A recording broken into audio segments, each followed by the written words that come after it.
The disciples of the Manhwa sect stood in perfect formation, ready to start another brutal day of physical training. One of the disciples yelled as he struggled to push himself up from the ground in a push-up position. Meanwhile, Chung Myung, our protagonist, stood on a boulder on top of a disciple who was begging for the training to end. He looked at the struggling disciples and said that no one had died yet, so they could keep going. The disciple struggled to complete another push-up, the weight of the rock and Chung Myung bearing down on him. The man screamed as he tried to lift the rock, and right on top of the rock, Chung Myung sat casually, watching the man struggle with a relaxed expression. But to understand how they got here, we must go back to the Great War that happened 100 years ago. Chung Myung stood there, covered in blood. All around, bodies were scattered on the ground. He realized that the only thing left in this place now was death. Chung Myung called out, "Sayong Jangmun." He looked up at the sky. He continued to call out, "Saje." The man's voice was weak, barely a whisper as he spoke. He thought of the Sajals, a disciple of Asahyung. The place was filled with blood and strange energy, a testament to the savagery of the battle. Chung Myung was impaled by a sword, his white robes soaked in blood. Despite the mortal wound, he declared that they were all dead. Over 20 different sects, including the 10 great sects, completely wiped out. The ultimate military unit, composed of the elites, was gone. Their clash with Chunma resulted in complete annihilation. He wondered whose fault this was, concluding that it was all because of one man. The heavenly demon sat atop a pile of swords, like some kind of dark king surveying his ruined kingdom. He was the demon sent from the skies, the leader of the group that turned the entire world into a bloodbath. The heavenly demon was a terrifying sight. He was pierced by countless swords, but he remained calm and composed. The heavenly demon spoke, his voice echoing with a strange pity. He said it was unfortunate for the disciple of the Manhwa sect. Chung Myung was covered in blood, his white robes stained crimson. Below, the battlefield was littered with bodies and broken swords, a testament to the ferocity of the battle. Chung Myung's face was a mess of blood and sweat. He was clearly in pain, but he still looked determined, even as blood dripped from his mouth. The heavenly demon spoke, his voice echoing in the silence. He said that if the disciple had managed to survive, he could have bragged about killing him for the rest of his life. The heavenly demon continued, saying that it seemed this was the end for both of them. And right after, a brutal hand clenched tightly, as if trying to hold on to life. The heavenly demon finished, saying that the disciple had every right to be proud of himself. His voice was weak, but there was a hint of respect in it. The heavenly demon, barely clinging to life, admitted that even with help, his opponent's sword had reached him. He then declared that in his name of Chunma, he acknowledged the swordsmanship as Chung Myung's hand gripped his chest tightly, trying to stop the bleeding. He must have been in terrible pain. The heavenly demon finished his sentence, saying he recognized the Manhwa sect's swordsmanship as the greatest in the world. Below him lay a battlefield covered in bodies and broken weapons. Chung Myung, covered in blood and looking absolutely furious, screamed at the heavenly demon to shut up. He looked like he'd had enough. The heavenly demon looked up, his red eyes burning with intensity. He spoke with a tone of regret, saying it was quite a shame. The heavenly demon continued, saying that if he were given another moment, he would have been able to become a man, befitting the name of Hua Mo. But he accepted that this must also be his destiny. The heavenly demon, with a final breath, warned the Manhwa sect's disciple to remember. His eyes glowed with a menacing light. The heavenly demon declared that this was not the end. With his last breath, the heavenly demon warned that the demons would return. His eyes burned with a final, hateful glare. The heavenly demon warned that when that happened, the world would be taken over by demons. The warrior's hand gripped the sword tightly, the blade glowing with an eerie pink light. He didn't seem to notice the blood dripping from his wounds. The heavenly demon continued, saying that no one would be able to stop them. The warrior's face was covered in blood, his eyes barely open. He looked like he was at the end of his rope.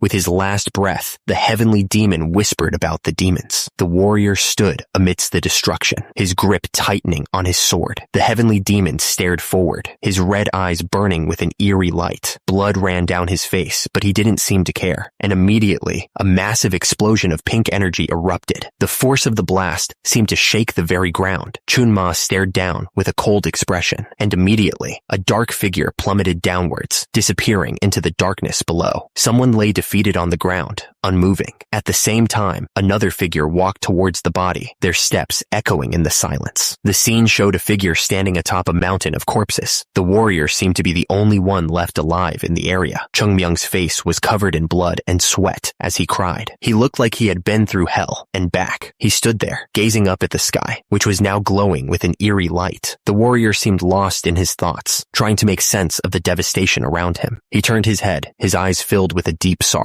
The fighter's face was streaked with blood, a grim reminder of the battle that had just ended. Chung Myung stood atop a mountain of bodies, a grim testament to the battle that had just taken place. He knew that every single member of the Manhwa sect had lost their lives in this place. Not only the members of the Manhwa sect were gone, but their followers too had been killed. The battlefield was now a graveyard. The only ones left were the powerless children, unable to defend themselves. The weight of that truth was crushing. The wind howled through the battlefield, carrying the scent of blood and the whispers of lost souls. It was a mournful song for the fallen. If only he had dedicated himself more to training, maybe he could have saved at least one more life. The thought gnawed at him, a constant reminder of his failure. Broken swords lay scattered across the ground, silent witnesses to the carnage. They were the last testament to a battle lost and a war that had ended in the worst way possible. Chung Myung lay among the dead, the bodies of his comrades surrounding him. He panted, realizing that all of this bloodshed was meaningless. Chung Myung's breath grew shallow, and he felt the life draining out of him. He thought that even a plum blossom bloom must come to an end at some point. With his last breaths, Chung Myung thought of the Manhwa sect. He wondered what would become of it now that everyone was gone. He was the 13th disciple of the great Manhwa sect, one of the 3 great swordsmen, the Plum Blossom Sword, Saint Chung Myung. After killing Chun Ma, who had brought destruction and disarray onto the world, Chung Myung's life was coming to an end. He breathed his last breath there, on top of the heavenly demon sect's mountain. The ground was covered with the bodies of the dead.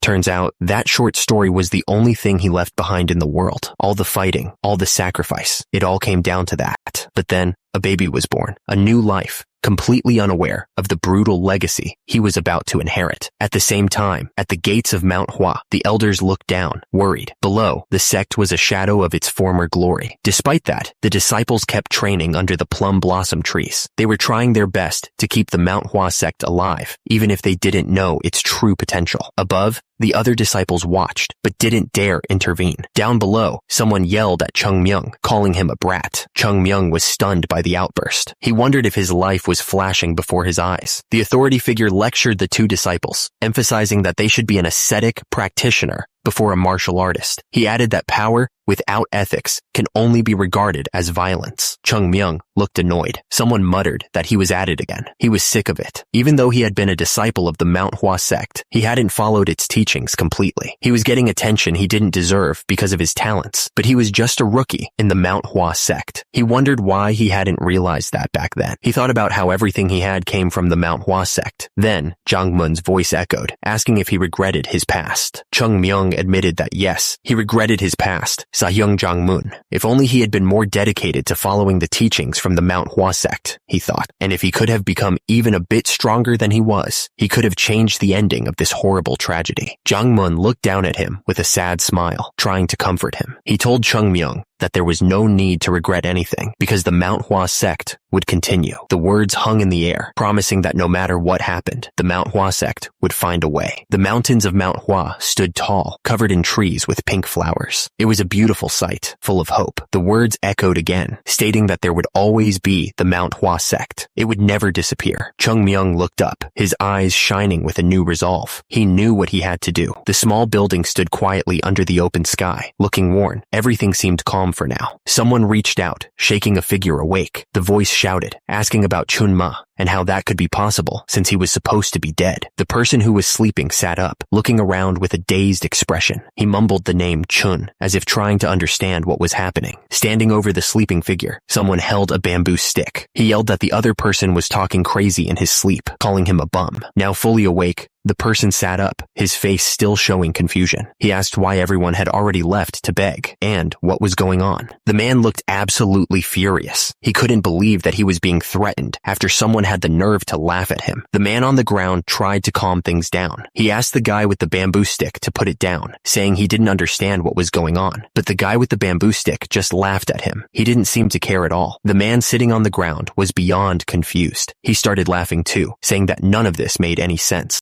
Chung Myung was getting angry. He was Chung Myung, one of the Plum Blossom Sword Saints, someone even the leader of the Beggars Union respected. And yet, this little brat was acting like this. The guy with the bamboo stick was beyond furious. He yelled that the man was dead to him, promising to teach him a lesson. And immediately, he swung his weapon down with full force. The man on the ground wasn't scared at all. He planned to block that slow swing, completely confident in his ability to defend himself. But something was very wrong. The defender's eyes went wide. He was completely confused. Looking down, the defender realized something was horribly wrong. He wondered why his arm was so short. What the hell was going on? He stared at his hand, completely shocked. He couldn't believe it was so small. It just wasn't possible. The defender realized he couldn't block the attack. His arm was too short to even reach. The attacker was beyond angry. He screamed that the other guy was a total bastard. The attacker didn't care if the defender understood or not. He was going to make sure he understood, even if it meant beating him senseless. The attacker shouted that everyone had a limit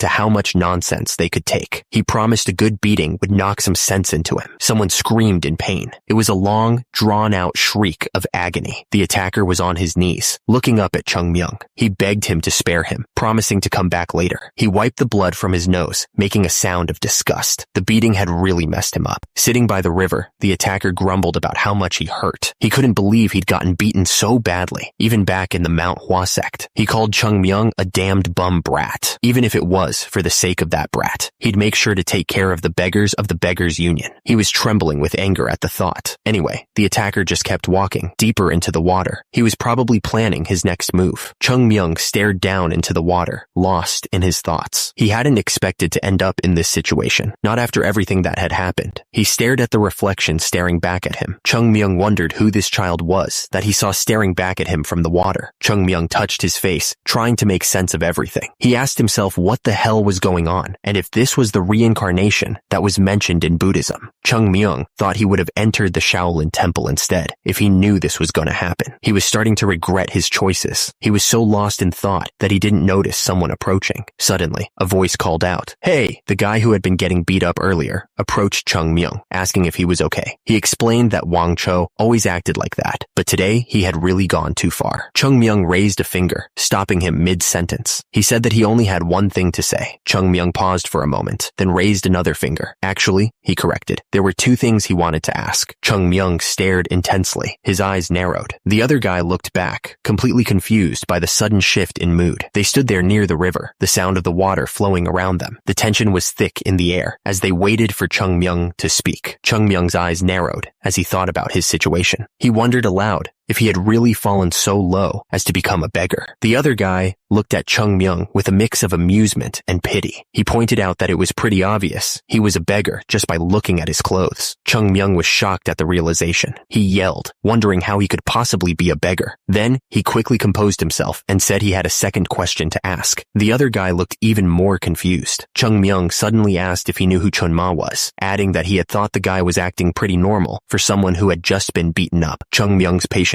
wore thin. He demanded that the other guy just answer him, calling him a bum. Then he sighed, calling him a bum again. The other guy looked up, thinking for a second. Then he said that, yeah, he knew who Chun Ma was. The other guy kept going, asking if Chun Ma wasn't the leader of the Heavenly Demon Sect. He added that Chun Ma had died 100 years ago, or so he thought. Chung Myung's face suddenly went pale, his eyes wide with disbelief. He was clearly shocked by what he had just heard. Chung Myung's eyes narrowed, his shock turning into something more intense. He couldn't believe what he was hearing. Chung Myung shouted, questioning if what the other guy said was even possible. 100 years? That's insane. Chung Myung grabbed Jongmun, his grip tight. He demanded if it had really been 100 years since Chun Ma died, repeating the question in disbelief as he asked what Jongmun was doing. Chung Myung shook Jongmun, needing to know if all of this was true. Jongmun insisted that he was telling the truth, adding that there was no reason for him to lie. Chung Myung's eye widened, his mind racing. He just let out a trying to process everything. Chung Myung said that this was insane, repeating the 100 years in his head. He couldn't believe how much time had passed. past. Chung Myung wondered why he couldn't have been brought back right after he died. He added that this was almost like Chung Myung just stood there, staring up at the sky. He thought that he had been left all alone in this world. Jungmun looked at Chung Myung with concern, asking if he was all right. Chung Myung ignored the question, wondering how things could have gone so wrong, and if the Manhwa sect was also. Chung Myung's eyes darted around, his mind trying to catch up. He just let out a confused, "Huh?" Chung Myung's voice started to rise in panic as he asked about the Manhwa sect. He demanded to know what had happened to them. Jungmun stared at Chung Myung, clearly taken aback by the outburst. He asked what was going on. Chung Myung looked at the other beggar up and down, asking if he wasn't just a beggar too. The other guy just nodded, confirming that he was, just like Chung Myung. Chung Myung's face turned red with anger as he yelled, asking how the guy could be part of the Beggars Union and not know about the Manhwa sect, one of the 10 great sects. He demanded to know if the guy even knew what he was talking about.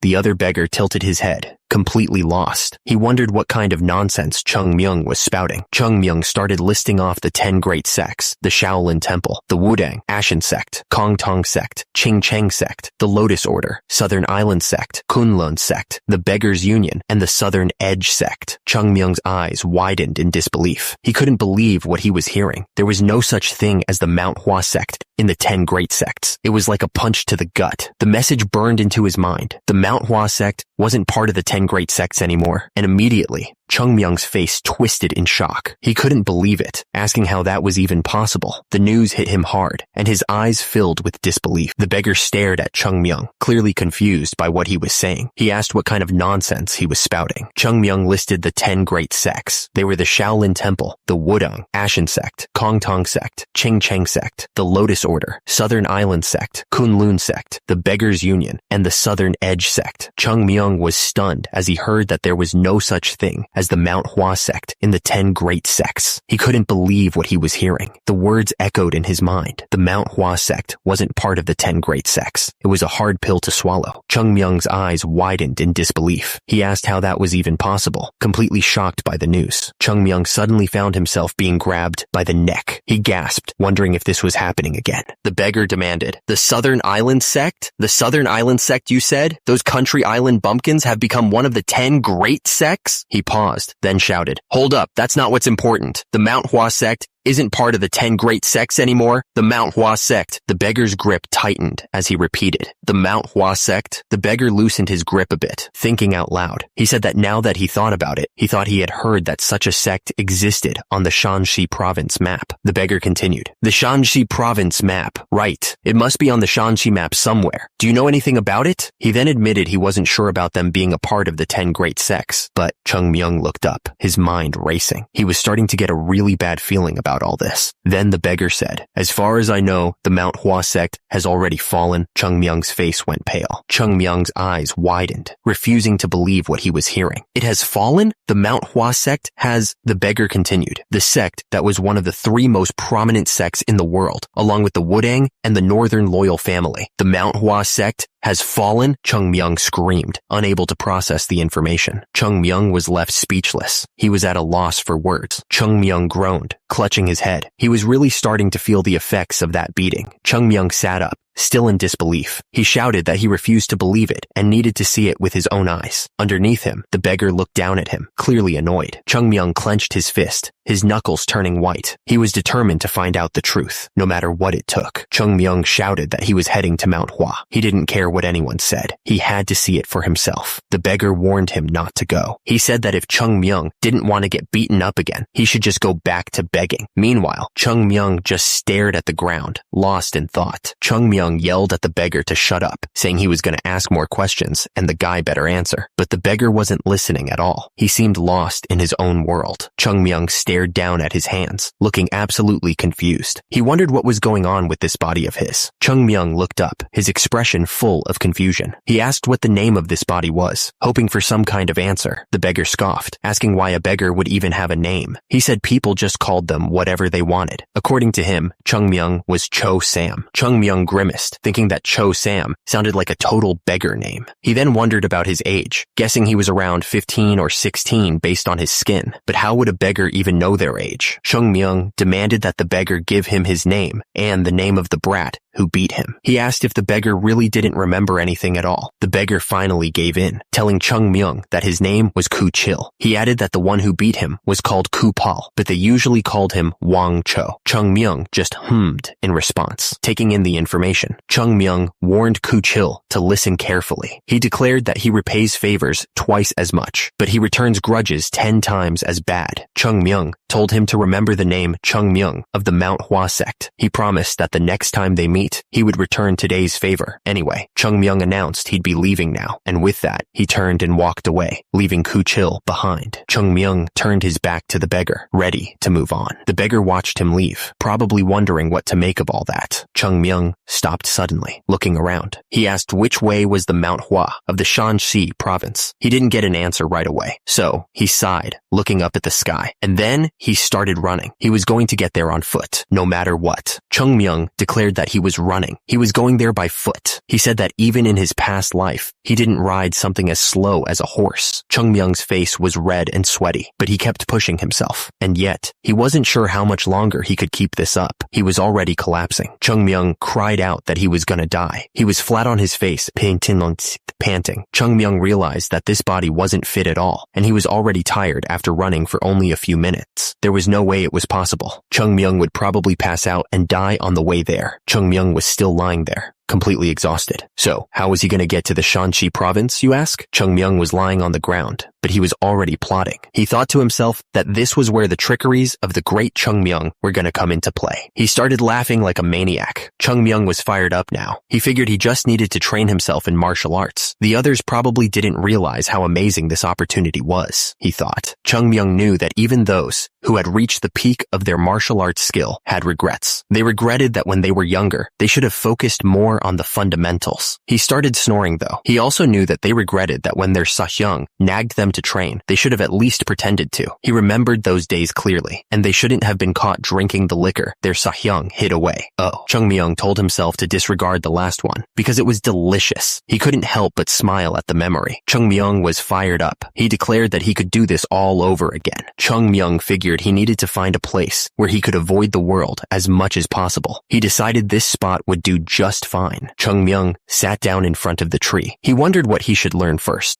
The wind blew through the trees as Chung Myung thought to himself. At the same time, he knew he had countless theories of advanced martial arts techniques stored in his head, and that every martial art technique and the history of the Manhwa sect resided by his side. A leaf fell gently from a tree above. Meanwhile, Chung Myung knew tons of methods of inner chi cultivation techniques, and that if he didn't limit himself to just the techniques of the Manhwa sect, the amount he'd learn would easily multiply. Chung Myung looked up, thinking hard. Of all the martial arts techniques available, he was going to learn one first. Chung Myung paused for a moment, then finally spoke. He decided he would learn equilibrium. What kind of martial arts technique was this thing called equilibrium? At the same time, a book with the word equilibrium was shown. Turns out, it was a technique that was thrown away very cheaply in illegal street stores. As a result, someone paid a few coins for it. Chung Myung looked serious. He explained that his reason for learning this cheaply sold technique was because it wasn't a cheap technique at all. The Manhwa sect buildings stood proudly. It was explained that equilibrium was one of the beginner techniques of the Manhwa sect, taught to every new disciple who joined. The explanation continued. Equilibrium might not make you stronger, but it perfectly cleanses your body, getting rid of all the gunk. It was a fundamental technique, so there was no need to rush things. He needed to take his time. He needed to build a strong foundation. Only then could he build a tower of inner body strength. He focused on his hands as the blue energy swirled around them. This was where it all began. Chung Myung stared at his hands, carefully focusing his energy. He knew he needed to make sure to precisely cleanse the energy absorbed from his surroundings. It was almost like fixing a small misalignment in a big fabric, strand by strand. He had to be patient and precise. Chung Myung closed his eyes and focused entirely on the task at hand. He could feel the energy flowing around him,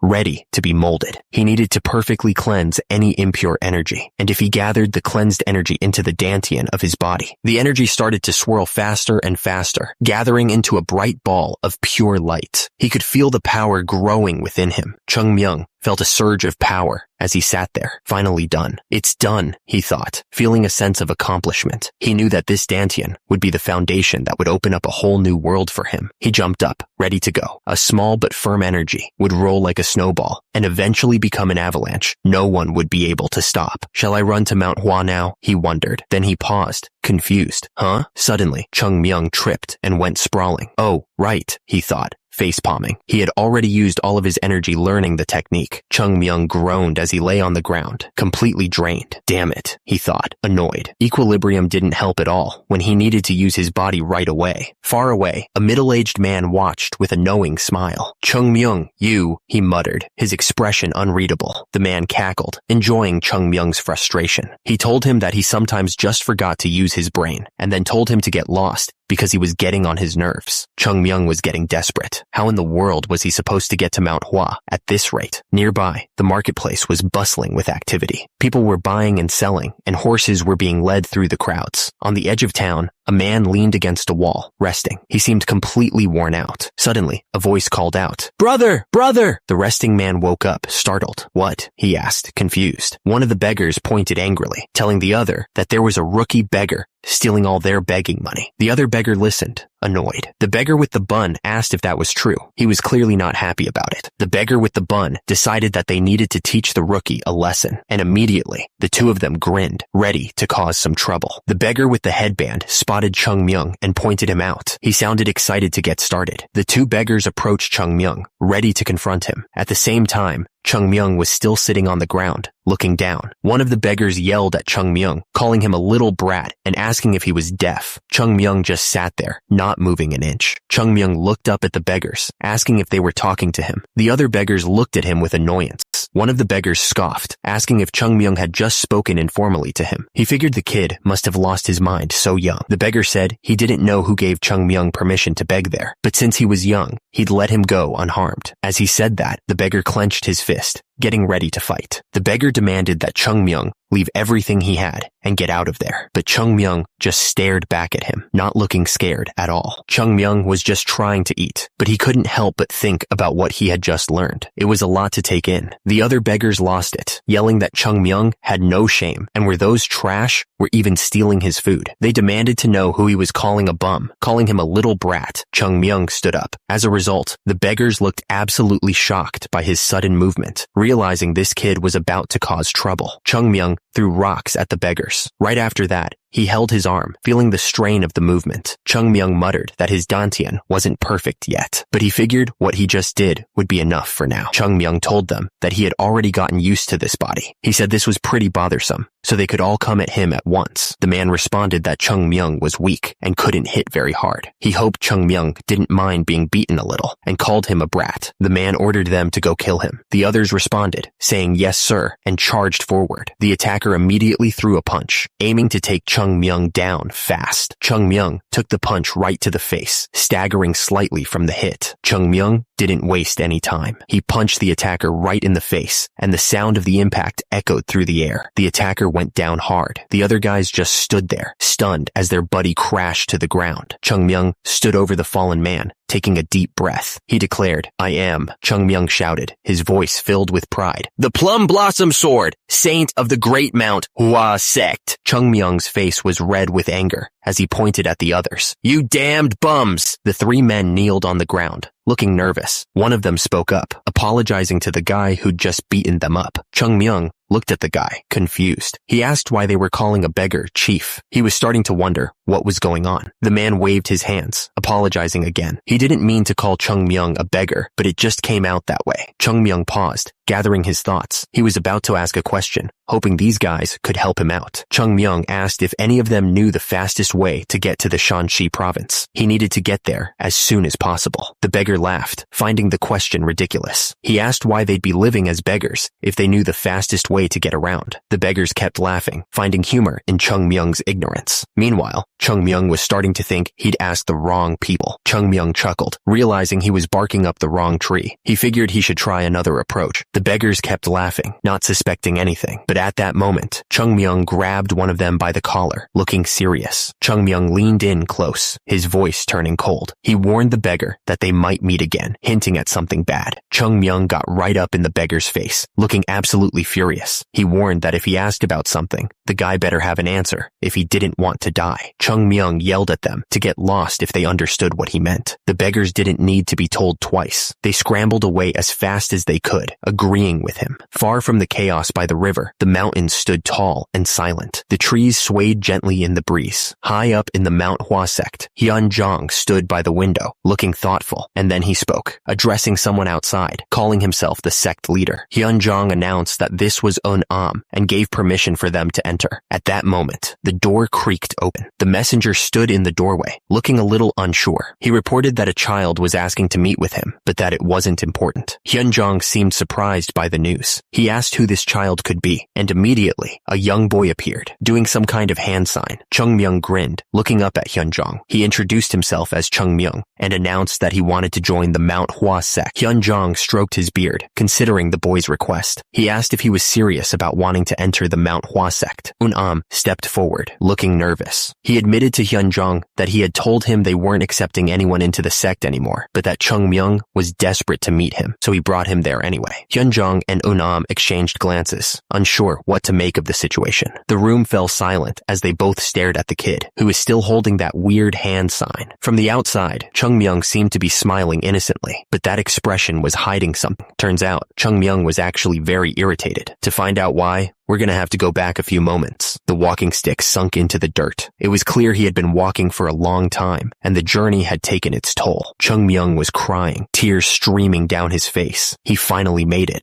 muttering that he had arrived. He looked up, his eyes fixed on the imposing silhouette of Mount Hua looming above. He said the name of the place like a prayer. Chung Myung grumbled about the shortcut those beggars had given him. It hadn't helped at all, but at least he was finally there. He swore he wouldn't forgive them if they ever crossed paths again. Chung Myung looked down, steeling himself for what was to come. Well then, he muttered, ready to face whatever lay ahead. Chung Myung gripped the branch tightly, his knuckles white. It's time for me to climb the mountain, he declared, his eyes fixed on the peak above. He took the first step, then another, and another, climbing the seemingly endless stone stairs. He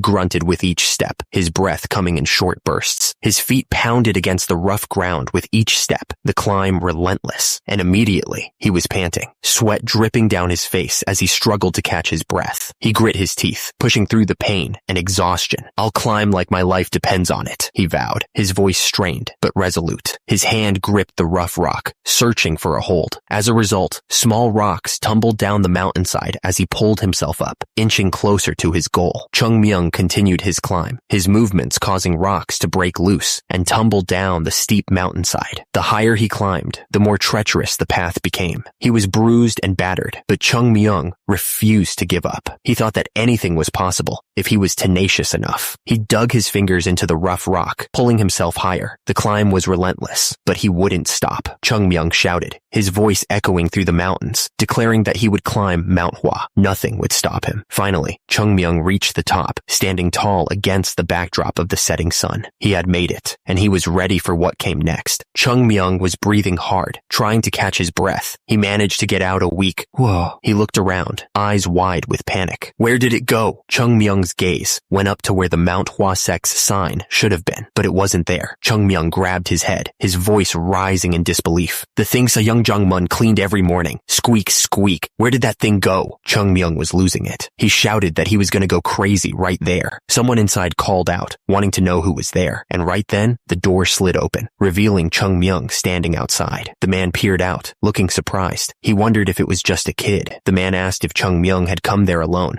and how he had managed to climb all the way up there by himself. Chung Myung replied that he had just climbed up. Chung Myung looked up, trying to catch his breath. He said he had something he wanted to ask. The man was listening intently. Chung Myung asked if he was a martial arts practitioner from the Manhwa Sect. Chung Myung looked up at the man, his eyes shining with determination. He declared that he was right. The Manhwa Sect hadn't disappeared completely. Chung Myung looked surprised as the man spoke. He asked if he could come in for now, then apologized. The man explained that they weren't accepting any outsiders at the moment, but he added that it was probably too late to start climbing back down, and they couldn't let a guest of the Manhwa sect climb back down in the middle of the night. The man at the door gestured for Chung Myung to come inside. He added that Manhwa got very cold when night fell. Chung Myung's face twisted in frustration, and he let out a silent scream. He couldn't believe what he was hearing. Chung Myung stared at the dirt floor of the training grounds in disbelief. He demanded to know what happened to the marble stone floor and what was wrong with the place. Unam tried to calm Chung Myung down, explaining that they were merely pieces of stone. He added that they must have sold them when they were in a dire situation. Unam then tried to reassure him that the training ground was very spacious and nice, but Chung Myung didn't seem convinced. Chung Myung's smile faded. However, he had a feeling there was more bad news coming. Chung Myung's eyes widened as he gazed at the crumbling remains of what was once the heavenly golden palace. He couldn't believe what he was seeing. Chung Myung pointed a shaking finger, stuttering in disbelief. He was absolutely floored by the state of the place. Chung Myung stared at the empty space, a puzzled look on his face. He asked if something was missing there or if it had always been empty. Unam confirmed that it was pretty obvious. He explained that palaces once stood in the empty lot. He knew it was bad, and he was asking where they all went. Hyunjong laughed, trying to brush it off. He said it wasn't something someone of Chung Myung's age would know. Hyunjong admitted that it was pretty embarrassing for a martial arts master to say, but he guessed it was a wound of glory, or some nonsense like that. Chung Myung tilted his head, confused, but Hyunjong quickly said it was nothing, sir. The sect leader gestured for Chung Myung to follow him. He said it was understandable, and it wasn't like it was their fault or anything. He just wanted to show him something. He added that they probably had it the roughest, trying to keep the sect from disappearing until now. Every step was a struggle. They arrived at the Yuyuan temple. The sect leader pointed to it and said that this one seemed to be intact, at least. The Manhwa sect was a martial arts sect, so the guests had their own set of duties. Every member had a role to play. The sect leader told Chung Myung to go on in and prepare to pay his respects to their ancestors. Chung Myung nodded in agreement. Chung Myung stopped dead in his tracks, his eyes wide. Something wasn't right. He had a bad feeling about this place. He looked around the temple and his face fell. It was empty. There was nothing there. He started listing the missing items, his voice rising in disbelief. The golden candlestick that was given to ancestor Daitong Hak by the emperor of the Jin dynasty was gone. The hanging scroll, written by hand by the ancestor, the gold plating decorations, all gone, just like that. And the paintings that used to fill the room were all gone. The place was completely empty, stripped of everything that made it special. Chung Myung's eyes darted around the room, and he looked absolutely shocked. He stammered, barely able to get the words out, wondering if there wasn't something else that was supposed to be there. Chung Myung frantically looked around the room, his eyes scanning every corner. He was looking for a flower, he said, wondering where it could be. Chung Myung turned to Hyunjong, his voice rising with urgency. He demanded to know where the flower had gone and how Hyunjong knew about it in the first place. He looked absolutely furious. Hyunjong watched Chung Myung's outburst with a thoughtful expression. He seemed to be weighing his words carefully before responding. Chung Myung was not letting it go. He insisted that there had been a flower, a plum blossom made out of some strange white metal. He demanded to know where that flower was. The man smiled and casually revealed that they had sold it. He seemed completely unbothered by the news. Chung Myung listened as the speaker continued, explaining that they couldn't find a use for it. Apparently, it didn't suit their temple, and they were troubled about what to do with it. But luckily, they found a merchant who was willing to buy it at a good price. The words hit Chung Myung like a physical blow, and he dropped to his knees. The reality of the situation was starting to sink in. Sahyung Jong-moon looked down at Chung Myung with a sad smile. He confirmed the awful truth. The Manhwa sect had fallen, the white plum blossom of the nocturnal fragrance. It was one of the two sacred artifacts of the Manhwa sect, along with the divine sword of the violet dawn. This type of white plum blossom gave off a sweet scent at night, and it wasn't as showy as gold, nor as flashy as silver, but rather unpretentious. It was a sacred artifact said to hold the righteous spirit of the Manhwa sect. The news hit Chung Myung hard, and he exploded with anger. And these dumbasses sold it off, he shouted. Sahyung Jong-moon noticed that Chung Myung was on his knees and asked if he was all right. Chung Myung was starting to realize the gravity of the situation. He knew he needed to step in as soon as possible before they made an even bigger mess of things. He looked up at Sahyung Jong-moon and begged him to let him meet with the sect leader. He was desperate to get things back on track. Chung Myung looked up and yelled. He wanted to join the Manhwa sect more than anything, and with that, everything was about to change. Alright, so the story jumps back to the present. Chung Myung was standing there with the sect leader and another guy in front of Manhwa. The sect leader was saying something about him wanting to join the Manhwa sect. Chung Myung looked at the sect leader and confirmed that he knew about the Manhwa sect. He figured it wouldn't be easy to get in, but he had a plan. Chung Myung smirked to himself. He knew he had an entire scenario ready to go. He was going to make sure he got in. The thing is, Chung Myung was going to use the name of Chung Jin, who was lost in the middle of a war. He was ready to tell them the story he had come up with. Chung Myung's story was that Chung Jin fell off a cliff. Then a lumberjack found him and treated his wounds. It was all part of his plan to get into the Manhwa sect. Chung Myung's story continued, explaining that even though Chung Jin couldn't move right away because of his wounds, he still taught the lumberjack the Manhwa sect's martial arts techniques to thank him. And immediately, Chung Jin treated the lumberjack as his disciple. Chung Myung grinned, revealing his master plan. He declared that he, Chung Myung, was the lumberjack's descendant. This was it, the moment of truth. Chung Myung thought to himself that the best thing about this whole story was that he could set his own position in the sect. After all, if the lumberjack was his grandfather, then he'd technically be on the same level as the sect leader. He thought it was an amazing plan, if he did say so himself. Chung Myung smirked, thinking that he should be in a higher position than the youngsters. He was ready for them to reject him or ask him for a reason. The sect leader surprised everyone by saying he approved Chung Myung's entry to the sect. Chung Myung looked completely lost for words. He wondered what was going on, and all he could manage to say was, huh? Chung Myung was still trying to understand what he was hearing, but the sect leader interrupted him, saying that if he really wanted to join the sect, he should let him do as he wished. The sect elder was completely baffled. He reminded the sect leader that he had said he wouldn't accept any more entries to the sect, but the sect leader just brushed it off, saying he had changed his mind. The sect leader continued, saying that maybe this was their destiny. Chung Myung looked even more confused as the sect leader told the sect elder that they needed to show more suspicion towards strangers before accepting them into the sect. The sect leader finished, saying that whatever the reason this child had, he came looking for the Manhwa sect. He seemed to have made up his mind. Hyunjong smiled, saying they don't chase away a bird that has come to the eaves to avoid the rain. He added that they hand out food to animals who come looking for food in the winter. How could they deny a child who seeks entry into the sect so desperately? Hyunjong then ordered Unam to provide the child with a place to stay and prepare for the entrance ceremony. Unam agreed immediately, saying he would prepare everything right away.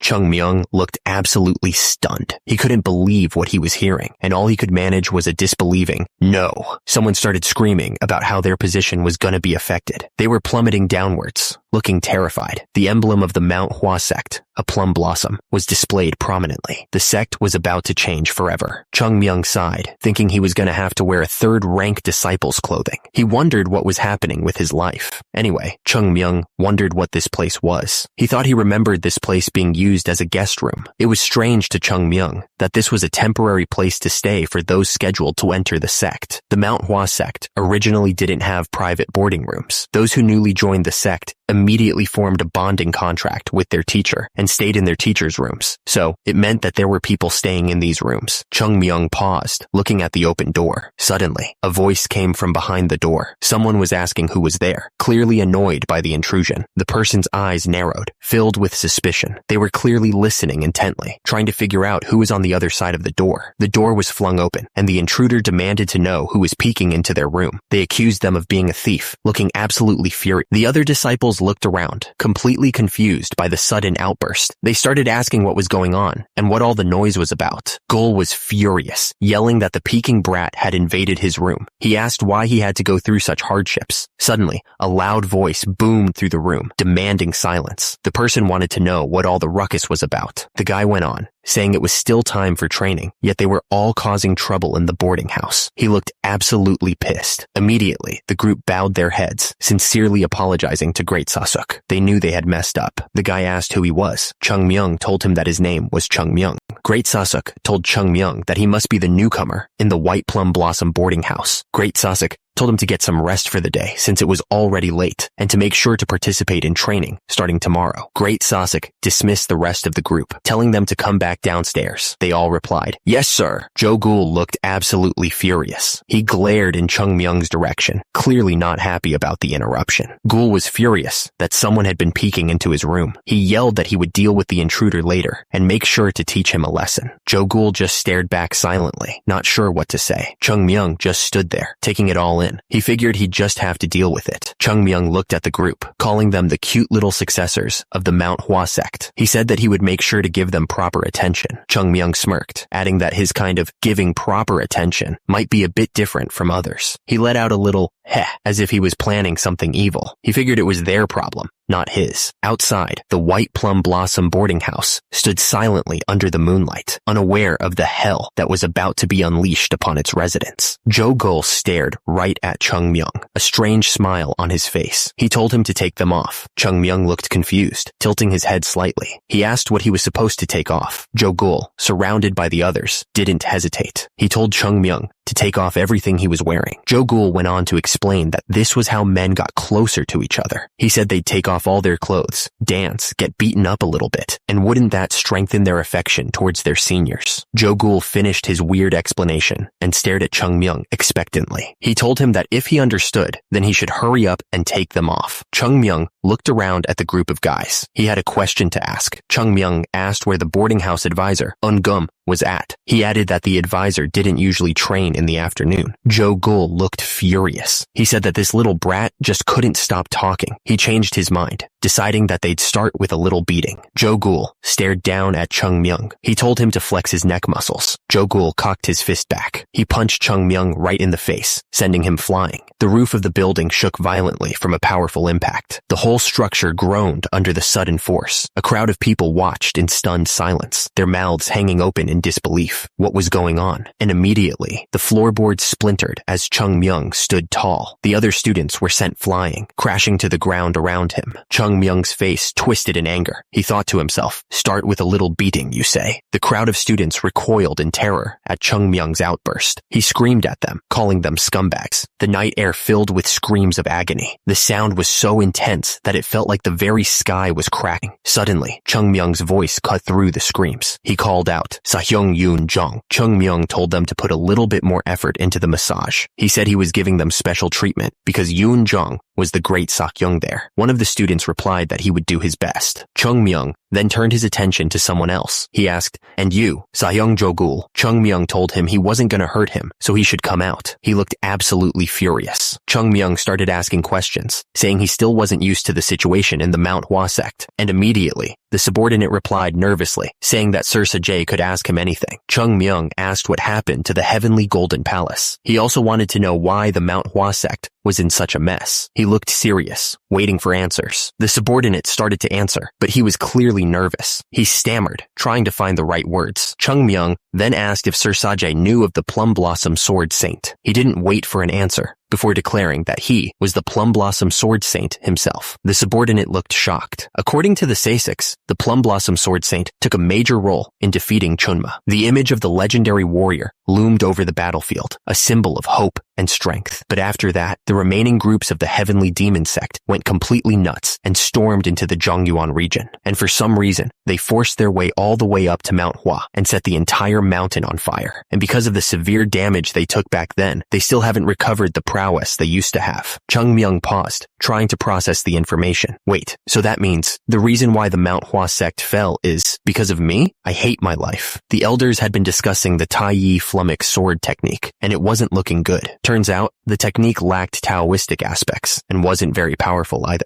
Gul didn't think it would be a problem to remove the technique from the Manhwa sect. He then asked Sajay what he thought about it. Sajay agreed, saying it certainly wasn't a sword technique that could be of any good use. He figured they should probably just throw it away, even though it was left behind by their ancestors. Another man suggested that, in order to prevent the children from taking an interest in it, they should just remove it from the library. That sounded like a good idea to everyone. They decided to do as he said and get rid of the technique. The conversation took a turn. Down below, Chung Myung was stuffing his face when he heard someone calling his name. On a different note, Chung Myung. Hyunjong looked at him, his expression serious. He said he hadn't called him there just to talk about about the sword technique. Hyunjong thought it was about time for Chung Myung to take in some disciples himself. It was a big step. Hyunjong then asked Chung Myung how he thought he should teach his disciples. It was a test of sorts. Hyunjong waited patiently for Chung Myung's answer. The air was thick with anticipation. Sahyungjong Mun looked at Chung Myung, trying to figure out what he was thinking. He asked what there was to think so hard about. Chung Myung didn't even look up from his food as he answered. He said he'd just beat them up first. Once he beat them to the brink of death, they'd make even the impossible happen. The room went silent after that. You could almost hear the cherry blossoms falling outside. And after that, Sahyungjong Mun never brought up the topic of Chung Myung taking in disciples ever again. It was probably for the best. Suddenly, someone called out for their Sir Sajay. It seemed like something was about to happen. Chung Myung was just starting to get comfortable when someone interrupted him. The subordinate stammered, telling him not to address him so formally. Sa-young. He corrected himself, calling him Sir Sajay, and then just Sajay. The subordinate explained that UN Gum, the boarding house advisor, had called him to the training grounds. He added that Chung Myung would also be participating in training starting that day. The training grounds were set. UN Gum stood on a raised platform overlooking the trainees, who were lined up in neat rows, waiting for his command. UN Gum's voice boomed across the training grounds. He yelled for everyone to prepare their blades. The trainees responded instantly. They drew their swords in unison, ready to begin their training. UN Gum roared at everyone to swing their blades. His voice was so loud, it felt like it shook the whole training ground. You could see the determination on the trainee's face as he prepared to follow the order. The trainees all swung their wooden swords together, yelling as they practiced. The sound of the blades cutting through the air filled the training grounds. Chung Myung watched the trainees with a strange look on his face. Beside him, UN Gum observed the training, waiting to see how the new recruits would perform. Chung Myung tilted his head, looking confused. He was starting to wonder what kind of training this actually was. Chung Myung watched as another trainee swung his sword, yelling something about hat. He couldn't help but ask what kind of sword technique this was supposed to be. UN Gum explained that the sword technique his Sahyungs were training with was called the equilibrium sword technique. It was the foundation for all other techniques of the Manhwa Sect, he added. One of the trainees practiced the sword technique. The wooden sword sliced through the air. Chung Myung looked absolutely shocked. He couldn't believe that was Manhwa's fundamental sword technique. What the hell are these dumbasses doing? He wondered. Chung Myung realized this training was doing nothing but hindering the children from getting stronger. It was actually making them weaker. Chung Myung thought this was like teaching them the alphabet using a complicated thesis book. The trainees continued to swing their swords, unaware of how bad their training was. The trainees continued to train, but Chung Myung knew that doing this might get them ahead for a short amount of time. A very short amount of time, that is. He wondered what good technique without proper fundamentals would bring them. It was like building a house on sand. Chung Myung thought that if they were doing it this way, they needed to at least try to teach them properly. Otherwise, this was just a waste of time.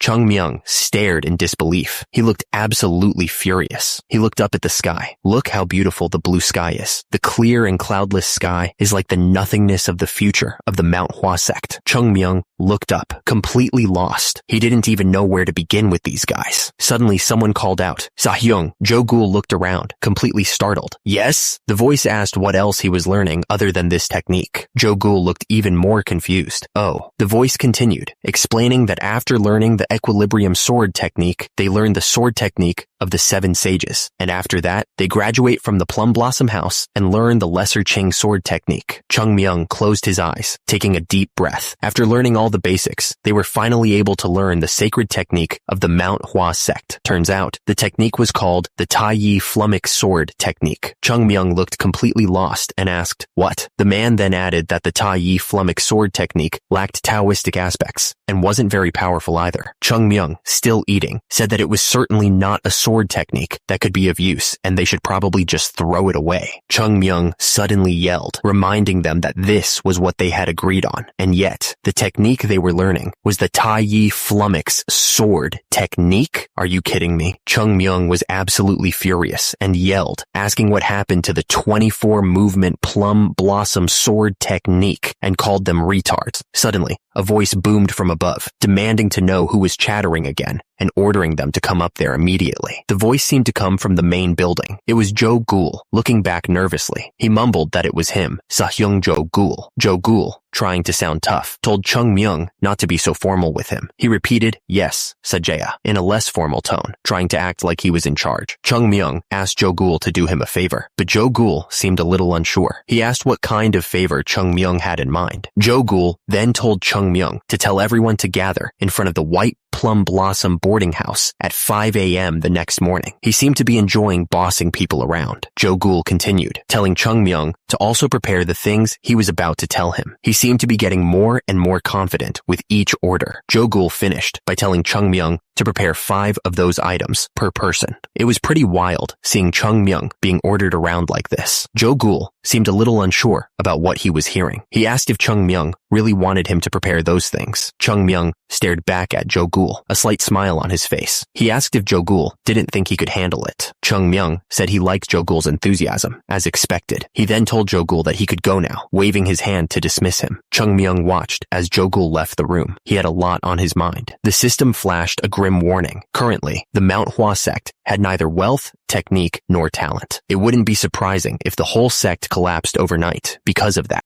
Chung Myung thought to himself that out of all the things he could control, talent was one of them. He knew that the current third-class disciples didn't seem very talented, but Chung Myung continued walking, thinking that they did say 1,000-mile journey starts with a single step. He was ready to take that step. Chung Myung looked up, his eyes firm. He decided that bringing up these untalented Sayungs would be his first step. Outside the White Plum Blossom boarding house, the disciples were already gathering. They had no idea what was coming. One of the disciples yawned, clearly annoyed. He wondered what kind of Sajay made their Sayungs come and go as they wished. One of the disciples raised his voice, asking if the others agreed with him. He added that they probably weren't even in the boarding house last night. Chung Myung's voice cut through the air. He asked if he was the Sajay they were talking about. Chung Myung stood there, staring down the group. The air crackled with tension as everyone waited to see what he would do next. One of the disciples yelled at Chung Myung, asking if he didn't learn to respect his seniors. As a result, the other disciples braced themselves, waiting for Chung Myung to react. Chung Myung just stared at the disciple, his expression unreadable. He was thinking something over, but no one could guess what it was. Chung Myung's face suddenly lit up with a wide, innocent smile. He exclaimed, "Oh my Sayungs." Chung Myung bowed deeply, his voice dripping with fake sincerity. He went on, saying he was really sorry and that he must have been lacking in his understanding of his Sayungs. Chung Myung gestured towards the boarding house, his eyes gleaming. He suggested that as an apology, they should all have a little chat inside. Chung Myung put his arms around the disciples. He said, "All right now, let's head inside."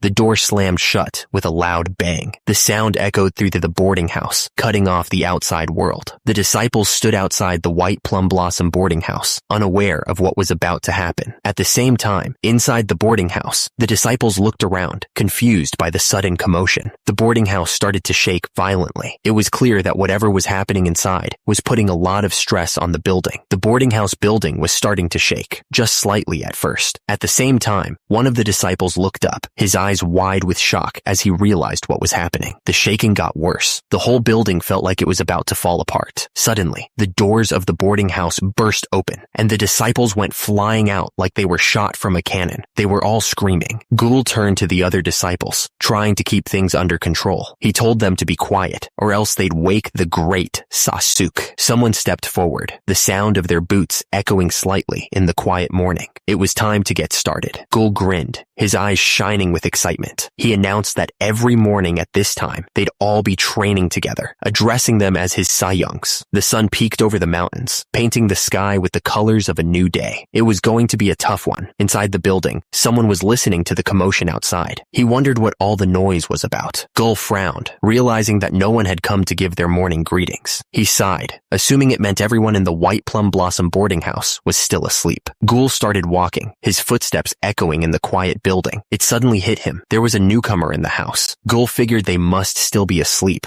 especially after doing their strange rite of passage. He glanced through a door, a mischievous glint in his eyes. Ghoul decided he was going to teach them a proper lesson this time. He had been thinking that even if Joe Ghoul got a bit too wild, Yoon Jong would be there to stop him from going overboard. But clearly, that wasn't the case. Ghoul stopped dead in his tracks, a look of utter confusion spreading across his face. He didn't understand what was going on. The scene scene in front of the White Plum Blossom boarding house was a mess. Disciples were sprawled all over the ground, barely conscious. They were calling for help, some even mumbling for their moms, and great Sasuke, another disciple, barely able to stand, looked around in disbelief. He couldn't understand why everyone was in such a bad state and begged someone to save him. Suddenly, Ungum appeared, looking extremely concerned. He demanded to know what the hell was going on, his voice filled with urgency. Ungum's eyebrows furrowed as he noticed the disciples hesitating. He wondered what they weren't telling him. Ungum's expression hardened. What reason could they possibly have to hesitate in front of him? Ungum, the boarding house advisor. Jogul was completely out of breath. He looked absolutely shocked by what he was seeing. Jogul stammered, realizing something even more important. Behind everyone else, it was the newcomer?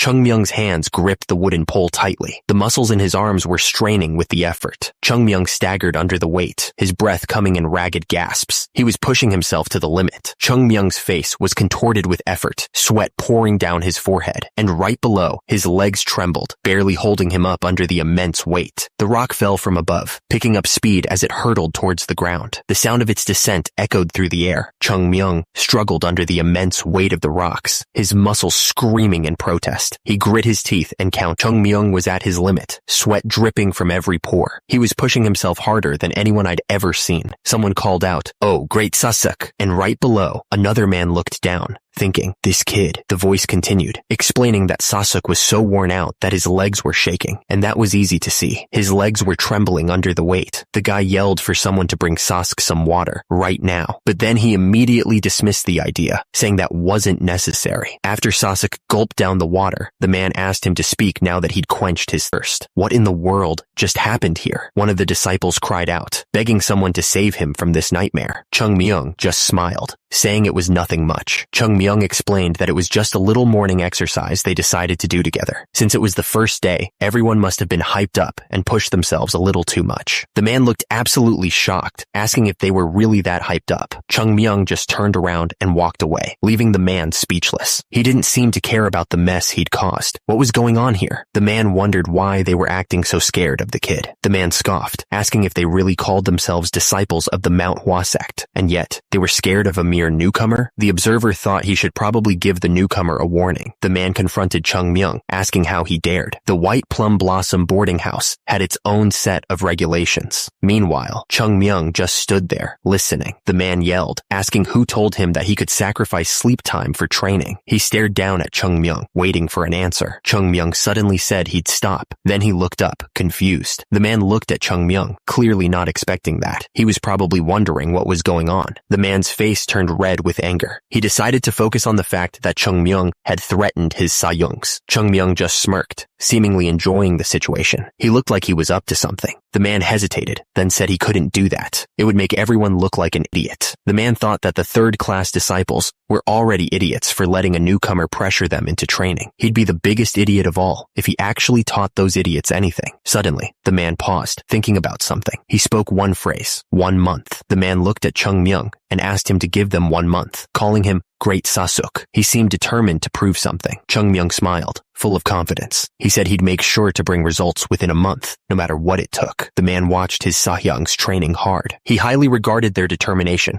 and respected them for it, since not a single one of them complained about the very demanding training session. The disciples looked at each other, trying to act tough. They all agreed that it was the right thing to do, even if they were scared out of their minds. Meanwhile, one of the disciples watched with a serious look. He figured that the others didn't dare to complain to Chungmyung, not that they actually agreed with the training. The disciple wondered where someone like Chungmyung had come from. He had completely taken control of the third-class disciples, but he intended to use that control for nothing other than training. The disciple thought it wouldn't be an easy task for Chungmyung. He wondered why he insisted on training every morning. Another disciple believed they could become plenty strong with Great Sasuke's teachings, but he figured they could speed up the process with more effort on their side. The disciple wondered if it made sense for them to sacrifice sleep for training. He figured Great Sasuke believed that there was no need for a reason in their training process, which was kind of insane. Great Sasuke asked what the most important thing was when treating their Sahyungs. The answer wasn't pretty, and it made him want to barf. dwarf? Turns out, the answer was courtesy. He knew that was important. Great Sasuke declared that he would regard his Sahyung's words as if they were coming from the heavens themselves. He was really laying it on thick. Great Sasuke wouldn't look down on his seniors. Instead, he'd keep his courtesy towards them to maintain the hierarchy. The guy was really serious about this stuff. One of the disciples admitted that Great Sasuke was the real deal. Below, the other disciples were running for their lives, clearly terrified. The disciples were completely under Great Sasuke's control. They were nothing more than ants beneath his feet. Great Sasuke told them that he was impressed with their determination to voluntarily participate in training at dawn. He was laying it on thick, but the disciples seemed to eat it up. Great Sasuke continued, saying that if they kept up these efforts, they'd definitely see great results. He told them to keep going, but then he paused, confused. One of the disciples looked up at Great Sasuke with a desperate plea. He begged Great Sasuke to save them from whatever hell they were in. The disciples were running for the hills, trying to get away from Great Sasuke. They were absolutely terrified of him. The disciples were begging for Great Sasuke to save them. They were in so much pain that they couldn't take it anymore. Great Sasuke told them it wasn't like he was going to kill them or anything. He suggested they all have a little chat back in the boarding house.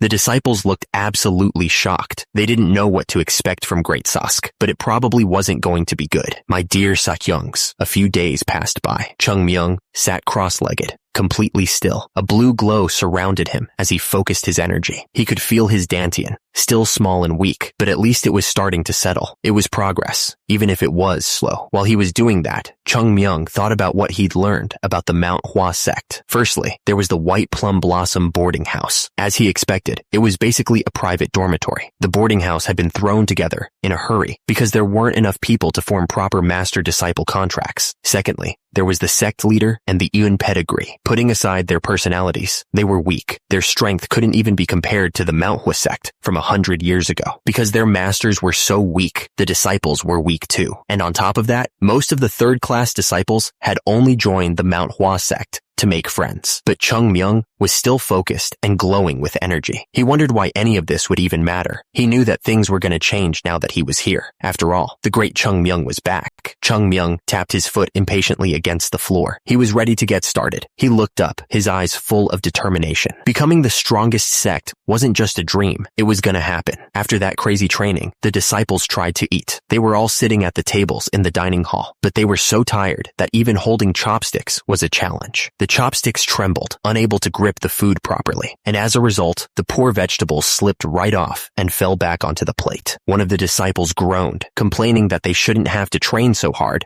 that they couldn't even eat. He was clearly not happy about any of this. Another disciple shouted, begging Sahyung Jogul to say something to Chungmyung. He hadn't been able to use chopsticks for days, and it was driving him nuts. Jogul looked over at them, clearly annoyed. He told them they were talking too much, wondering what their problem even was. Someone started tapping their fingers on the table. They were clearly getting impatient, waiting for an answer. Jogul looked absolutely furious. He yelled, asking if they thought their Sahyung was their errand boy. The other disciples sat there, stunned by Jogul's outburst. He continued, asking why they didn't just go talk to Chungmyung themselves, since it wasn't like he was avoiding them or anything. Jogul lowered his head, trying to calm himself down. He knew he shouldn't have lost his temper like that. Yoonjong spoke up, asking if great Sahyung Sasuke could spare a bit of his time. He looked determined to get an answer. Sasuke agreed to speak with Jogul. The White Plum Blossom boarding house stood silently, as if waiting for what would happen next. They walked together through the garden, the cherry blossom trees providing a bit of shade. The air was calm, but the silence was heavy with unspoken questions. Sasuke turned to the disciple and commented that he looked refreshed. There was something strange in his tone, like he already knew what was coming. One of the disciples simply said, Sahyung, acknowledging Sasuke's comment. He seemed nervous, like he was trying to avoid the real topic. Sasuke asked what he thought of the Manhwa sect. The disciple hesitated, saying that it was a difficult question to answer. He was clearly choosing his words carefully.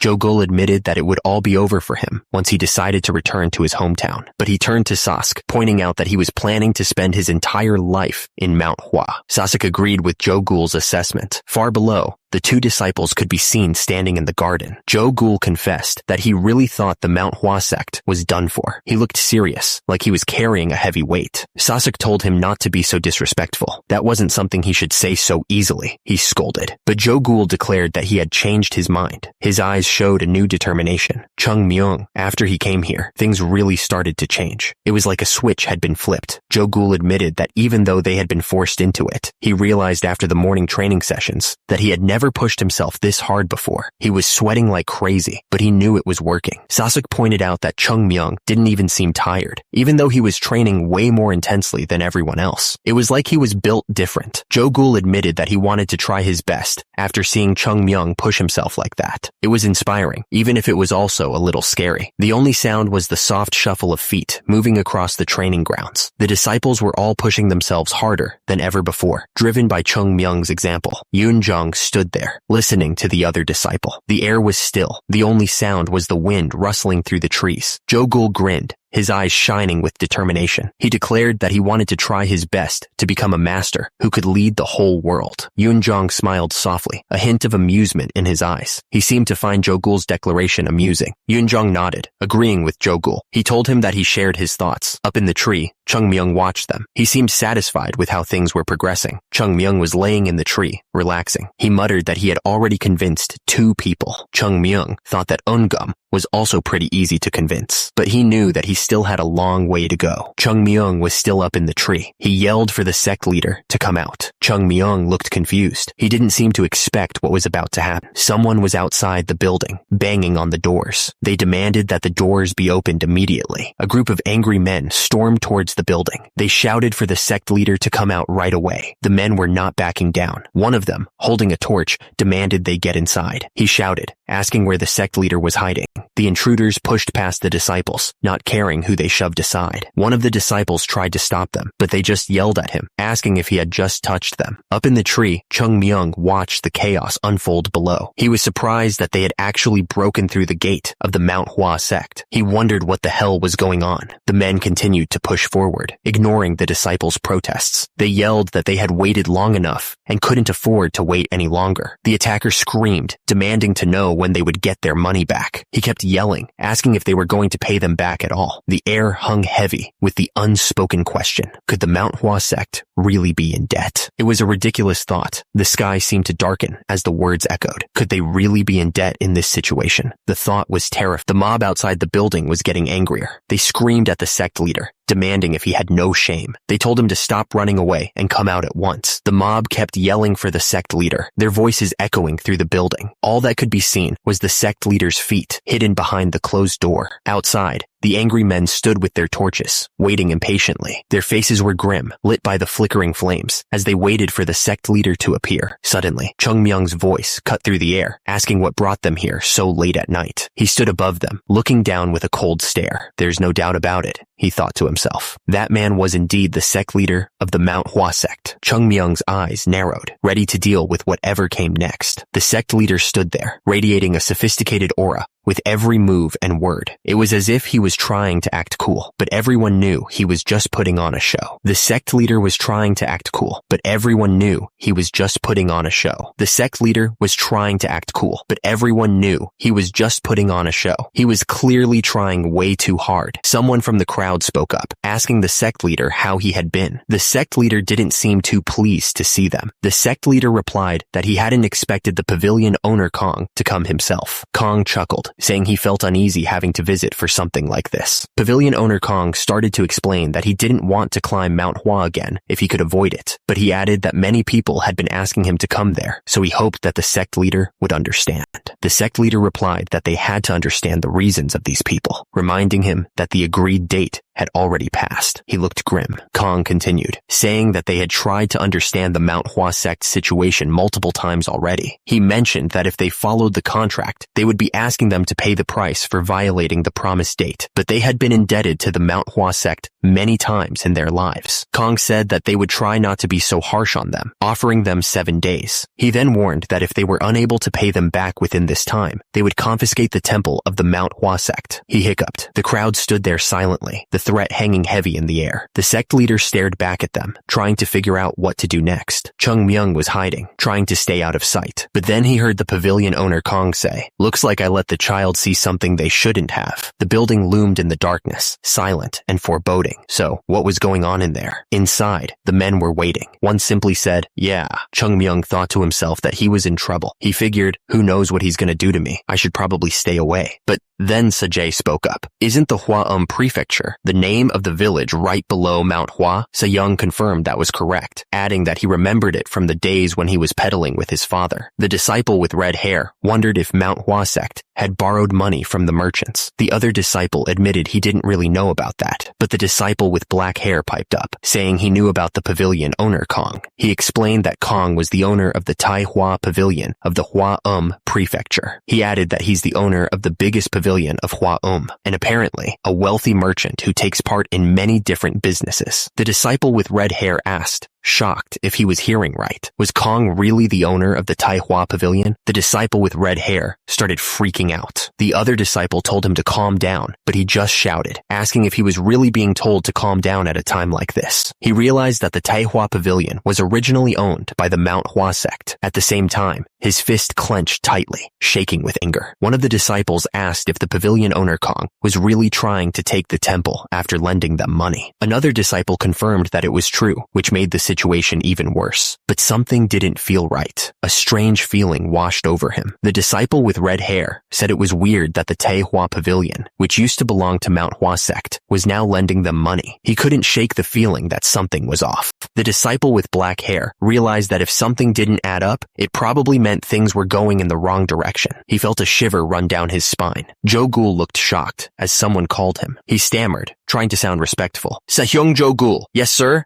Yeah?" The voice ordered him to bring the thing he had mentioned before. Jo-gul looked confused, wondering what he was talking about. The speaker repeated himself, making it clear he wasn't messing around, and immediately, Jo-gul realized what he meant and shouted back, "That thing. Oh, that thing. I'll bring it right away." Jo-gul returned, holding a large bundle wrapped in cloth. He looked up, asking what they were going to do with it. The speaker began to explain. There's an old saying in Buddhist literature. As he spoke, Jo-gul and another disciple looked on, wondering what he was getting at. Chung Myung, dressed in strange clothes, started explaining the meaning behind a dark saying. He said that killing a Buddha or your forefather doesn't mean literally killing them. It means you have to abandon any attachments that get in your way, no matter what they are. Chung Myung continued, saying that if you meet a Buddha, kill him. He explained that to truly achieve the way of the Tao, you have to violate the way of the Tao. It was a strange lesson, to say the least. Chung Myung suddenly announced that he was off to find the true way of the Tao. Below him, two disciples looked up, completely shocked. One of them shouted, asking where he thought he was going, dressed up like that, calling him a dumbass. The disciple yelled, asking if he was thinking of leaving the Sect temple. He called Chung Myung a crazy bastard, and told him to jump, and without a second thought, Chung Myung jumped right off the wall. Chung Myung stood on a hill overlooking the Mount Hua Sect. The lights of the temple twinkled in the distance, but he didn't look back. He was gone, off to find the true way of the Tao, whatever that meant. Laughter echoed from the Tai Hua Pavilion, bouncing off the walls. It was a cruel sound, mocking the Mount Hua Sect. The sect leader looked completely shocked, like he couldn't believe what he was hearing. They had basically given Mount Hua a final warning. The man laughed, asking how much the Mount Hua Sect thought they had borrowed. It was over 100,000 niang. He found the whole thing hilarious. The man said that the sect leader was even more bewildered because pavilion owner Kong was with them. He asked if that wasn't right. The merchant said that although he seeks profit, he felt sorry for having to do this to them. He said that after all, they had been in a good relationship for many generations. Taehua, pavilion owner Kong, said that they did the best they could. He asked how many times he had already let it slide. Taehua, pavilion owner Kong, said that everyone would praise his generosity. He said that he really hoped that was the case, laughing. Taehua, pavilion owner Kong, said that they were so carefree. He couldn't believe that they were able to live as such simpletons. Taehua, pavilion owner Kong, said that the power of the Mount Hua Sect was not something to be looked down on. The man said that the true strength of the Mount Hua Sect did not lie in their combat power. He warned that the biggest thing about the Mount Hua Sect to be wary of was their history. The guy was eating duck, and he was saying that in the Shanxi province, it'd be hard to find someone without any connection to the Mount Hua Sect. However, he took another bite, and he continued that these days, the Mount Hua Sect was significantly weaker. The guy then said that the Mount Hua Sect had become tender, just like the duck he was eating, whose skin ripped apart even with minimal force from the chopsticks. Pavilion owner Kong turned to the other guy and asked what he was thinking of doing with the temple after he took it from the Manhwa sect. He figured it'd be hard to sell, so the other man suggested that they just take something else from them instead. Pavilion owner Kong, sitting at the table, explained that the true value of their temple was beyond anything they could imagine. He seemed to know something the others didn't, and he was enjoying holding that knowledge over them. Kong continued, assuring them that even though the temple looked like nothing special, he could guarantee its true value. He let out a short laugh, then asked the other man what he meant by his earlier comment. He was playing games, clearly.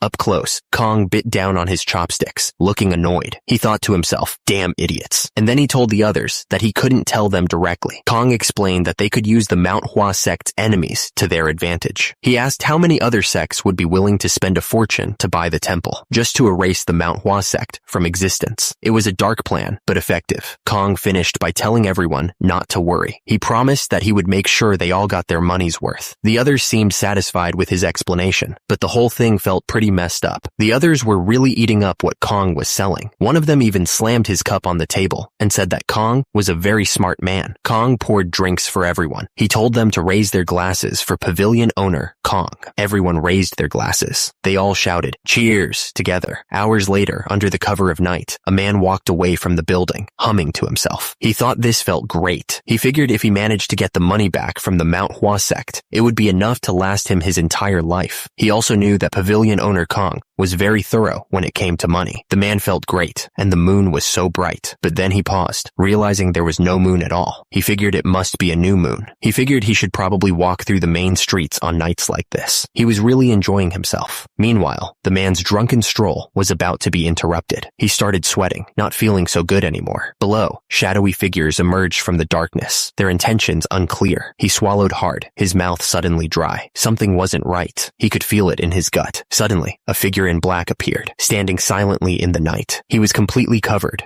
like a ninja from the stories. Suddenly, a voice called out, stopping him in his tracks. The figure in black looked up, startled by the sudden shout. The man stared at the burglar, completely thrown off by his outfit. He thought the guy looked like he'd walked straight out of a drawing, and he was also way too small. The man wondered if burglars usually wore such obvious clothes. He thought it was annoying that they were basically advertising their job to the entire world. Below, he asked the burglar if that was actually what he was. The burglar looked up, listening carefully. He said he wasn't interested in money. He just needed some answers, and he'd let him go unharmed. The man looked back at the burglar, a bit annoyed. He said it wasn't like he wanted to answer, but he didn't really have a choice. The burglar smirked, letting the man know that he had quite a few friends with him, you see. He seemed pretty confident, like he had everything under control. He went on to say that they didn't even let him walk around alone. Turns out, a whole group of men were standing behind him, all wearing similar hats and dark clothes. Someone watching nearby figured they must be high-class bodyguards. The guy's eyes were sharp, like he was ready to jump into action at any moment. One of the men wondered what they should do. He even suggested killing him, but another guy in the group thought they should at least hear him out and then capture him, making sure he could still talk. The burglar spoke up again, saying he wasn't a fan of violent scenes. At that moment, I was wondering what he was planning, since he was the one who broke in here in the first place. The man in green robes looked around, reacting to the sound he had just heard. He mumbled, "That's right." He suddenly yelled out, letting everyone know that the last hit seemed a bit too much. As a result, the face of one of the attackers was shown. The man in green robes stood over the burglar, looking down at him. He questioned if the others were listening when he told them to make sure the guy could at least talk. The man looked surprised, as if he hadn't realized the burglar was in such bad shape. He asked, "Oh, is that so?" The ninja stood over the bodies of the men who had attacked the Manhwa sect. It was a brutal scene, with bodies scattered everywhere. The man in green robes thought that people really needed to understand what others said to them, but there were some who just refused to do so,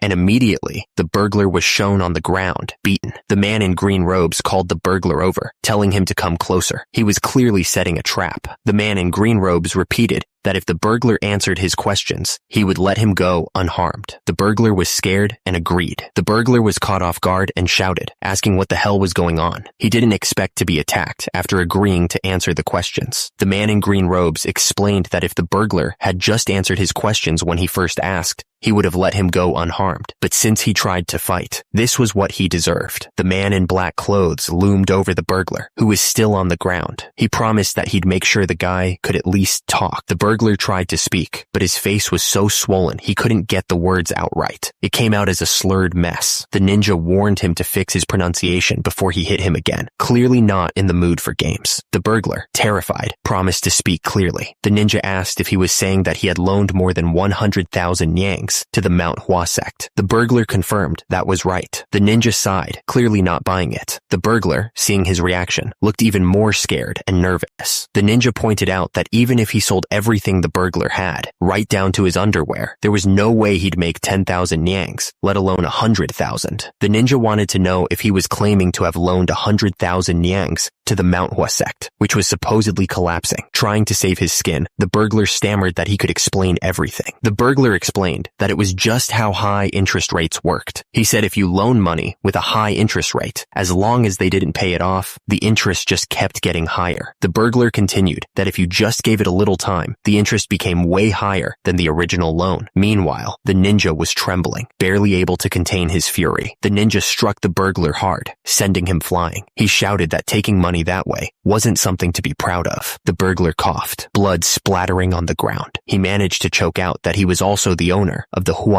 fabric shop. He barely whispered, "Yes, sir." The ninja pressed the burglar, wanting to know when he had bought the fabric shop. The burglar stammered, pretending he didn't understand the question. The burglar insisted that his family had owned the fabric shop for generations, but the ninja didn't buy it, declaring that there was no way that was the case. The ninja explained that the fabric shop was one of the businesses of the Manhwa sect. He added that all the best businesses in the prefecture originally belonged to them, and that the development of the whole area was all due to the sect. The ninja continued that they had left the actual management to stand-in representatives, but those scumbags must have taken the opportunity to take over the businesses while the Manhwa sect was collapsing. The burglar interrupted, asking why he was being hit. The ninja looked absolutely furious. He yelled that the burglar was a scoundrel and prepared to strike him again. The ninja stood firmly, ready to fight. He couldn't believe he had been caught off guard like that. The burglar was furious. Judging from his skills, he doubted the ninja was just some nobody, so he demanded that he identify himself. At that moment, Jung Bin declared that he was the escort warrior, Jung Bin. He was sure the burglar must have heard of him. The ninja paused, tilting his head. He apologized, saying he wasn't really knowledgeable in those kinds of things, but he asked why Jung Bin wanted to know his identity. Jung Bin explained that he should at least know the identity of those who would die by his blade. He asked if the ninja didn't remember getting knocked out after he hit him just a few moments ago. Jung Bin was absolutely furious, calling the ninja an arrogant scumbag, and immediately he grabbed his sword, ready to attack. Jung Bin charged forward, ready to strike. He yelled at the ninja to brace himself. Jung Bin was confident, announcing himself as the escort warrior, Jung Bin. He was sure the ninja would soon fall before him. The ninja looked down, thinking that Jung Bin was definitely stronger than him in terms of pure strength. His inner strength, physical strength, and speed were incomparable to Jung Bin's. But despite that, the ninja didn't believe that made him weaker than Jung Bin. The ninja knew that pure strength and speed didn't define how strong one was in a fight. He was ready to use his skills to win. The ninja suddenly threw a bunch of swords into the air. They spun around like crazy, reflecting the light. The ninja and Jung Bin clashed, their swords meeting with a loud clang. The force of their blows sent shockwaves through the air. Jung Bin suddenly looked very confused. He clearly didn't understand what was happening. The ninja thought that he had the advantage because of his experience. After all, he still had his memories from when he was the Plum Blossom Sword Saint. The ninja realized that if he lacked pure strength, he just needed to borrow it from his opponent. He was ready to turn Jung Bin's power against him. The ninja kicked Jung Bin hard, sending him flying backwards, and immediately after, the ninja gripped his sword tightly, preparing for another strike. The ninja's eyes narrowed, focused, and deadly. On the other hand, Jung Bin lay on the ground, dazed and defeated. The ninja didn't even look at Jung Bin. He just told him to come back after training more. The ninja sheathed his sword, the blade sliding smoothly into its place. He was already preparing to leave. The sword clattered against the hard ground. The sound echoed in the silent space. The ninja looked down at Jung Bin, who was still lying on the ground. He suddenly realized that he needed to know something from him, but he almost forgot what it was. The ninja thought he had almost forgotten about Jung Bin. He suddenly remembered that he had accidentally revealed his sword techniques to the guy.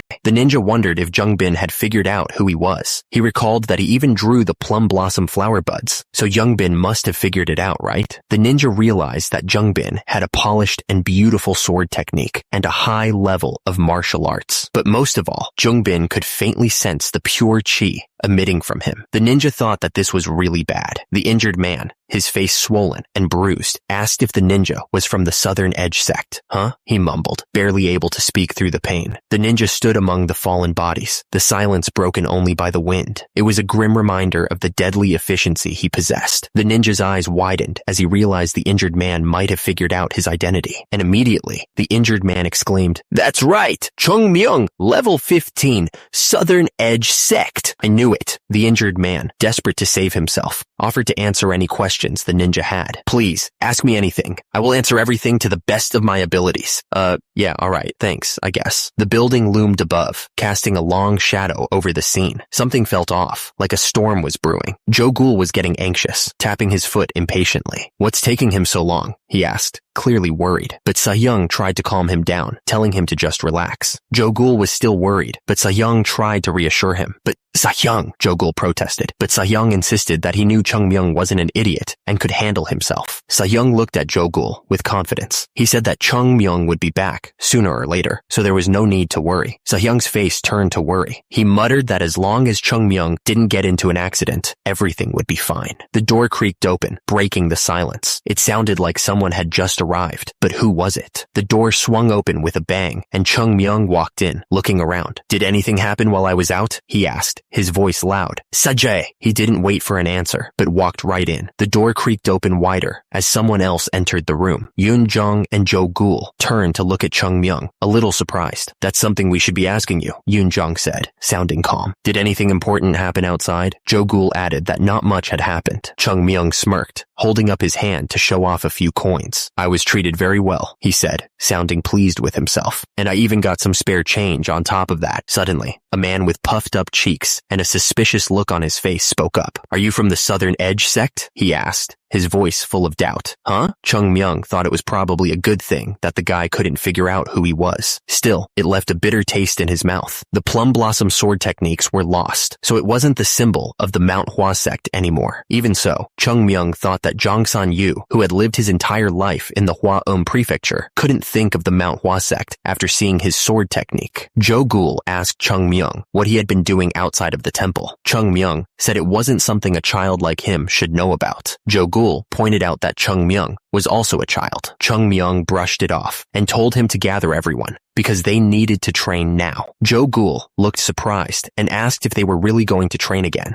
since they had just gotten back. He seemed tired already. Chung Myung, looking serious, told Sa-young to listen up carefully. He was about to make a big announcement. Chung Myung declared that, starting that day, they wouldn't miss a single day of training, no matter what. He shouted that even if the Manhwa sect fell, they wouldn't take a single day off. Joe Ghoul, all fired up, said he was ready for this and would gather everyone right away. But then Chung Myung casually said he wouldn't be participating that day because he had something else to do. Sajay pointed out that the training session was only possible when Chung Myung was there. It seemed like they relied on him way more than he let on. Joe Ghoul pointed out that they could train on their own that day, but he also mentioned that if they really wanted the other disciples to try hard, Chung Myung needed to show up too. He added they should just look at his face to see how tired he was. Then Yoon Jong said they were heading out. Joe Ghoul agreed and waved goodbye, saying they'd see him later. Chung Myung was now alone. He flopped onto the bed with a clearly exhausted. He lay there for a moment, staring at the ceiling. Then he started thinking about what he should do next, since the situation was, he remembered that the stand-in representatives had taken over the businesses. It looked like they were settling in. The account books that could have proven Manhwa sect's ownership of the businesses had been burned down by the Heavenly Demon Sect members, along with Manhwa itself. After all, there was no way any of this would have happened if the account books were still around. Chung Myung wondered if he should just assault them and wipe out all the merchants. He imagined himself doing it, cutting down the merchants in a rage. Chung Myung was lying down, thinking about the situation. He decided he shouldn't give in to violence, because everyone would think the Manhwa sect pushed a small child into wrongdoing, so he just needed an excuse. He needed an excuse for the Manhwa sect to not pay back the merchants options, and he needed evidence to prove that the businesses were originally owned by the Manhwa sect. But the problem was that Chung Myung didn't know where to find the excuses and evidence. He lay there, frustrated by the lack of options. Chung Myung was still lying there, lost in thought. The silence was only broken by the sound of his own breathing. Then it hit him. He suddenly remembered the account book. Come to think of it, he thought, I remember seeing Sahyung Jang-moon write in it a few times. He then remembered that whenever he came in, Jang-moon would hide a few volumes of the account books they had. The guy was always acting sneaky. He paused, his eyes widening. He was onto something. He could feel it. He sat up, his mind racing. Were there only a few volumes of those books? He suddenly had a bad feeling about this. Chung Myung's eyes went wide. He realized that Jang-moon must have hidden the rest of the account books somewhere else. There was no way that Manhwa sect only had a few volumes of account books when they managed so many businesses. The secret storage, which only the sect leader could enter, that's where the account books must be. Sahyung must have put them there. He'd heard a few rumors about it before. If there really was a secret storage, then its entrance was most likely inside the sect leader's residence. Chung Myung needed to think. The sect leader's residence hadn't changed from the past. It was somewhere in Manhwa, where many martial art masters resided, and was hidden somewhere close to the sect leader's residence. Chung Myung stared intently at the hills behind the sect leader's residence. That had to be it. He figured the storage must be underground. If they built it under the hills, there was no way anyone could ever figure out where it was. Chung Myung smiled, ready to start some unprecedented treasure hunting. He was gonna find those books, no matter what. He quietly slid open a window, slipping into the sect leader's residence. He had to be sneaky about this. Chung Myung jumped from the building, already apologizing to Sahyung Jang-moon in his head. After all, saving the Manhwa sect had to be his first priority, right? The ninja thought to himself that he'd hand it over to the sect leader without getting his hands on it, if he could. And immediately, he started running across the roof, heading towards his target. Meanwhile, Chung Myung was running with a stick over his shoulder, a huge smile on his face. He was gonna find those books, no matter what it took. Chung Myung thought to himself that he'd hand it over to the sect leader without getting his hands on it, if possible, that is. The mountains loomed in the distance, their peaks shrouded in mist. The air was still, and the silence was broken only by the wind whistling through the rocks. Suddenly, Chung Myung lost his footing and started falling backwards. He shouted that he was gonna die. Chung Myung sat at the bottom of the small hill, catching his breath. He muttered to himself that it might be a small hill, but it was still the same as searching an entire mountain, which was no easy task. Chung Myung looked annoyed. Even when he did it this way, it was still a pain. Chung Myung sat down and put his hands together, focusing his energy, and immediately, a blue light started glowing from his hands, swirling with power. Chung Myung focused, his hands glowing with a bright blue light. He channeled his energy, hoping this would lead him to the hidden storage room. Chung Myung watched as the beam shot out from his hands, piercing through the ground. He thought that if the energy met a large, empty space, that would be the storage room. Chung Myung stared at the ground, a question mark hanging in the air. He said that was what he thought, and he didn't know where it was, but there was no other reason for the empty space to be in the ground there. Chung Myung fell back, exhausted and frustrated. He exclaimed that he was gonna die, and it was probably not there. Chung Myung looked up, his eyes filled with determination. He decided to screw it and try one more time. Chung Myung gasped for air, his lungs burning. He wasn't gonna give up just yet. He had to try one more time. Chung Myung focused his energy again, sending a beam of light into the ground. But as the light pulsed, Chung Myung looked confused, not understanding what was happening. The beam of energy shot down into the earth, creating a ripple effect. And immediately, Chung Myung realized what it meant. He had found it. Chung Myung shouted that he had found it. And immediately, he grabbed a pickaxe, ready to dig into the ground. Chung Myung knew he needed to dig to confirm what he had found with his own eyes. With a grunt, he swung the pickaxe down, the sound echoing in the room. Chung Myung stared at the ground, his heart pounding in his chest. He could feel that he was close to finding what he'd been searching for. Chung Myung looked absolutely shocked. Bricks? He wondered if this was really Manhwa's secret storage. There was no way it could be made out of just bricks, not with all of Manhwa's treasures and account books supposedly hidden inside. He reached out and touched the bricks, feeling around the edges, and immediately, his eyes widened as he looked into the hole he had created. A grin spread spreading across his face, saying it was nice. A dark hallway stretched out before him, promising secrets and hidden treasures. Chung Myung shouted that he found the hallway that led to the secret storage. Chung Myung stared down the hallway, a mix of excitement and nervousness swirling within him. He wondered what secrets and dangers awaited him in the depths of the secret storage. Chung Myung stood in the hallway, deep in thought. He wondered if the sect leader knew about the hidden safe. If he did, that could complicate things.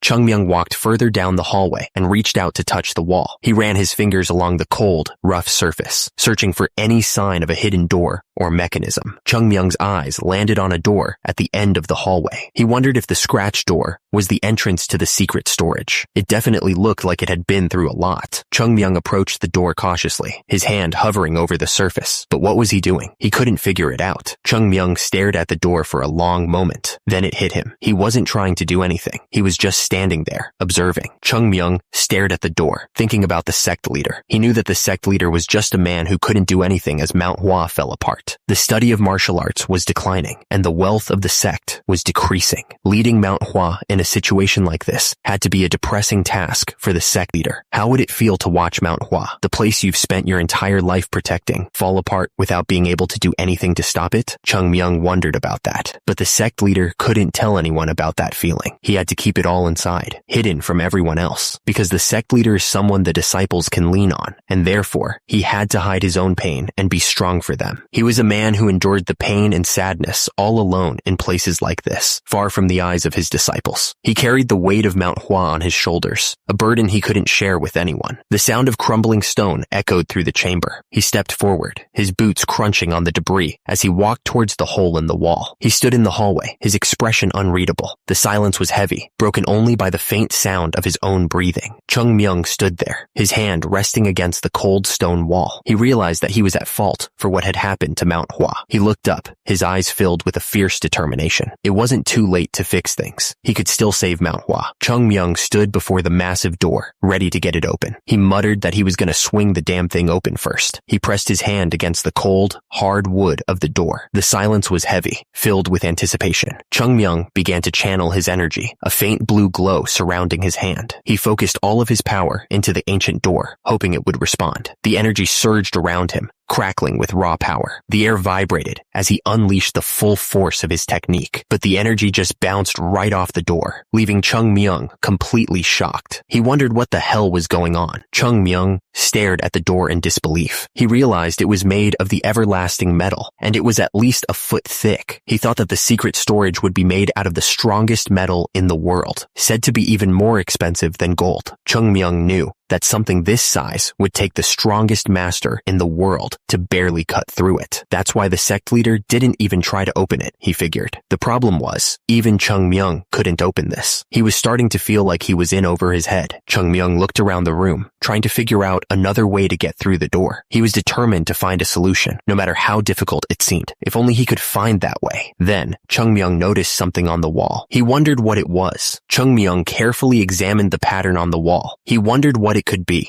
Then it hit him. Chung Myung realized that the patterns weren't just decorations. They were blade marks. Chung Myung stared intently. Some of the marks resembled the movement plum blossom sword technique. He was starting to piece things together. He looked closer. This one was the bamboo leaf sword technique, and that one was the equilibrium sword technique. Now that he knew they were blade marks, Chung Myung started to recognize them for what they were. Chung Myung's eyes widened. If these were the clues on how to open the door, he was finally on the right track. Chung Myung realized what he was dealing with. Turns out, it was the Violet Dawn fortified chi. Chung Myung planned it out. He'd follow the marks precisely, starting with the equilibrium sword technique and the bamboo leaf sword technique. Then he'd move on to the 24 movement plum blossom sword technique, and finally bring out the plum blossom sword dance. That's how he'd open the door. He wondered how anyone could make something like this. Anyway, Chung Myung felt like he got the gist of it. He could see the complex patterns of the door right in front of him. That meant there was just one problem left. Chung Myung wondered how he was supposed to perform all those techniques. It would have been no problem if it was his past self. However, now Chung Myung was nothing but a child. He could play it all in his head, but applying inner strength to his blade and instantly performing those techniques was currently impossible for him. Chung Myung realized there was still a way, but he really didn't want to do it. He could already feel the exhaustion creeping in. He focused his energy. His hands started to glow with a bright, unnatural light as he started to gather his innate, true chi.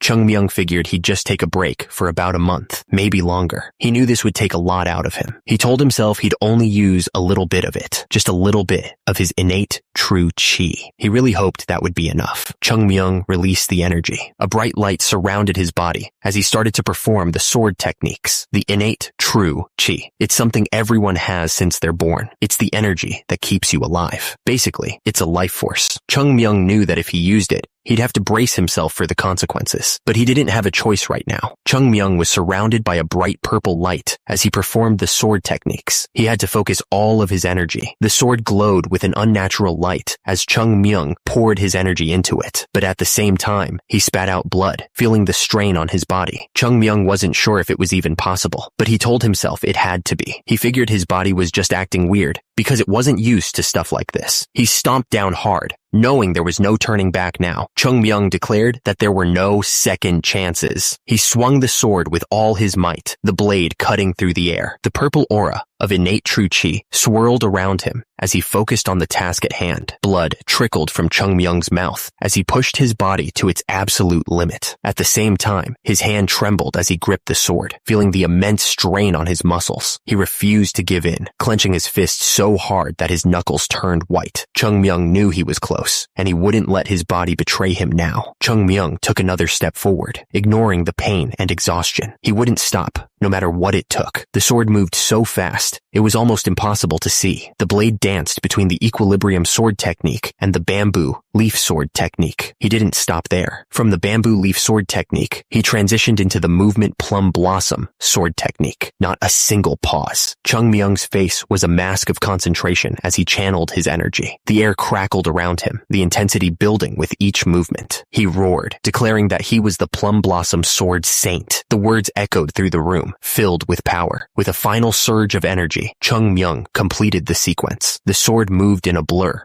cutting through the air with incredible force. Chung Myung coughed, spitting out blood. He had pushed himself too hard, and his body was starting to feel the strain. He collapsed to the ground, panting. The residual energy from the sword technique swirled around him, a chaotic reminder of the power he had just unleashed. Blood stained the floor, each drop a testament to the effort he had put into that final strike. It was a grim reminder of what it took to unlock this secret. Chung Myung pushed himself up, his face pale and streaked with blood. Did it work? He asked, his voice hoarse with exhaustion and anticipation. He stared at the door, his heart pounding. It would be devastating if it still wasn't opened after all that, he thought to himself. The power of the sword technique began to condense, swirling into a vortex of pure energy. It was a dangerous amount of power to contain in such a small space. The energy exploded outwards, shaking the entire room, and immediately, Chung Myung was left staring blankly, totally confused by what was happening. Chung Myung's eyes widened in shock. He couldn't believe what he was seeing, his face frozen in disbelief. The sound of stone grinding against stone echoed through the chamber as the door began to crack open. Chung Myung looked up, a flicker of hope in his eyes. The door swung open, revealing the hidden chamber beyond. Chung Myung grinned, finally able to see the results of his efforts. It opened, he thought. Chung Myung's face was all puffed up as he tried to cough. He could feel blood trickling down his face, a grim reminder of the power he had just unleashed. The floor was now covered in blood, splattered everywhere from the force of the blast. It was a messy scene, to say the least. Chung Myung coughed again, more blood coming up. He was clearly in a lot of pain, his body taking a beating from using all that power. Chung Myung sat there on the floor, beat. He figured he'd be stuck in bed for at least 2 months now, not just one. Saving the Manhwa Sect was such a pain in the butt, he thought. He slowly got to his feet, ignoring the pain, and as he stood up, Chung Myung gripped his sword tightly, ready to face whatever was next. Chung Myung wiped the blood from his mouth. His eyes narrowed with determination. He wasn't about to let a little pain stop him from getting to the bottom of this. Chung Myung glanced down, a glint of curiosity in his eyes. He wondered what kind of secrets Seung Jongmun had been hiding all this time. Shall I take a look at what Seung Jongmun's been hiding? He thought. Chung Myung didn't hesitate. He gathered all his power and slammed it into the door, the force causing cracks to appear all around it. The entire structure shook as he forced it open. Chung Myung stepped into the room. The air was thick with the scent of old paper and dust, a stark contrast to the chaos he had just left behind. Chung Myung looked around, but there were only 3 bookshelves. It's smaller than I thought, he muttered, clearly disappointed. Chung Myung figured it made sense, though. He thought that making a huge safe out of everlasting metal would only be possible for the greatest sect in the world. Chung Myung remembered how Sa-young kept complaining about how they had no money. He guessed Sa-young had used all of it to make this storage room. Chung Myung reached out and grabbed a book, his eyes widening in surprise. What the hell was this? Chung Myung's eyes lit up as he held the books. He shouted that he had found them, the account books of the Manhwa sect. The pages were filled with meticulous records. It looked like Sa-young had even made copies of the originals from the Finance and Economy Agency. Such a thorough man. This would definitely do.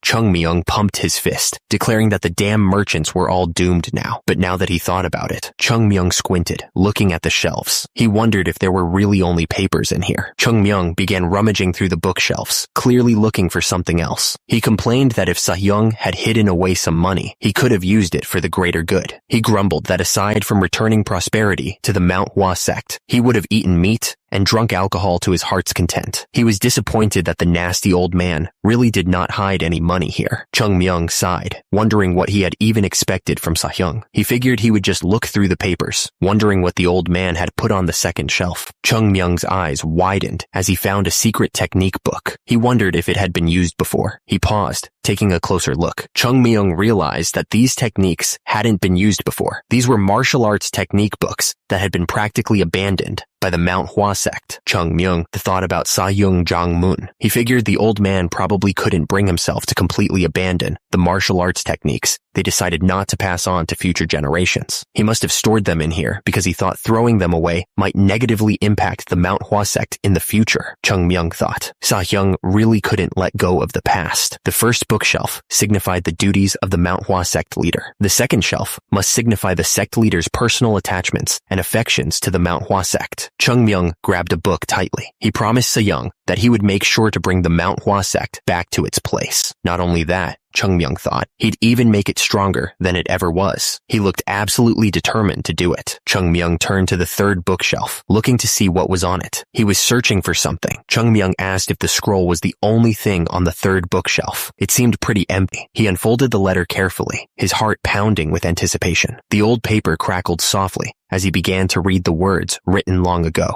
Chung Myung looked up, surprised. The letter was from the sect leader. He continued reading, his eyes scanning the ancient script. If anyone was reading this right now, it meant the next generation sect leader had been decided. He turned the page, his expression thoughtful. The sect leader humbly left his words in this letter. The role of the Manhwa sect leader wasn't simply to lead the Manhwa sect. If the reader was already a sect leader, they surely must know this already. The letter went on to say that those who truly lead the Manhwa sect are none other than its own disciples, the children who would grow to carry its legacy. He could almost see the sect leader carefully writing these words, each stroke filled with the weight of responsibility. The sect leader continued, saying that the job of anyone leading the sect was simply to protect and motivate the disciples. They needed to ensure everyone could chase their dreams, nothing less. The letter stated that the Manhwa sect was just the Manhwa sect. It was full of a will and spirit that no one could ever control or lead. Whether it was on the rise or in decline, the Manhwa sect would always be itself, the letter said. It was a promise and a warning all in one. The sect leader's final words were about ensuring the will of the Manhwa sect was passed on to future generations, unchanged. The key to that was fostering those future generations and continuing their legacy. The letter spoke of a great responsibility left behind by the writer, a duty passed down from ancestor to successor. The letter identified the writer as Chung Mun, the 21st sect leader of the great Manhwa sect. Chung Myung continued to read, feeling the weight of those words. He muttered that the guy seemed to like nagging others, even from beyond the grave. Yu Iseol stood near the doorway, quietly observing him. She figured she didn't get much out of this trip, but it should be enough. What really mattered was that she finally had the account books in her hands. She started walking back the way she came. Chung Myung thought that with these, he could bring back Manhwa's stolen businesses. But then he paused. Something didn't feel right to him. Chung Myung looked around the storage room, his eyes narrowing. Something was definitely off about the way this place looked. He stared around, his face showing his confusion. This was strange, really strange. Chung Myung remembered that the Sahyung Chung Moon he knew had terrible OCD. He was someone who kept 2 lamps in his room, directly on his right and left, to keep the symmetry of his room. Chung Myung looked at the 3rd shelf, now almost empty. He wondered how someone like Chung Moon could have left it like this. Chung Myung stared up at the shelf, his eyes widening.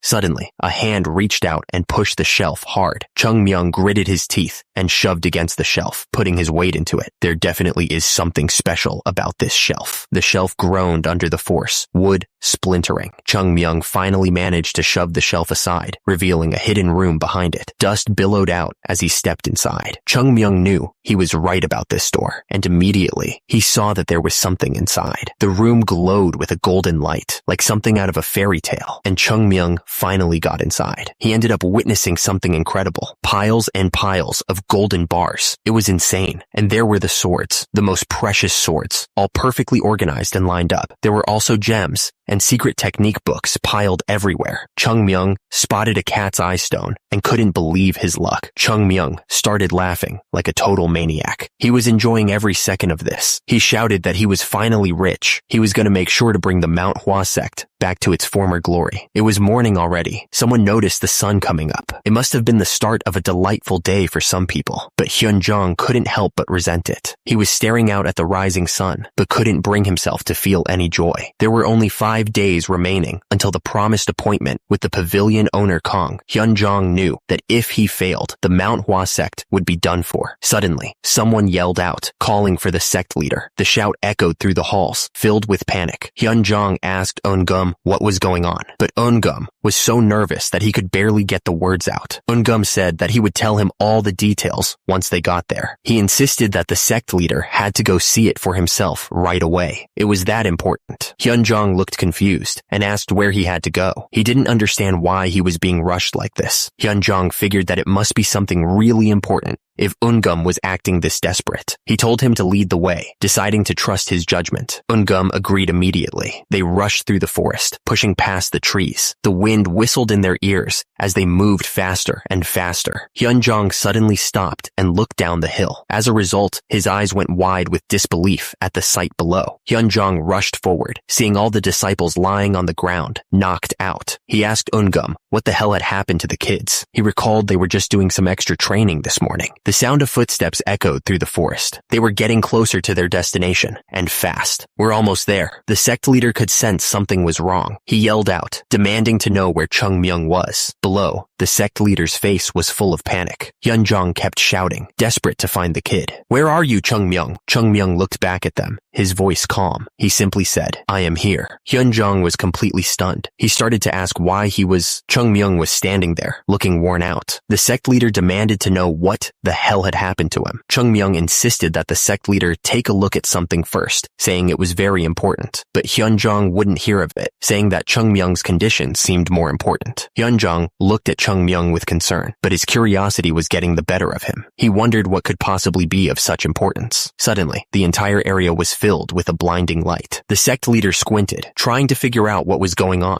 Hyunjong's eyes widened in disbelief. He couldn't believe what he was seeing in front of him. Chung Myung looked back, a wide smile spreading across his face. He couldn't believe what he had just stumbled upon. A treasure chest overflowed with gold bars and ancient books. Chung Myung realized he had discovered this by accident. Hyunjong was absolutely shocked. He stammered, asking how Chung Myung had found this place. He was sweating from exhaustion. Hyunjong quickly told Chung Myung to go back and rest, saying he wouldn't ask any more questions. Chung Myung's shoulders slumped as he tried to catch his breath. He was completely drained. The shiny golden bars seemed to stretch on forever. Chung Myung stared in awe, completely speechless. Hyunjong's eyes widened as he looked at the contents of the chest. He muttered, realizing realizing there was something even more important inside. Lying inside the chest were the account books. Hyunjong realized they were the Hua Prefecture business account books of the great Manhwa sect. Hyunjong slapped his forehead, suddenly understanding the situation. He had almost forgotten about these books. Hyunjong knew that if he carelessly opened the books, they might crumble apart, and he'd be uneasy for the rest of his life. On top of that, there was something else that caught his attention.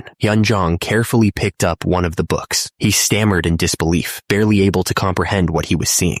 Hyunjong's eyes went wide as he read the words in the book. He couldn't believe what he was seeing. The shock of what he was reading was too much for Hyunjong. He fell backwards, overwhelmed. 2 members of the sect saw Hyunjong fall. They ran towards him immediately, shouting for their sect leader. Hyunjong looked up, dazed. He mumbled something unintelligible. Hyunjong finally managed to get the words out. He announced that these were the 7 Plum Blossoms Sword Technique records. Hyunjong suddenly sat up in his bed. He looked around, clearly disturbed by something. Someone shouted, asking if they had brought the chest with them. He was relieved that the sect leader was awake, and immediately demanded that Hyunyoung, the leader of the Finance and Economy Agency, be brought to Hyunjong. The person stared intently at the book. He seemed shocked by what he was reading. Hyunyoung declared that they were all real, confirming the authenticity of the items. Hyunjong asked if he was sure. The other man confirmed that he was completely sure. He added that he had also secured the verification documents that were under the treasures. Hyunyoung held up the documents,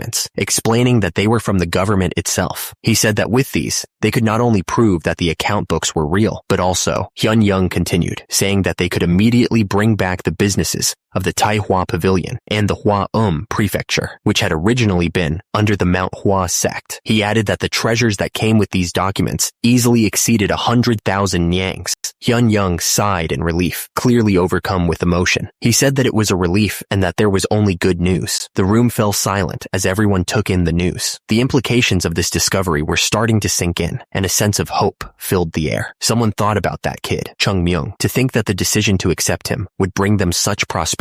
It was unbelievable. Someone said that the kid was the harbinger of fortune in the Manhwa sect. It was a lot of pressure to put on a child, but they weren't wrong so far. More importantly, someone slammed their hands on the table, making a loud noise. It was a sign that a decision was being made. The elder stood up from his chair, turning around. He thought that if the account books were real, he would have to confront them. Hyunjong yelled for them to bring in all personnel related to the Great Manhwa's Hua Prefecture business account books. He looked absolutely furious. A few days had passed since the sect leader had demanded the account books. The story was about to move forward. Someone shouted, complaining about being pushed and warning that he was going to fall. He looked absolutely furious. The man stated that they weren't too far from the Manhwa sect and told everyone to keep moving. He then replied to someone with, "Yes, sir." At the top, one of the guys was thinking that after he got his money, he was never coming back to this mountain. And immediately below, another guy was breathing heavily, looking exhausted. The men wondered why the sect leader had suddenly called them to Manhwa. They questioned if he had already prepared the money. The group made their way up the mountain path, each step bringing them closer to Manhwa. One of the men muttered that 100,000 nyangs wasn't exactly pocket change, highlighting the significant debt at stake. One of the creditors figured that Haegun Jeong was probably calling them to beg for mercy. He didn't think there was any way the sect leader could get that much money in such a short amount of time. Another man speculated that there was no point in dragging things out until the promised date. That was probably why Haegun Jeong was calling them in early, he thought. One of the creditors scoffed, saying that the sect leader made them come and go as he wished just to beg from them. He added that he'd never seen such a shameless debtor. But another man told him to refrain from speaking of him with such harsh words, even though Hyunjong was currently going through financial difficulties. The shop owner Yu looked anxious, wondering if it was possible that they weren't going to get their money back after all. He looked really concerned. The group of people walked up the mountain. One of them pointed out that the fact that someone from the Southern Edge sect came to this area made it obvious that many people were interested in Manhwa's temple. One of them was really excited about the money. He figured that if he got 5,000 nyangs today, like he was supposed to, he wouldn't have to work for the rest of his life. He wouldn't have to keep running his shop. The group gathered at the entrance to the building. They looked nervous as they waited to go inside. The group stood silently. The tension in the air was so thick you could cut it with a knife. They were all clearly nervous about what was about to happen. When the merchants reached the gates, they all felt conflicted about bringing down the Manhwa sect with their own hands. The sect had been the protector of the Hua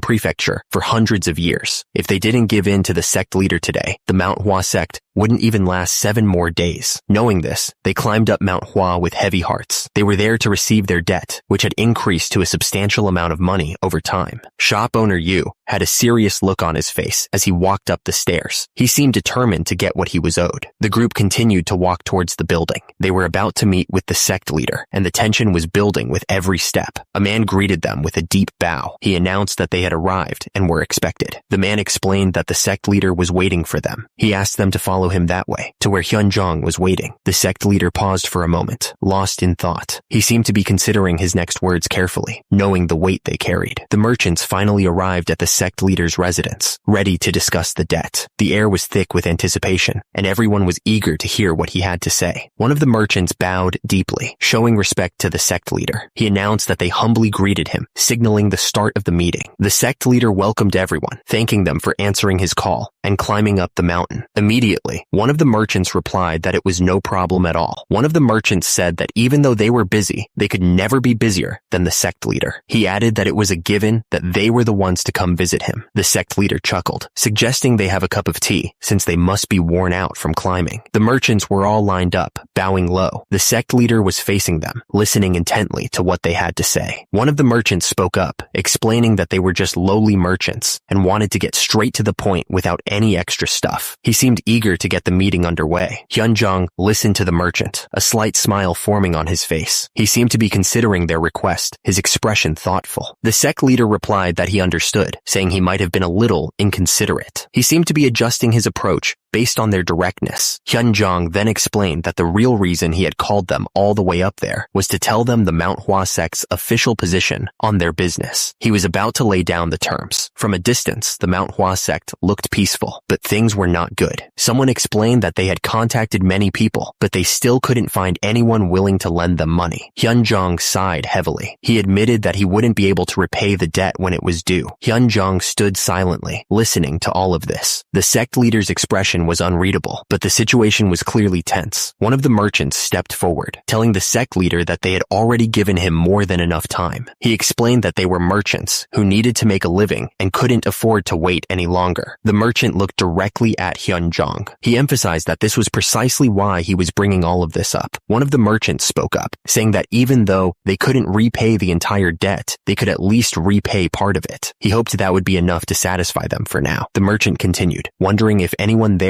would be willing to delay the repayment date. He was clearly hoping for someone to show them some mercy. Another one of the merchants pleaded with them to do the Manhwa sect a favor and show them some mercy. He bowed deeply, hoping to sway their decision. The atmosphere in the room was getting weird. Down below, one of the merchants looked nervous and uncertain. The narrator said that the atmosphere had started to flow in a strange direction. Everyone was on edge, waiting to see what would happen next. The group of merchants stood outside, waiting. The person in front of them was thinking hard, trying to figure out what to do next. The person watching thinks to himself, wondering if that's how Hyunjong is handling things. He looked a little surprised, as if he hadn't expected this. He still didn't understand what was going on. The guy looked completely lost in thought. He wondered if Hyunjong was trying to push the merchants into a corner, or if he was just being nice. It could honestly be either one, he thought. But one thing he knew for sure was that Hyunjong wasn't as simple as he looked. The guy seemed deep in thought. The most important thing a sect leader needs is to be calm. The scene then shifts to a building. Even though the Manhwa sect is a place where many Taoists live, martial arts are the base of the sect. So, making smart choices should come naturally, especially for the sect leader. The back of a man's head is shown. Does Hyunjong have what it takes to be a good sect leader? The man stared intensely. Hyunjong explained that he had already said he couldn't give them any more time. He asked them not to misunderstand him. The merchant clarified that he wasn't just talking to pavilion owner Kong. He seemed serious about whatever he was saying. Hyunjong explained that even though the Manhwa sect owes 100,000 nyangs, he owes a unique amount to everyone there. He was trying to be reasonable. Hyunjong paused for a second. He seemed to be thinking about what to say next. Hyunjong then asked if anyone would be kind enough to let them delay the repayment date. The sect leader was trying to appeal to their good nature. The man thought that Hyunjong was resorting to pitiful trickery. He looked annoyed. The man asked if that meant Hyunjong was able to immediately repay those who refused to comply with his request. He seemed to be calling calling Hyunjong's bluff. Hyunjong explained that even though the Manhwa sect has decayed significantly compared to the past, that didn't mean they had nowhere to turn. He added that even though they couldn't prepare the entire 100,000 neongs, they could prepare a portion of it. He was trying to sound confident. Hyunjong then pleaded with them. He promised that in the name of the Manhwa sect, they would make sure to repay the debt of those who were willing to show mercy on them today. He looked desperate. One of the merchants spoke up, questioning if Hyunjong even knew what he was talking about. He asked if it meant that if they delayed the repayment date, he would repay them in the future. The merchant looked skeptical. Hyunjong confirmed that was precisely so.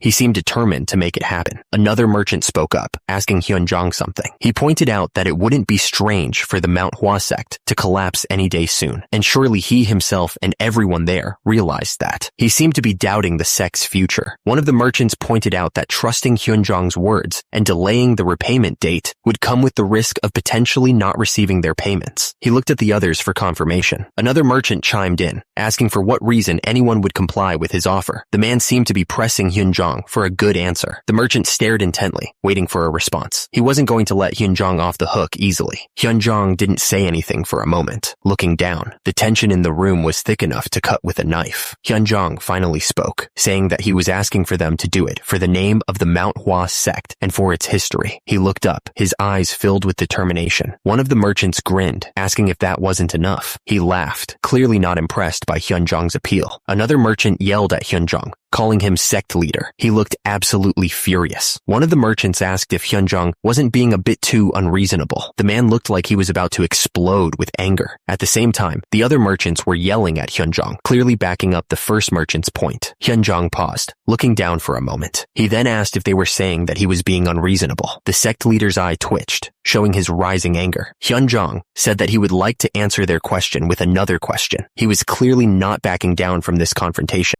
Hyunjong asked what the Manhwa sect meant to everyone there. He continued, questioning if the name and history of the Manhwa sect carried any value at all. The sect leader continued, questioning who would dare to treat the name of the Manhwa sect lightly. He pressed on, asking who would dare to dismiss its history. Hyunjong explained that they may have weakened over the years, but the Manhwa sect had always been with the Hwa prefecture this entire time. He added that the Manhwa sect had passed on its energy and spirit over the generations and continuously shared it throughout the entire prefecture. Hyunjong continued, saying that he would like to humbly ask of them something. Meanwhile, one of the merchants looked down, seemingly contemplating something. Hyunjong asked them to reflect on what the Manhwa sect meant to them. The merchants looked at each other, seemingly unsure of what to say. Hyunjong spoke up, saying that he would like to suggest something to everyone there. He looked around, waiting for everyone to pay attention to what he had to say. Hyunjong gestured, directing people to move to one side. He then told everyone that those who were willing to personally delay the repayment date should stand over there. Hyunjong continued, telling everyone that those who were not willing to delay should stay standing where they were. The atmosphere was tense, with everyone unsure of what to do. Hyunjong then warned that everyone was responsible for their own actions. He wanted to make sure everyone understood the risks involved. Hyunjong added, clarifying that those who decided to delay the repayment date would not be protected by the Merchant Alliance. The sect leader emphasized that this was the case even if they ended up not receiving their payments. The speaker told everyone to choose where they wanted to stand. He looked around, waiting for them to make their decisions. The tension in the air was thick as everyone considered their options. The merchants started murmuring among themselves, clearly unsure of what to do. They looked at each other, trying to gauge what the others were thinking. At the same time, another group of merchants also mumbled, hesitant to make a decision. The merchants were still unsure, not knowing what to do. The air was thick with uncertainty. But below, a man smirked, clearly pleased with how things were going. Someone spoke up, saying, "Look at what we have here, sect leader." The speaker seemed amused by the situation. The man opened his arms wide, gesturing to the crowd. He pointed out that no one was willing to personally delay the repayment. The merchant clicked his tongue, clearly disappointed. Shop owner Yu walked away from the group, and immediately, someone asked if that was shop owner Yu. Hyunjong stared intensely. He seemed to be thinking about something. Someone shouted at shop owner Yu, asking what he thought he was doing. The others watched with anticipation. Shop owner Yu asked them not to look at him like that. He admitted that he knew he was doing something stupid, but he had something to say. The sect leader looked on, waiting to hear what he had to say. Pavilion owner Kong told them that he wasn't from the Hwa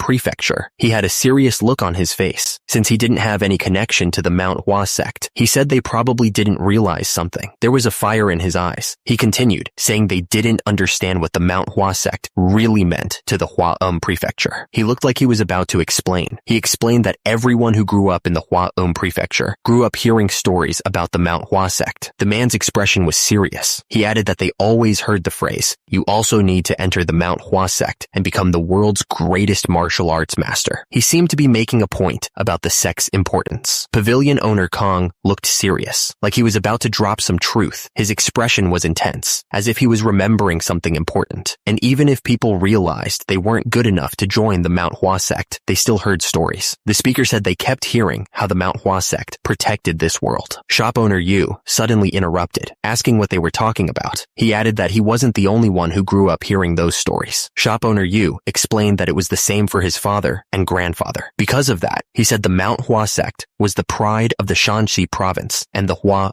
prefecture. Shop owner Yu warned that if they left after taking the money, it would be over for them. He said there were many places like Hangzhou City where they could spend their money. Shop owner Yu wondered where he would even go with the money he got. He had lived his whole life in the Hua prefecture. He asked if they were giving up such a large sum of money for something so small. Hyunjong told him he would regret his choice. He seemed confident in his words, like he knew something they didn't. Shop owner Yu admitted that he had only looked forward to getting his money and not having to work ever again. He looked conflicted, like he was having second thoughts. Shop owner Yu was thinking that he must have gone crazy to say such things. He seemed to be struggling with his decision. At the same time, his fist clenched tightly, showing his inner turmoil. Shop owner Yu trailed off, lost in thought. It was clear he was wrestling with something important. Shop owner Yu stepped forward, addressing the group. He said that he already made enough money to live comfortably. He seemed pretty confident in his position. Shop owner Yu continued, making his point clear. He added that even if he didn't get the money, he could just see it as a small regret. The shop owner seemed determined to stand his ground. Shop owner Yu then declared that he would regret causing the Manhwa sect to fall apart. He said he would feel that regret until his dying breath, even if he got a ton of money. The man seemed to be speaking from the heart. Shop owner Yu looked up, his expression firm. He stated that he didn't want to live a life filled with that kind of regret. It was clear that he had made up his mind. Hyunjong smiled slightly, listening to the man's words. He told shop owner Yu to do as he pleased. The sect leader said it wouldn't change anything if just one person decided not to take the money. The man's face was shown in a close-up. He asked who said there was only one person. He seemed to be hinting that more people would refuse to take the money. As he spoke, a group of people walked down the hallway. The sound of their footsteps echoed through the building. They were heading towards where Hyunjong was. The group of people stood together, wearing serious expressions. At the same time, one of the men looked up, a question mark floating above his head, clearly surprised by something. Hyunjong stood tall, his expression unreadable, as he faced the people before him. The sect leader was flanked by two individuals, their faces partially obscured, adding to the tension in the room. Hyunjong closed his eyes, a deep breath escaping his lips. The sect leader seemed to be steeling himself, bracing for whatever was about to happen. The man in green looked at the others and said that he was plenty satisfied with the fact that there were still those who held a meaningful connection to the Manhwa sect. He looked hopeful that they could come to an agreement. Hyunjong called out to Onam to bring it there right away. Onam agreed immediately, acknowledging the sect leader's command. A box filled with books was placed on the ground with a thud. The sound echoed slightly in the room. The books were old and worn, but they were neatly stacked. Someone gasped, realizing what they were looking at. Someone recognized them as the business account books of the Hua prefecture. The man looked shocked and confused. One of the men addressed the crowd and said that the Manhwa sect had been generous to them and their families for many generations. He seemed to be reminding them of their past. The man's expression changed as he accused them of betraying the sect instead of paying what they owed. He looked absolutely furious. The man's face was covered in sweat as he looked utterly terrified. He looked like he was about to have a heart attack. A foot slammed down, emphasizing the threat. The man declared that, according to the account books, the Manhwa sect would be taking over their businesses. He continued, saying that they would also be taking all the wealth they had gained through those businesses, down to the very last coin. The merchants looked stunned as the man walked. One of the men shouted at the sect leader, demanding what he was talking about. The crowd looked on, waiting for an explanation. Another man stepped forward, accusing the sect leader of taking over all the businesses. He said it was just as he had predicted. Another man told the sect leader that his joke had gone too far. He looked serious, not finding any humor in the situation. The Sect leader replied that it was a shame that they thought he would have the time to joke around with them. He looked annoyed by their accusations. Another voice spoke, but the Sect leader cut him off. He slammed his hand down on some papers, looking absolutely furious. The man looked at the account books in his hands. He asked how they could prove that the account books were real. The speaker looked at the group of people. He asked if they were saying that the Manhwa sect had forged the evidence, adding that he was sure the Manhwa sect would never do that. The Sect leader spoke to the man, trying to reason with him. He asked how he could be so sure that he wasn't being tricked by what were presumably fake account books. The man listened to the sect leader's words. He replied that he understood where he was coming from. The sect leader ordered Unam A to bring the leader of the finance and economy agency to him. Unam replied that he would. Sect leader. The man looked closely, thinking about the account books. He said the validity of the account books was something they had to consider. Hyun Young agreed with the man. He said that it was certainly something they had to take into account. Another man chimed in, agreeing with Hyun Young. He added that even the leader of the finance and economy agency agreed, saying it was as expected of pavilion owner Kong. But the man with long hair paused, turning to look back at the group. He seemed to be thinking hard, then said, "However," the man continued, looking down thoughtfully. He explained that since they had expected something like this to happen, Hyun Young raised his hand, explaining that they had already sent half of the account books to the Hua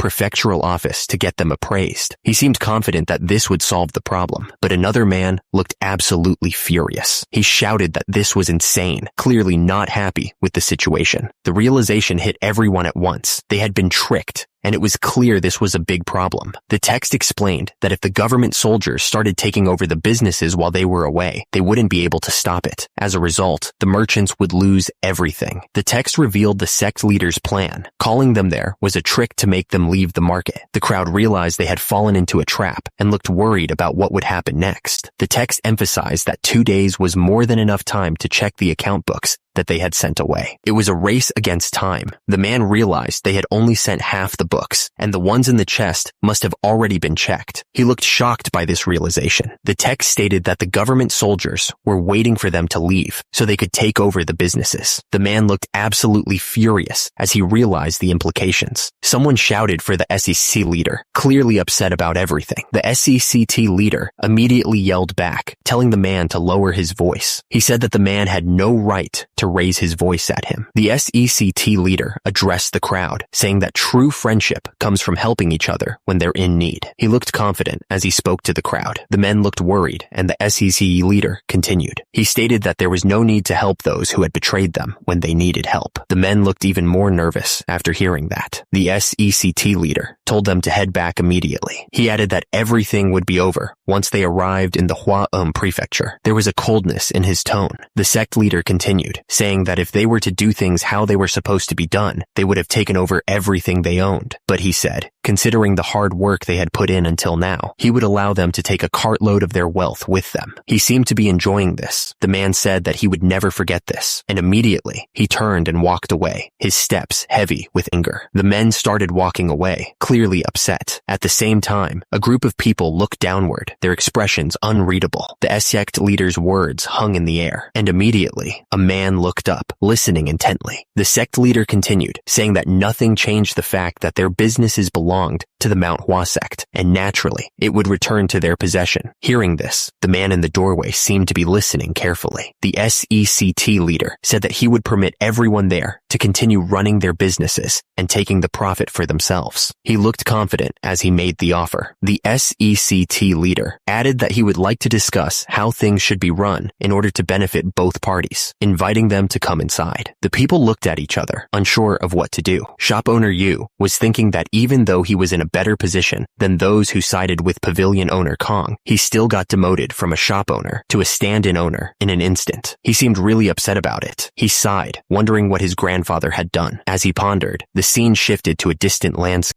up. Meanwhile, a man suddenly shouted, asking what was going on and who told Hyunjong that he could give away a cartload of their wealth. He looked absolutely furious. He continued yelling, asking who Hyunjong thought he was to give away a portion of the Manhwa sect's wealth. The man's anger was palpable. At the top, people were pulling carts looking normal. However, down below, Hyunjong looked furious. The soldiers explained that after they climbed down Manhwa, all of the businesses were taken over by the government soldiers. They added that if it wasn't for the sect leader's request, they would have lost everything. A man looked up, yelling Pavilion Owner Kong's name. He regretted listening to that scumbag. Another man yelled Pavilion Owner Kong's name. He asked what they were supposed to do now. The man demanded that Pavilion Owner Kong say something. He reminded Kong that he had told them to trust him. At the same time, a cartwheel was shown. The man looked furious and asked if he was being blamed for everything. He seemed ready to explode. The man denied blaming him for anything. He stammered, trying to explain himself, and immediately, someone slammed a stick on the ground, making everyone jump. The man in red told everyone there was no need to get worked up. He said they would only be in this position temporarily. He then asked how those account books could possibly be real. The man yelled that those were fakes. He insisted that the sect leader had forged them. One of the guys pointed out that the prefectural office had validated them. He added that he had taken a peek at the contents, and they all seemed legit. The man in the red robe was clearly upset. He said they probably set the whole thing up with the representative from the prefecture. He looked like he was about to explode with anger. The man's face was red with fury. He told everyone to head to Luoyang City for now. He looked determined to take action. The man clenched his fist tightly, veins popping out. He declared that if they were using authorities to push them down, they would have to oppose them with even bigger authorities. He was clearly not backing down. The man scoffed, calling it garbage. He was clearly frustrated with the situation. Everyone else looked just as annoyed. Meanwhile, someone dressed in all black was lurking in the forest. The figure seemed to be watching and listening carefully. The air was thick with tension. The man in the red robe asked if the figure in black was the one who had been speaking. He was interrupted by someone coughing nearby.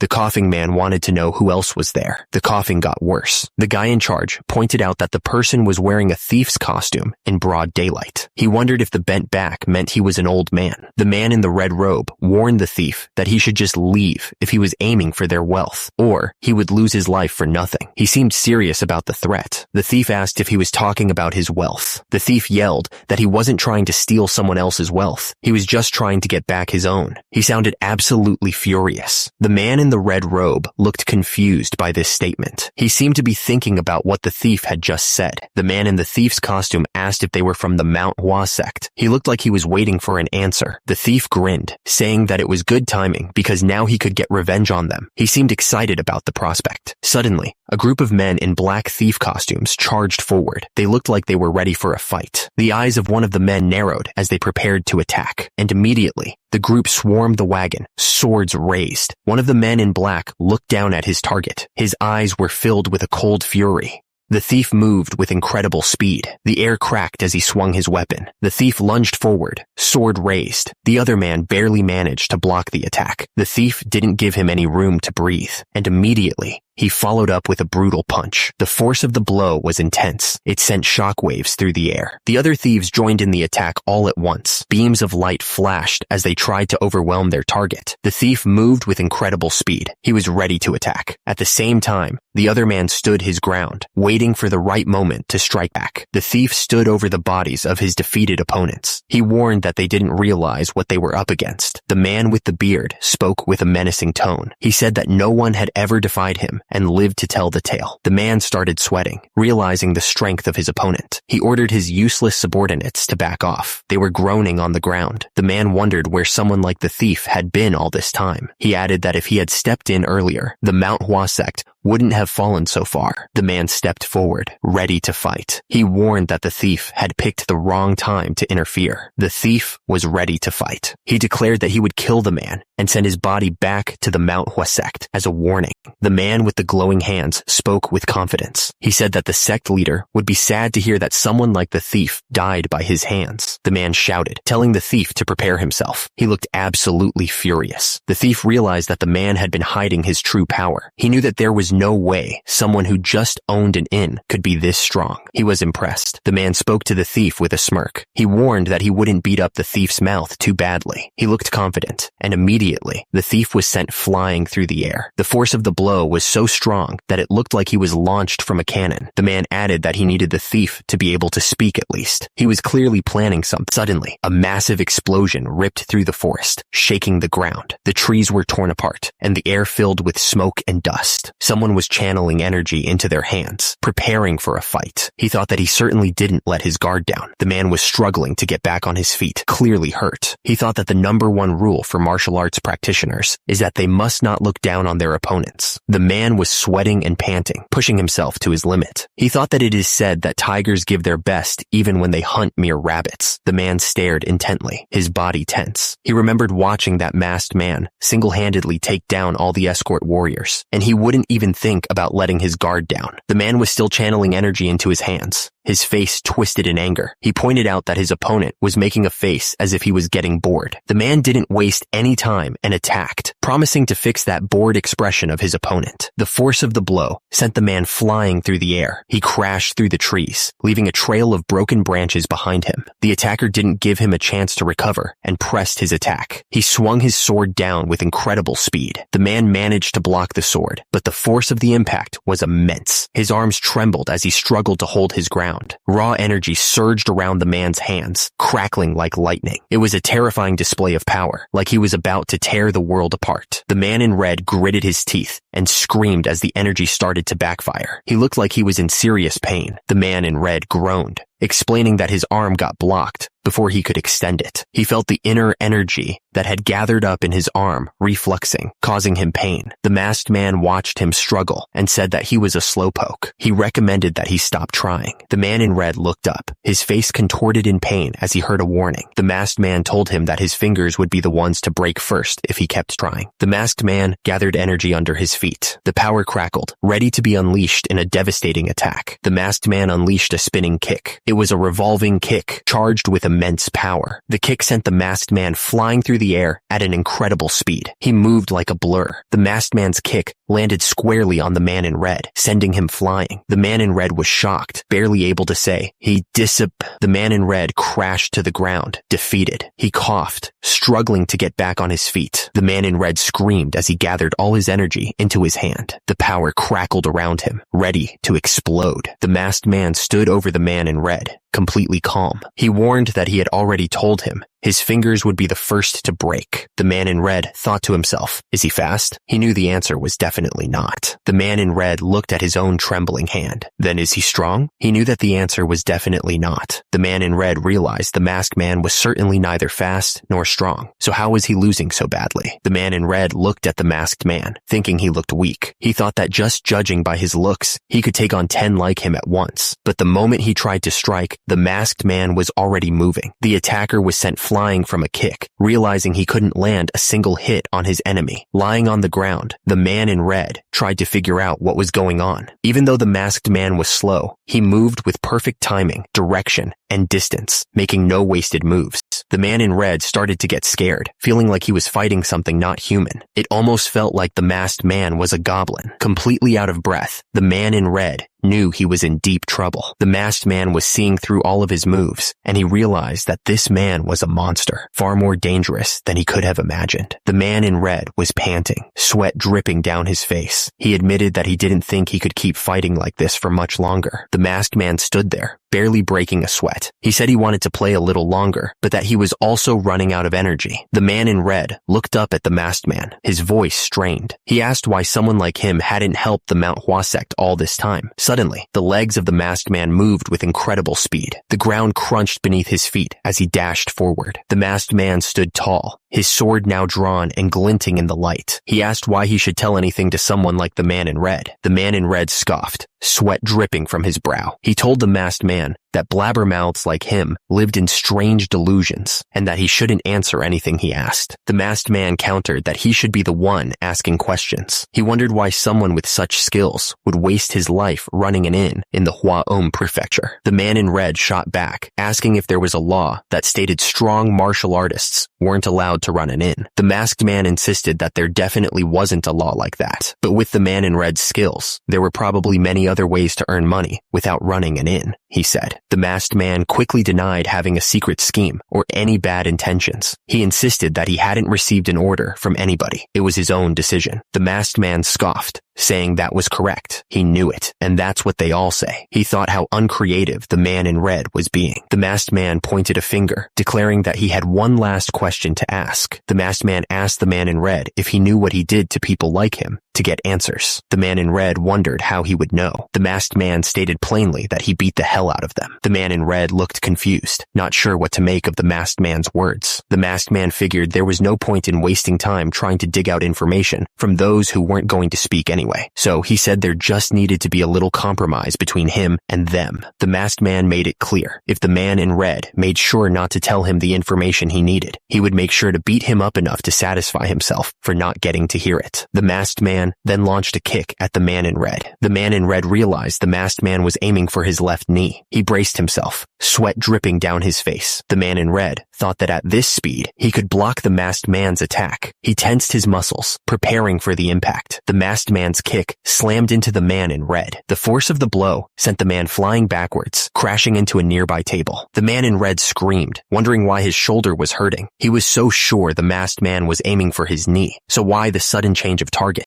The man in red looked up, his face twisted in pain. He couldn't believe what was happening to him. The masked man didn't give him a chance to recover. He was already coming down with another kick, this time aimed straight at the man in red's head. The man in red screamed, realizing the next attack was coming for his head. He was sure of it. The masked man's foot connected with the man in red's head. The force of the impact echoed through the room. He could feel the blood trickling down his face, but he couldn't even focus on it. All he could do was look up. The man in red screamed, choking on his own blood. I could clearly see the attacks with my own 2 eyes. He managed to cough out. The masked man was still moving, still attacking, and yet the man in red wheezed, trying to get air into his lungs. He knew what was coming. He could see it, but his body wouldn't respond. I could not dodge a single blow, he shouted, his voice cracking. The man in red felt his strength leaving him. He knew it was over. I will most definitely die at this rate, he thought, accepting his fate. The masked man stared intently at his opponent, focusing on his eyes. He thought he knew something just by looking at them. The masked man's eyes narrowed as he examined his opponent's face. He realized that he was facing the eyes of a killer, someone who had slaughtered countless people. The masked man didn't waste any time. He moved with terrifying speed, his sword a blur of deadly motion. The man in red looked up, fear etched across his face as he saw the blade coming down. He begged for his life, not wanting to die. The masked man didn't even look back. He simply turned and walked away, his job done. The man in red screamed as the attack landed, the force of it making him cough. He couldn't believe what was happening to him.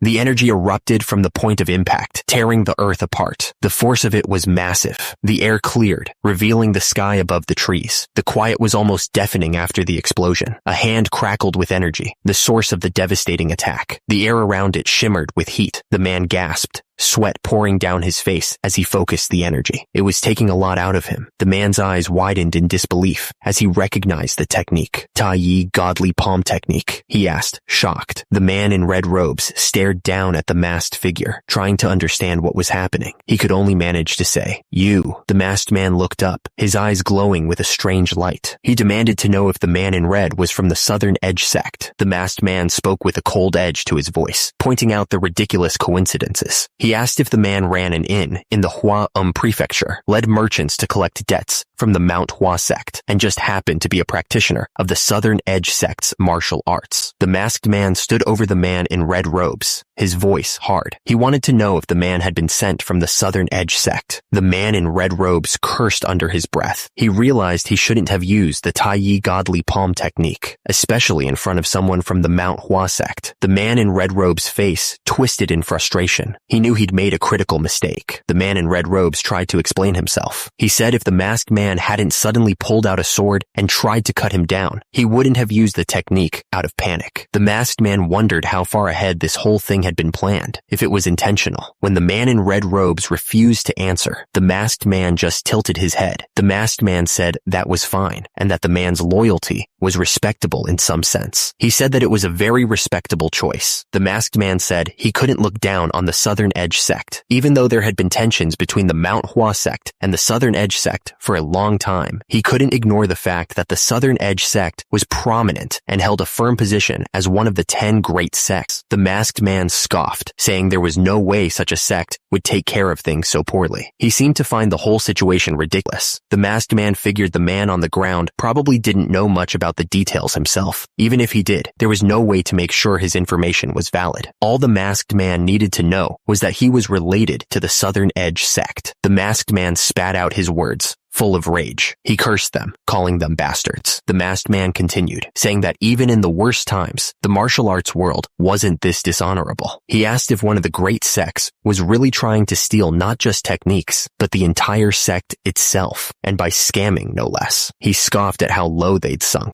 The man in red robes didn't say anything. He just stared into the distance, lost in his thoughts. The masked man tilted his head and asked if it wasn't better for the Manhwa sect. Anyway, he seemed to be enjoying the other man's discomfort. The man in red robes snapped back, his face twisted with anger. He said that the masked man probably already knew that there was no hope left for the Manhwa sect. The man in red robes sneered, saying that now that they've lost their techniques, the Manhwa sect could never be what it once was. He added that it was just a matter of time before they collapsed, and he was simply speeding up the process. The masked man agreed, saying that a sect without the martial arts from its past was doomed to die. He then paused, as if waiting for a response. The man in red robes snapped back, asking who said that. He was clearly furious, and added that he thought someone like the masked man would understand. The masked man tilted his head, his red eyes glowing. He questioned who had said that the Manhwa sect had lost the techniques from their past, demanding an answer. The masked man swung his sword, furious that the other man was spreading lies without knowing the truth. He yelled, asking why he didn't just admit he was doing this because he hated the Manhwa sect. He'd at least accept that as an excuse, since the man in red robes was from the Southern Edge sect. The masked man continued, saying that he had beaten the man in red robes pretty badly. He explained that the Manhwa sect and the Southern Edge sect had many things in common, including strong internal connections and the use of swords as their main weapon for martial arts. The man in red robes was still lying on the ground, completely out of it. He wasn't moving at all. The masked man went on, saying that if two great sects with many similarities were next to each other, one of them was bound to die. The man in red robes insisted that he wasn't from the Southern Edge sect. The masked man scoffed, saying that he wasn't from the Manhwa sect either. The man in red robes yelled at the masked man to stop talking nonsense, and the masked man told him to do it first, calling him a dumbass. The masked man looked down at the man in red robes, his expression changing. He seemed like he was about to do something. The masked man leaned in, telling the man in red robes that he would show him something very interesting if the man in red robes would show him his Tai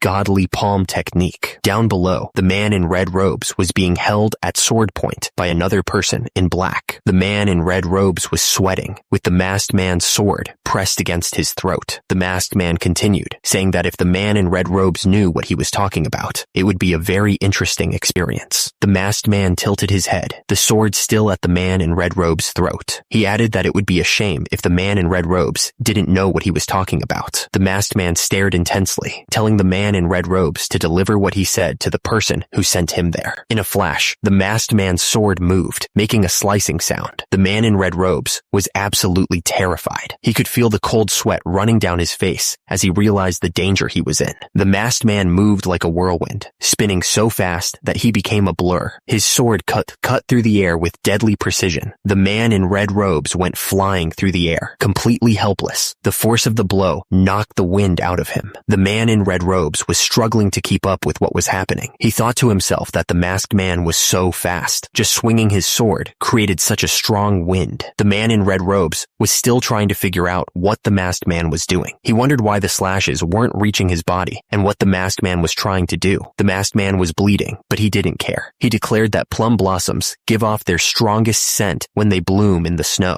The masked man swung his sword, not slowing down at all. He stated that even though it's winter, the spirit of the Manhwa sect is not fading. The masked man and the man in red robes continued to fight, their swords clashing in the forest. The sound of metal against metal echoed through the trees. The masked man continued to press forward, his foot landing heavily on the ground. He added that once spring comes, the man in red robes was on the ground, his face contorted in fear. He was clearly terrified of what was about to happen. The man in red robes held a small branch in his hand, his brow furrowed narrowed in confusion. He looked up, sensing that something strange was about to happen. The masked man held his sword out, ready to strike. He wasn't going to let the man in red robes get away. Plum blossoms started to fall all around them, filling the air with a sweet scent. It was like the mountain itself was promising that plum blossoms would bloom all over. The man in red robes looked up, his eyes wide with shock. He wondered what he was seeing. Hundreds of thousands of plum blossom leaves were falling all around him, covering everything. It felt like the whole world was turning pink. The man in red robes looked up, his eyes wide with disbelief. He couldn't understand what was happening around him. The man in red robes stared in disbelief, his face frozen in shock. He stammered that this couldn't be happening. The air shimmered as the plum blossom sword technique, the rainfall of plum blossom, filled the area. It was a sight thought lost to time. The man in red robes was on the ground, trembling. He muttered that he must be imagining this. The masked man's hand tightened around the hilt of his sword. He was ready to finish this. The man in red robes lay on the ground, completely still. The masked man stood over him, his sword still dripping blood. The masked man stood alone in the open field, panting heavily. He thought to himself that this was going to kill him. His inner strength was still lacking. The masked man sighed, realizing that what would have been child's play for his past self had taken everything out of his current self. He knew he needed to come up with a way to stop this. The masked man looked up, his eyes narrowed. He called out to someone, saying, "Hey, you." The masked man's expression hardened. He demanded that whoever he was talking to come closer to him. The masked man stood at the end of the dirt road, blocking their path. The group of people stood before him, unsure of what to do. The masked man stared at them, his eyes narrowed behind the mask. He wanted to know who wanted to be beaten up before leaving. The masked man tilted his head, as if considering something. Then, he asked who wanted to just leave without being beaten. Immediately, the group of people raised their hands and started shouting. They all wanted to leave, and they wanted to leave right away. The masked man chuckled, sounding almost pleased. He said very well and thanked them for their cooperation. The masked man watched as the people scrambled to get away, each one tripping over themselves in their haste. He just stood there with his arms crossed, completely calm. Suddenly, the masked man shouted, telling them to stop right there. His voice echoed through the trees, stopping them in their tracks. The masked man asked if they really didn't know how to use their brains. He seemed genuinely annoyed, like he couldn't believe how dumb they were acting. One of the people looked back, confused. The masked man asked how he was going to take all of these carts with him if everyone just leaves. He told them to use their brains for once, then paused, as if realizing something. The masked man ordered everyone to report to him how much was on each of their carts, telling them to go. The people immediately responded with a loud, "Yes, sir." The people started shouting out the amounts of money they had, desperate to save themselves. One guy yelled that he had 1,800 niangs. Another claimed 2,300, and the last one nervously squeaked out that he had 8,000 niangs. The masked man scoffed, asking if they really had that much money. He told them that it wasn't important right now, calling them dumbasses. The masked man hummed to himself, thinking about the next step. He seemed to have an idea forming in his head. The masked man ordered one of them to go and get the money from the city of Zhenjiang. He told them that he was going to sell all of this to them for cash. The masked man warned them to bring the money under no name. He threatened to kill them if they didn't do that, admitting that he had never seen someone like him in his life. One of the merchants spoke up, wondering what would happen if the person sent to Zhenjiang didn't return. He was clearly worried about the potential fallout. The masked man scoffed at their concerns. He asked them what they even planned to do if they ran away, and if they had any money left besides the carts. The masked man pointed out that the carts were all they had left. He told them that if they wanted to get even those leftovers, they'd have to come back. The merchants looked at each other nervously, unsure of what to say. They were clearly trapped. One of the merchants finally spoke up, asking if they could report him to the government or something. He sounded desperate. The masked man stood over the merchants, sword raised high. The merchants were frozen in fear, knowing they were completely at his mercy. The merchants could only stare up at him, their faces etched with despair. They were nothing but small figures against the vast sky, completely helpless. The masked man stared down at them, a smirk hidden behind his mask. He told them they could try if they wanted, clearly confident that they couldn't. The masked man warned them not to come back, ever. He promised that if they did, he would hunt them down, no matter what it took, chasing them to the other side of the continent. The merchants looked at each other, their faces filled with fear. One of them sobbed, admitting that he couldn't think of any way to escape from this crazy person. Someone barked out orders to get moving. A trembling voice responded, agreeing with a sob. The sound of the bills rustling filled the air as someone counted a huge stack of cash. Each bill was crisp, and new, adding to the satisfaction. Chung Myung looked absolutely thrilled, holding the money close. He thought it was just great. Chung Myung laughed to himself as he ran. He was clearly having a blast. With a running start, Chung Myung leaped into the air. He cleared the wall with ease. The clear water flowed over the rocks in the river, and immediately, someone was drying off with a towel, out of breath. Joe Ghoul was drying off with a towel after training. He complained that today's training was exhausting and asked if they really needed to do this so early every morning. Joe Ghoul smiled. A lot had changed, he thought. They felt like an actual group of martial arts practitioners, but someone yelled at another not to spray water on them. Joe Ghoul noticed Sahyung was smiling and asked what was making him so happy. Sahyung looked at him, a little surprised by the question. Sahyung paused for a moment to think. He didn't know how to explain it. Sahyung finally said that it felt like they were an actual group of martial arts people. At that moment, someone else asked if that was really the case. Joe Ghoul admitted it was a strange thought to have since they've all been martial arts people this entire time. But Sahyung replied that it wasn't strange at all. Sahyung said he had been thinking the same thing. He seemed to be smiling with satisfaction. Joe Ghoul laughed, saying he couldn't have imagined training so hard at the Manhwa Sect just a few days before. He seemed happy with the progress they were making. Someone shouted for the group to start heading back. At the same time, Sahyung agreed, adding that they used to just try to kill time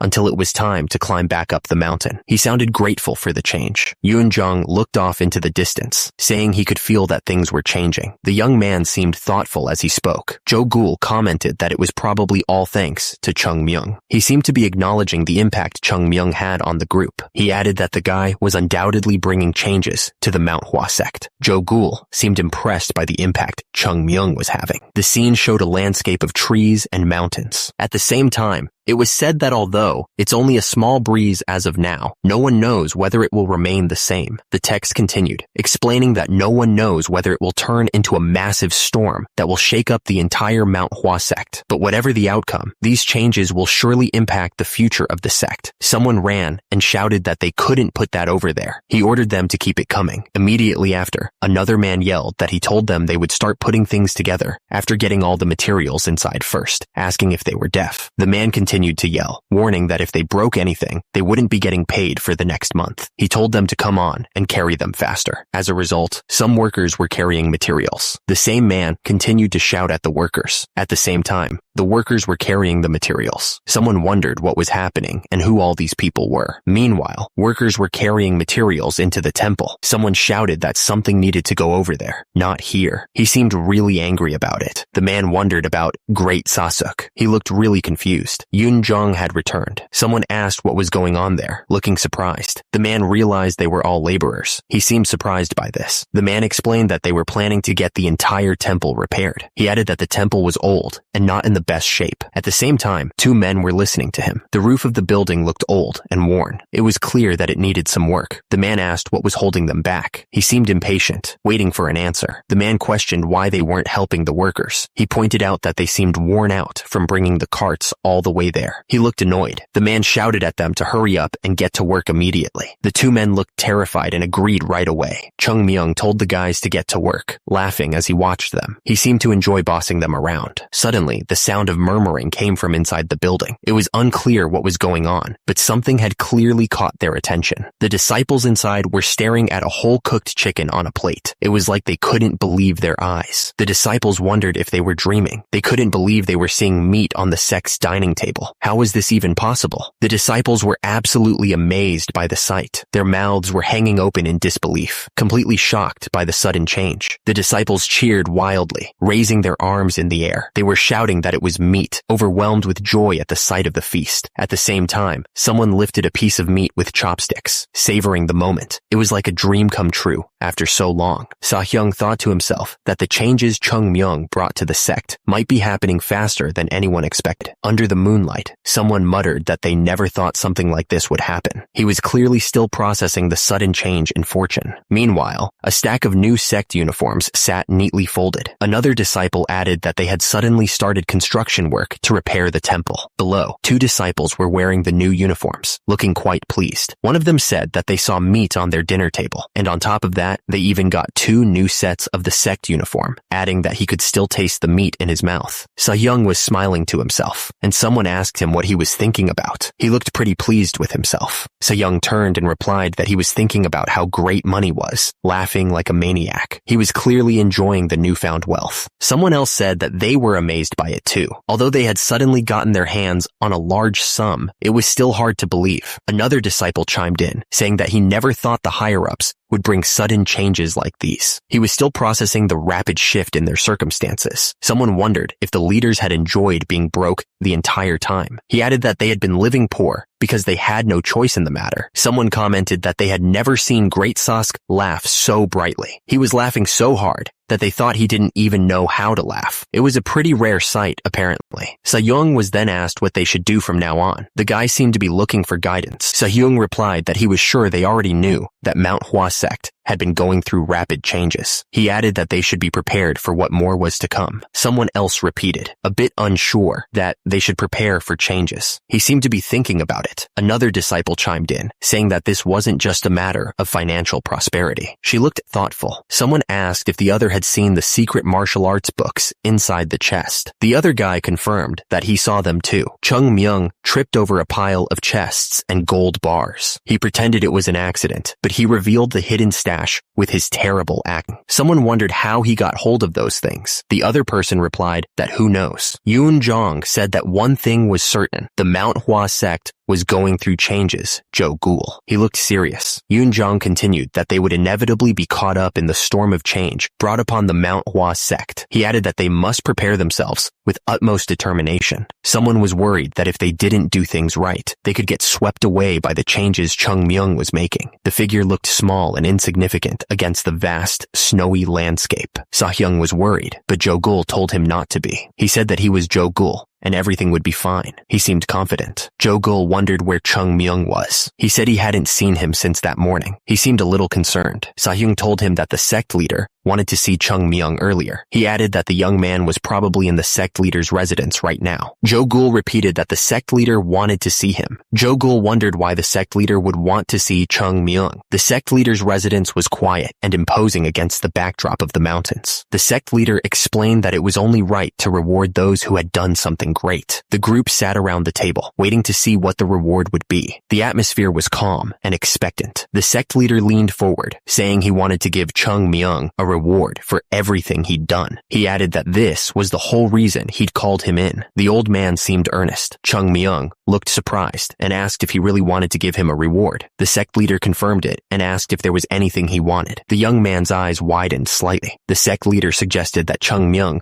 might still want the money he'd given to the Manhwa Sect. He offered to return some of it if he wanted. He seemed to be considering the offer. Chung Myung said he wasn't really interested in wealth. The sect leader asked if he was sure he didn't want it. He explained that he wouldn't have anywhere to spend it on Manhwa anyway. The sect leader thought that Chung Myung understood the way of the Tao. He added that it wasn't easy to let go of attachments to wealth. The old man seemed impressed by the young man's lack of interest in money. At the same time, Chung Myung was thinking that the sect leader probably couldn't give him much wealth anyway. He already had more than enough in his secret storage. The young man looked uninterested. The sect leader suggested that Chung Myung could tell him something else he wanted. He offered to allow him to learn an advanced technique that he normally wouldn't be allowed to learn yet. But Chung Myung replied that he didn't really want techniques either. The sect leader asked if Chung Myung didn't want them either. He seemed surprised and asked if he wasn't interested in learning advanced techniques. The old man was clearly trying to find something to offer. Chung Myung said that there must be a reason their ancestors established an order in which they learned the techniques. The sect leader realized that he was right. He agreed that there was a proper order to things. Chung Myung scoffed at the idea of following the traditional order. He thought that he should be the one teaching the sect leader advanced techniques. The young man seemed annoyed by the whole situation. He knew that there were so many techniques that he needed to teach them. The young man wanted to give them all the techniques he knew. He wondered how he could hand them over the techniques naturally. Chung Myung was starting to get a headache from thinking so hard. He didn't think he should have to think so hard about something like this. He wondered what he wanted as a reward. The young man also thought about what else he could do for the Manhwa sect, of which only its name remained. He was determined to help the sect. Suddenly, the sect leader had an idea. He seemed to have realized something important. Chung Myung asked if he could go to the Hwa prefecture whenever he wanted, emphasizing that he needed freedom first. He explained that he needed to be able to move around in more places before he could do anything. The sect leader considered Chung Myung's request to go to Hwa prefecture. The young man agreed, saying that having to only stay in the temple while practicing martial arts was limiting his growth as a disciple. Chung Myung asked if he wouldn't be able to learn by exploring the broader world. The others listened quietly, seemingly curious about the answer. The sect leader said that he understood where he was coming from, but the old man was quick to point out that it would be violating the Manhwa sect's regulations. The sect leader admitted that his achievements were more than worthy of allowing him to do that. However, he was worried that there may be people who complain about it being unfair, making Chung Myung think he was being too picky. Chung Myung asked if there was anything else the sect leader wanted from him. He wondered what more could be asked if he couldn't even get permission to go to the Hwa prefecture once in a while. He looked annoyed. Chung Myung put his head down on the table, pretending to be in pain. The young man was clearly trying to get his way by any means necessary. The boy dramatically called out to the sect leader, claiming his body was in terrible shape. The sect leader looked at him suspiciously and said that he could see that. Chung Myung continued, saying that according to the doctor, his inner energy seemed to be damaged. The sect leader admitted that he had heard that as well. Chung Myung finally got to his point. He said that was why he would like to ask for some pills of life. Chung Myung asked for pills of life, the kind that could replenish his health. He was very insistent about it. The sect leader listened to what he had to say. At the same time, Chung Myung was blushing, looking like he had high hopes. The sect leader took a sip of his tea. He seemed to be thinking about what Chung Myung had asked. The sect leader declared that Chung Myung no longer needed permission to go outside the Manhwa sect's temple. He made the statement very officially, but Chung Myung had to stay inside the Hwa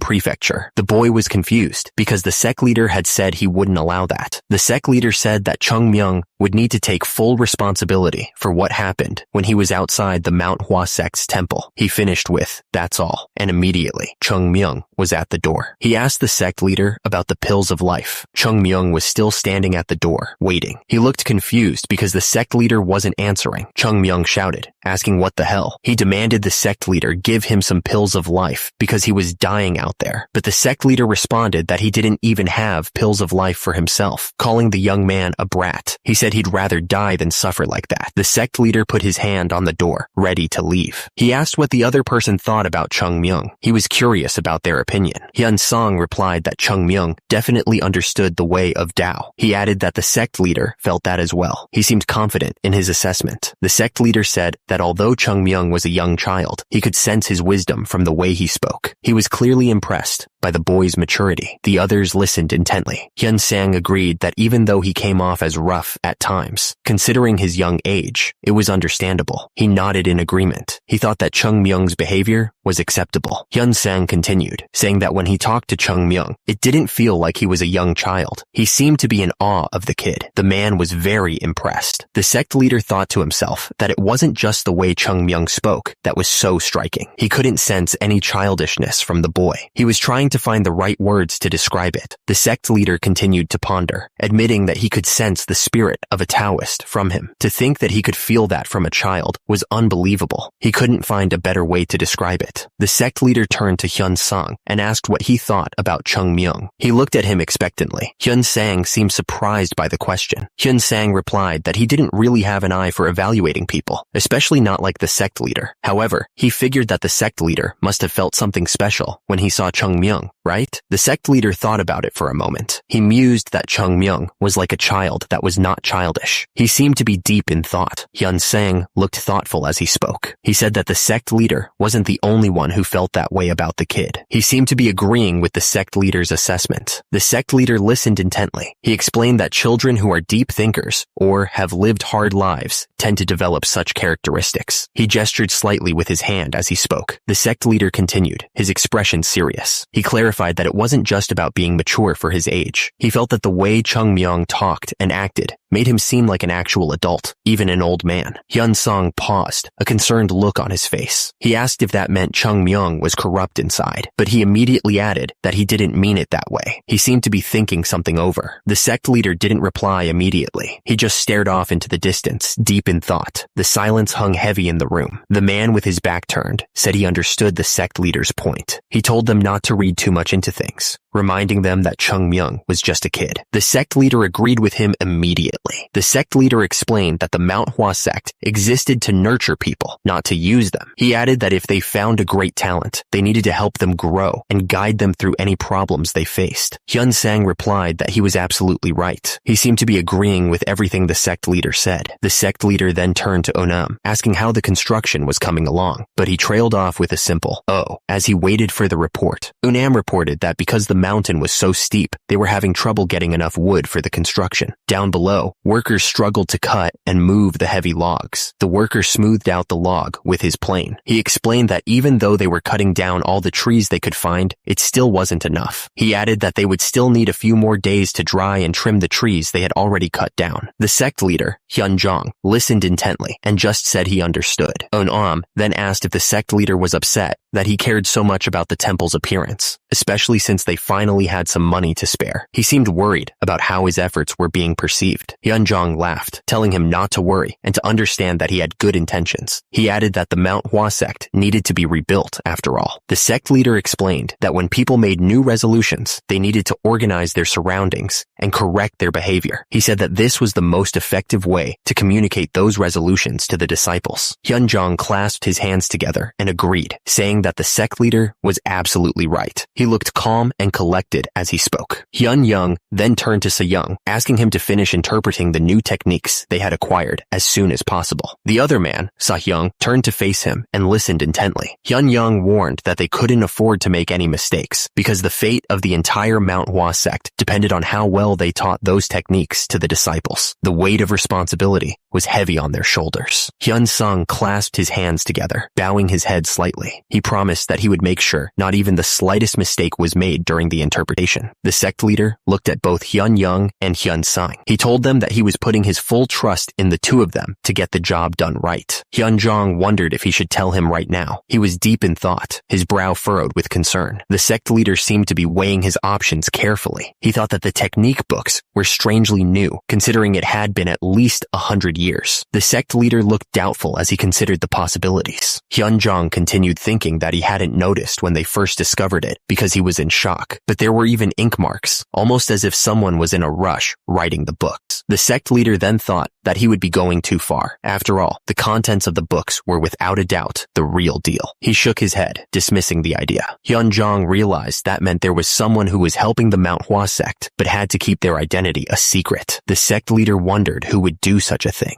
Chung Myung was furious. He couldn't believe the sect leader had kicked him out just because he didn't want to give him a pill of life. He stomped his foot, muttering under his breath. Chung Myung was still angry, asking what good it was for him to rewrite all the technique books before handing them over. He glared at the book, clearly annoyed by the whole situation. He continued to write, complaining about the damned sect that not even a beggar would want to take over. The young man's face was red with frustration. Chung Myung, seeing the sect leader's expression, knew he had lost the recipe for the pill of life, along with all the money the sect had. He thought that this sect was done for. Chung Myung looked down, admitting that this was really a pain in the butt. He sighed, realizing the trouble he was in. Chung Myung was surrounded by swirling pink energy, trying to recover. He admitted to himself that he expected there to be side effects to a certain degree, but this was proving to be more difficult than he thought. Chung Myung looked frustrated, putting a hand to his head. He realized that the side effects were way more severe than he had imagined, and he was starting to get worried. Chung Myung looked down, sighing deeply. He realized his body wasn't healing as quickly as he thought it would, and at this rate, it might take half a year for complete recovery. The young man was not happy about that. Chung Myung stood still, deep in thought. He knew it was very bad for someone as young as him to lose out on an entire half a year of training. It was a critical time for building inner strength. Chung Myung's expression hardened with determination. He knew that once you missed this ideal period of time, it would never come back. The young warrior needed to find a way to recover, and fast. Chung Myung knew there were basically two ways to recover his pure innate chi. He could either eat a pill of life life, or get help from someone who could transfer their chi to him. But the thing is, there was no way for him to find someone who could transfer their chi to him at the moment. It wasn't like he could just ask anyone. Chung Myung remembered that back in the day, pills of life were everywhere around the sect. Well, maybe he was exaggerating just a little bit. He could practically feel the smooth texture of the pill in his hand, like it was yesterday. Chung Myung even used to take the plum blossom pill as a hangover cure. He couldn't believe how much things had changed. Chung Myung remembered how effective the pills were. He admitted to himself that he really wanted a drink now. He thought back to the days when he could drink as much as he wanted without getting caught by Se-young. He would just pop a pill,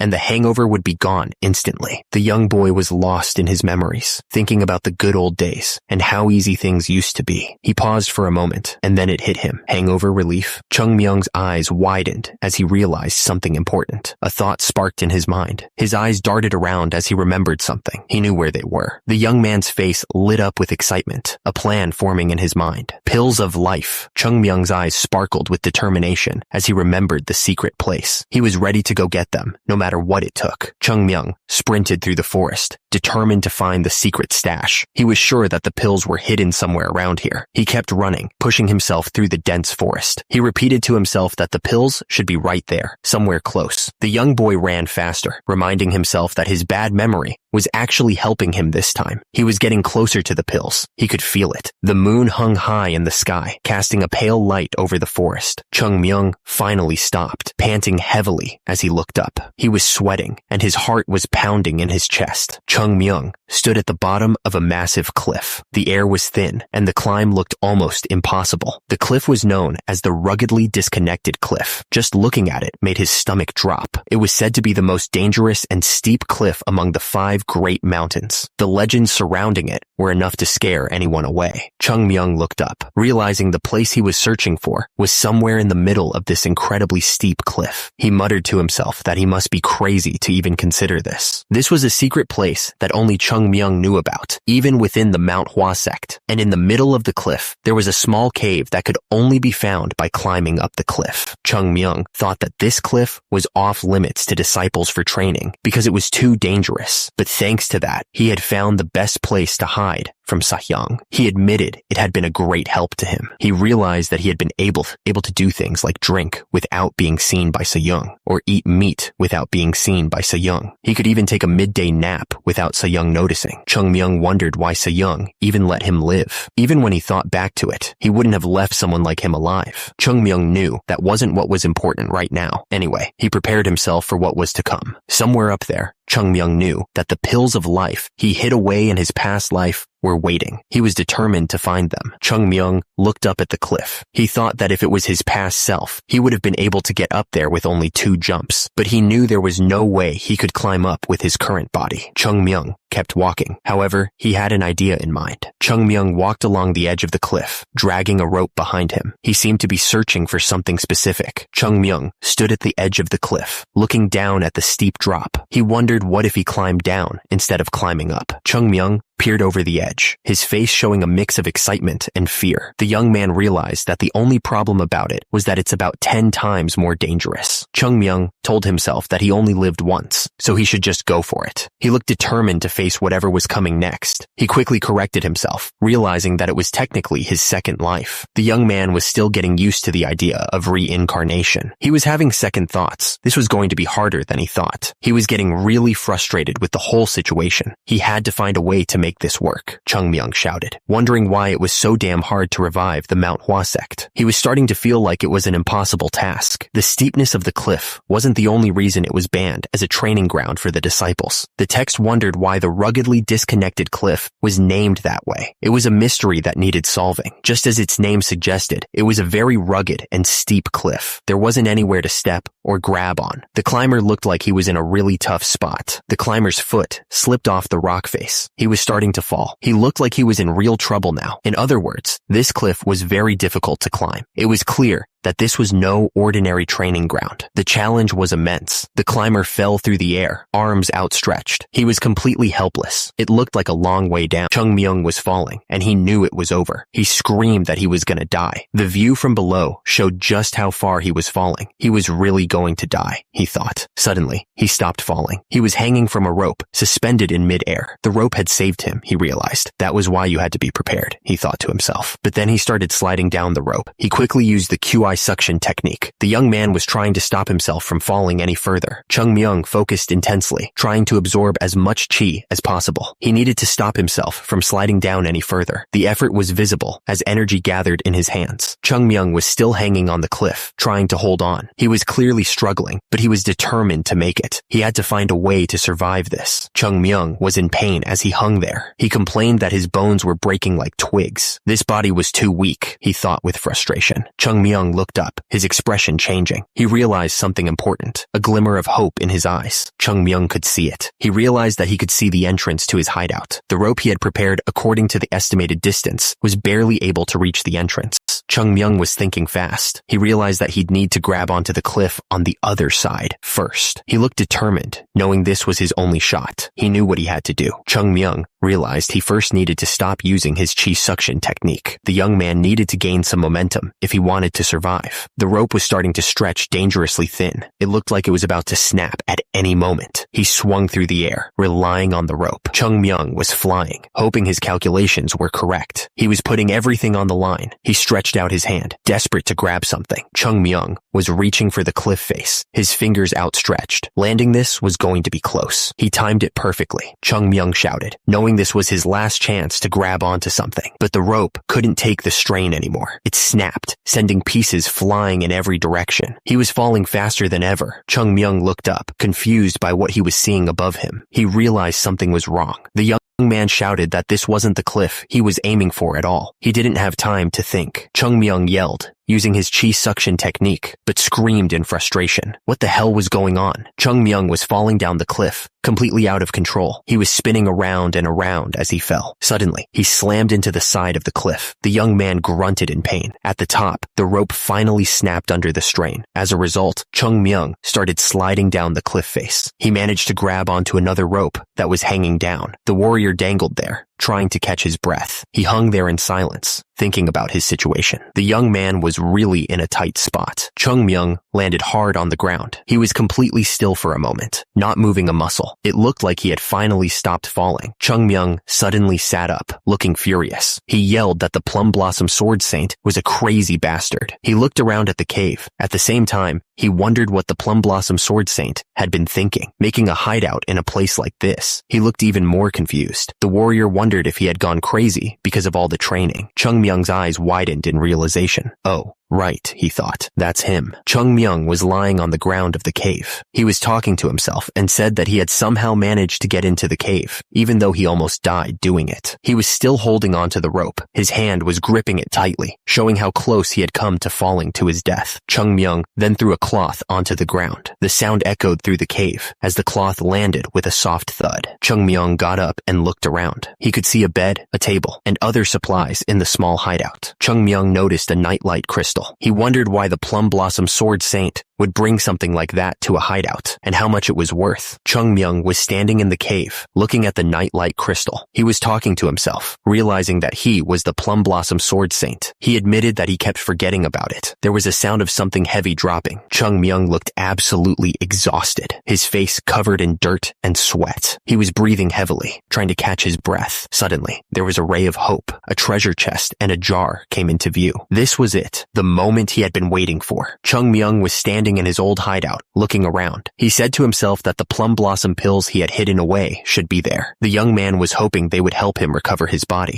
The sound of the jar opening echoed through the cave. Chung Myung looked surprised, his eyes widening. He didn't expect to find what he was looking for so easily. Chung Myung approached the chest, and as soon as he opened it, a rich plum blossom fragrance filled the air. It was as if fully bloomed plum trees were right there in the cave. He couldn't believe it. The chest contained snow blossom pills. He had even hidden away the snow blossom pills, which were way more expensive than the plum blossom pills. And there was more. This other chest was full of plum blossom pills. The plum blossom sword. Saint really was a madman, he thought. Chung Myung sighed, hoping no one would get too angry at him for hiding all these pills. At least he didn't hide the most expensive pill of life here, he thought with a nervous chuckle. Chung Myung knew what he had to do. He needed to completely recover his body first, before anything else. Chung Myung figured it would be great if he managed to build up a bit of inner strength while he was at it. He held the pill between his fingers, looking at it intently. There was no need for hesitation, he thought. He would take a snow blossom pill first. The young man swallowed the pill without a second thought. The pill started to take effect, and a soft glow began to emanate from within him. The light pulsed gently, spreading warmth throughout his body. The energy condensed into a small, bright orb. It floated in the darkness, a beacon of hope in his current situation. The energy focused on his back, converging at a single point. He could feel the power coursing through him, slowly revitalizing his body. The pill melted in his mouth before he could even chew, and a sweet smell spread throughout his body. He could feel the effects almost immediately, but he didn't have time to enjoy the scent, he thought. He needed to focus on the task at hand. The young man knew he had to get this right. First, Chung Myung thought, he needed to make sure the chi from the snow blossom pill didn't escape from his body. He had to be careful. He repeated to himself that he had to hold it in. He focused all his energy on keeping the chi inside. The warrior was determined to succeed. The energy began to condense into a small, bright orb. It was a sign that his efforts were paying off. Chung Myung knew he couldn't use the pill to recover his inner strength in its current state. It was too impure, he thought, and he frowned at the realization. Turns out, even though snow blossom pills were the pride of Manhwa Sect, they had way too many impurities for him to store inside his body. He grimaced, realizing the problem. Chung Myung knew he needed to purify it. Although he would need to throw away most of the chi that was stored inside the pill, he felt he had no other choice. He looked determined. After all, he was taking the long way to build up the most complete and perfect foundation he could ever get. He knew it wouldn't be easy. Although it wasn't an easy decision to make, he decided he couldn't let his impatience get the best of him. He had to be patient. Chung Myung decided he would throw away everything other than the purest chi. The energy swirled around the small crystals, ready to be discarded. He looked down at the small pile of crystals, thinking about how much of the original pill was now gone. It was such a waste, he thought to himself. Chung Myung decided he would take the small pieces remaining after filtering out the impurities. The crystals glowed softly. He would store them inside his dantian. The crystals began to glow brighter. The young man planned to send the crystals all the way into the deepest parts of his dantian. He wanted to reach the innate, pure chi. The crystals began to glow even brighter, pulsing with a soft, pink light. The energy seemed to be resonating with something deep within him. Suddenly, the crystals started to crackle with energy, little sparks flying off them. The air around them seemed to vibrate. Then, all the energy focused into one small ball of pure pink light. It pulsed gently, like a tiny heart beating. The ball exploded outward, sending waves of energy in every direction. The raw power was almost blinding. The energy rushed into a dark cave, illuminating the stone walls with a faint glow. It felt like something significant was about to happen. Suddenly, a surge of raw energy exploded outwards. The force of it was immense, shaking the very ground beneath him. The energy swirled around him like a raging storm, and immediately, the ground beneath him began to crack and split from the force. Chung Myung was at the center of it all, meditating as the energy continued to pulse. He sat there calmly, despite the chaos around him, his face contorted in pain as the energy surged through his veins. He could feel the power coursing through him, almost too much to bear. Chung Myung screamed. Chung Myung was thrown back onto the bed from the force. He looked to be in pain as the blue energy continued to pulse around him. His hands were shaking as the energy surged through his body. The young man's veins were glowing blue. He clenched his fist, trying to control the wild energy. It felt like his body was about to explode. The force of the energy had blasted a hole in the cave ceiling. Dust and rocks rained down from above. Chung Myung's eyes snapped open. He looked like he had reached some kind of new understanding. Chung Myung's eyes glowed with an intense light. He was focused, trying to control the energy surging within him. The fractures and scars on his body were healing at an incredible rate. It was like they were disappearing right before his eyes.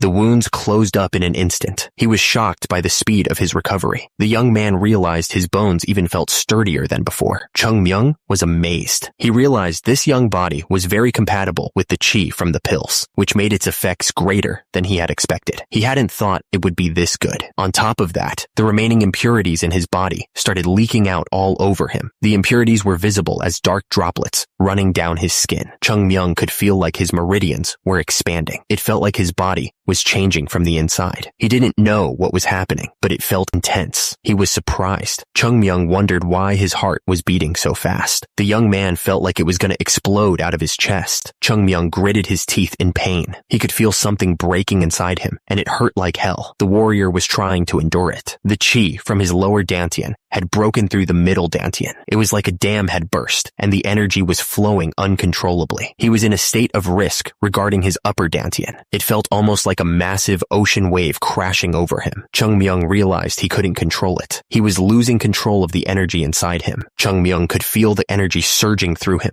He realized that if it broke through his upper dantian, his inner strength would become uncontrollable. The young man knew his upper dantian was where his brain was, and he was in trouble. Chung Myung knew he had to do something fast. He shouted that he needed to stop the energy from flowing. The warrior reached out with his hand, trying to grab the wild energy. Chung Myung felt like he was about to explode. He grabbed his chest, trying to contain the energy inside. The young man gritted his teeth, enduring the pain. Chung Myung screamed out loud. He was in so much pain that tears started to form in his eyes. The warrior was desperately trying to control the chaotic energy. Suddenly, a voice echoed in his mind. It asked if he was a Taoist or a martial artist. Chung Myung was confused, wondering who was talking to him. Chung Myung was still struggling with the energy inside him. He wondered if it was Sahyung who was speaking to him. Sahyung continued, explaining that martial artists try to force and control the flow of things, but those who follow the path of Tao just let things be. Sahyung asked if he really thought he could do anything to the flow of the world by trying to stop it. At the same time, a stream of water flowed peacefully. Sahyung explained that if he built a dam to try to stop the water, it would just go over the little structure and keep flowing. Below, a waterfall cascaded down the rocks. Sahyung told him to just leave things be, and they would flow as they were meant to. Below, the sun was setting over a field. Sahyung continued, explaining that humans are part of nature too. He wondered if they could really be exempt from its magnificence. Chung Myung stood on the cliff, staring out at the sunrise. The young man seemed to be taking in the beauty of the landscape. Sahyung told him to just leave things as they flow. He wanted him to stop trying to control everything. Chung Myung floated in the air, completely still. Blue energy surrounded him as he meditated. Chung Myung stood on the circle, feeling the energy flowing through him. The young man finally felt like his body was getting stronger and lighter. Chung Myung's eyes widened in shock, his face showing a mix of surprise and concern. He looked around, trying to understand what was happening. Below, Chung Myung stood surrounded by strange energy, looking up at the cracks forming above him. The young man was trying to figure out where he was, confused by the strange surroundings. He muttered, "This place is..." He instantly realized what he was seeing. It was the upper dantian, the core of his spiritual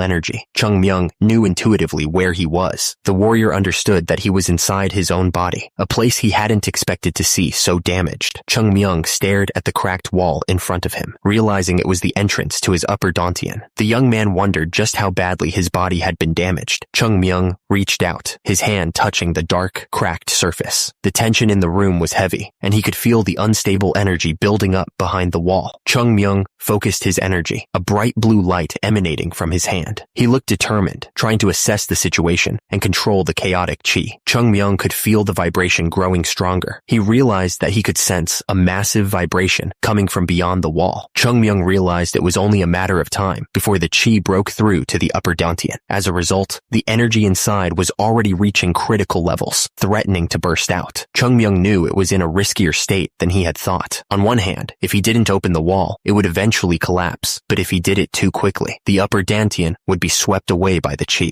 Chung Myung realized there was only one way forward. Blue energy crackled around him, showing the intensity of his focus. He remembered a lesson. If you try to stop water with a dam, it will just go over the top and keep flowing. He looked at the waterfall as he remembered what Sahyung had told him. He had said to just let it flow. He understood that if he tried to stop the energy, it would only become too much. It would just overflow. Chung Myung knew he had to let it flow. He reached out his hand, ready to guide the energy instead of block it. Chung Myung focused, letting the energy flow. The energy exploded outwards in a massive wave of power. Chung Myung floated in the air, lost in thought. He realized he hadn't paid attention to Seo-hyung because he thought he was just nagging him. Chung Myung stared ahead, his eyes filled with determination. He was starting to understand things. Chung Myung continued his reflection. He admitted that after 100 years, he finally understood what Seo-hyung meant. The energy around him intensified, now with a blue tint. The young man was starting to grasp the deeper meaning of his master's words. Chung Myung felt the energy surging through him. The power was almost overwhelming, but he focused on controlling it. The energy expanded outwards, reaching far beyond the cave. It was as if the mountains themselves were resonating with his power. Chung Myung opened his eyes, a glint of determination in them. He mumbled to himself, a quiet M. Chung Myung floated in the air, still deep in meditation. He seemed a bit confused by everything that was happening. Suddenly, Chung Myung lost control and crashed to the ground. He yelled, "Ouch!" from the unexpected fall. Chung Myung was sprawled out on the floor, looking around with confusion. He mumbled to himself, wondering why he had been floating in the first place. Chung Myung reached out and touched the floor, grounding himself. He felt a strange sensation in his fingertips, like a newfound connection to the earth. Chung Myung stared at his hand, a thoughtful expression on his face. Something definitely felt different, but he couldn't quite put his finger on it. Suddenly, Chung Myung stood up, a surge of energy coursing through him. A pink aura emanated from his body, bathing the cave in an eerie light. Chung Myung clenched his fist, feeling the power thrumming within him. He realized that the meridians throughout his body had been unblocked, and he could feel the difference in his strength. Chung Myung stared at his open hand, realizing how close he had come to disaster. He thought to himself that he still couldn't believe this young body had withheld it, and with the slightest mistake, he could have either lost his life or been paralyzed. He looked out at the horizon, thinking he would have been doomed if it wasn't for Seo-hyung's teachings. The old lessons had saved him once again. Chung Myung suddenly stood up, feeling the renewed energy in his body. He knew it had been a dangerous gamble, but he decided it was worth it. He clenched his fist tightly, feeling the power returning to his body. The young man realized he had not only recovered his innate chi, but also expanded his meridians and increased his inner strength. He smiled, feeling his body was now stronger and lighter than before. The story was coming to a point of conclusion. It was time for the next stage. Chung Myung stood in the cave, feeling the changes in his body. He realized that his body had become stronger. He looked up at the sky. Maybe it was because he had been enlightened after dying once. Chung Myung started to walk. He was starting to understand Seo-hyung's teachings, which he only regarded as nagging during his past life. The young man reflected on the teachings. He thought about how martial artists oppress and try to control, but those who follow the path of Tao leave things be. Chung Myung thought about his past life. He realized that he had been a swordsman, but not a Taoist. At the same time, he knew that the Manhwa sect was a sect of swordsmen, but it was also a Taoist sect. The young man realized that this was its identity, but he couldn't exactly call himself a Taoist. Chung Myung wondered if someone like him could really revive the Manhwa sect. He looked down, lost in thought. Before he did anything else, his eyes sharpened with determination. He would try everything he could, and if it didn't work, too bad. The fighter was ready to face whatever came next. Chung Myung looked at the chest, full of pills. He realized that the pills were useless to him now. He figured that others could probably get a lot of use out of them. Chung Myung smiled, thinking about how he could use them to help the sect. Chung Myung turned to leave, saying it was time to go back. He was ready to get out of the cave, but then he stopped, surprised by something he saw. The young man paused, tilting his head in confusion. Chung Myung glanced at his flasks, trying to deny his intentions. It wasn't like he wanted to drink alcohol or anything, he thought. Chung Myung was curious about what 100-year-old liquor tasted like. He was probably gonna find out, he thought to himself. The Manhwa sect had gone through many changes, but this cave still remained the same as it was in the past. He walked out of the cave, taking in the scenery. Because of that, when he was in this cave, it felt like he was reliving his past life. The young man smiled softly, remembering the good old days. He missed it. He missed it a lot. The warrior's smile faded slightly, a hint of sadness in his eyes. Chung Myung thought he should come back here once in a while. He sat down, deciding to rest for a bit before heading back. Suddenly, the energy inside him exploded outwards. The force of it shook the entire cave. The explosion sent Chung Myung flying. He tumbled through the air, completely out of control. He managed to grab onto the side of the cliff. He started climbing, trying to get back to safety, but he lost his grip and went flying again. He was starting to get annoyed. Finally, Chung Myung landed on his feet. He started running, determined to get out of there. Chung Myung was sent flying again. He was completely helpless in the air, with no way to control his fall. He must have looked like a rag doll being tossed around. He slammed into the side of the cliff. The impact shook him, but he managed to grab onto a small ledge. He was desperate to stop himself from falling again. Chung Myung pushed off the cliff face. He was trying to gain some control over his descent. The young man needed to find a safe place to land. He continued to fall, the ground rushing up to meet him. He could see the landscape spinning around him. The warrior knew he needed to prepare for impact. Finally, Chung Myung hit the ground. He landed hard, but he managed to stay on his feet. He felt relieved that the crazy ride was over. Chung Myung felt that his body was surprisingly light. He was surprised that the pill had such a big effect on him. It was a pleasant feeling. He liked the feeling. The young man was standing on top of the mountain, looking out at the view.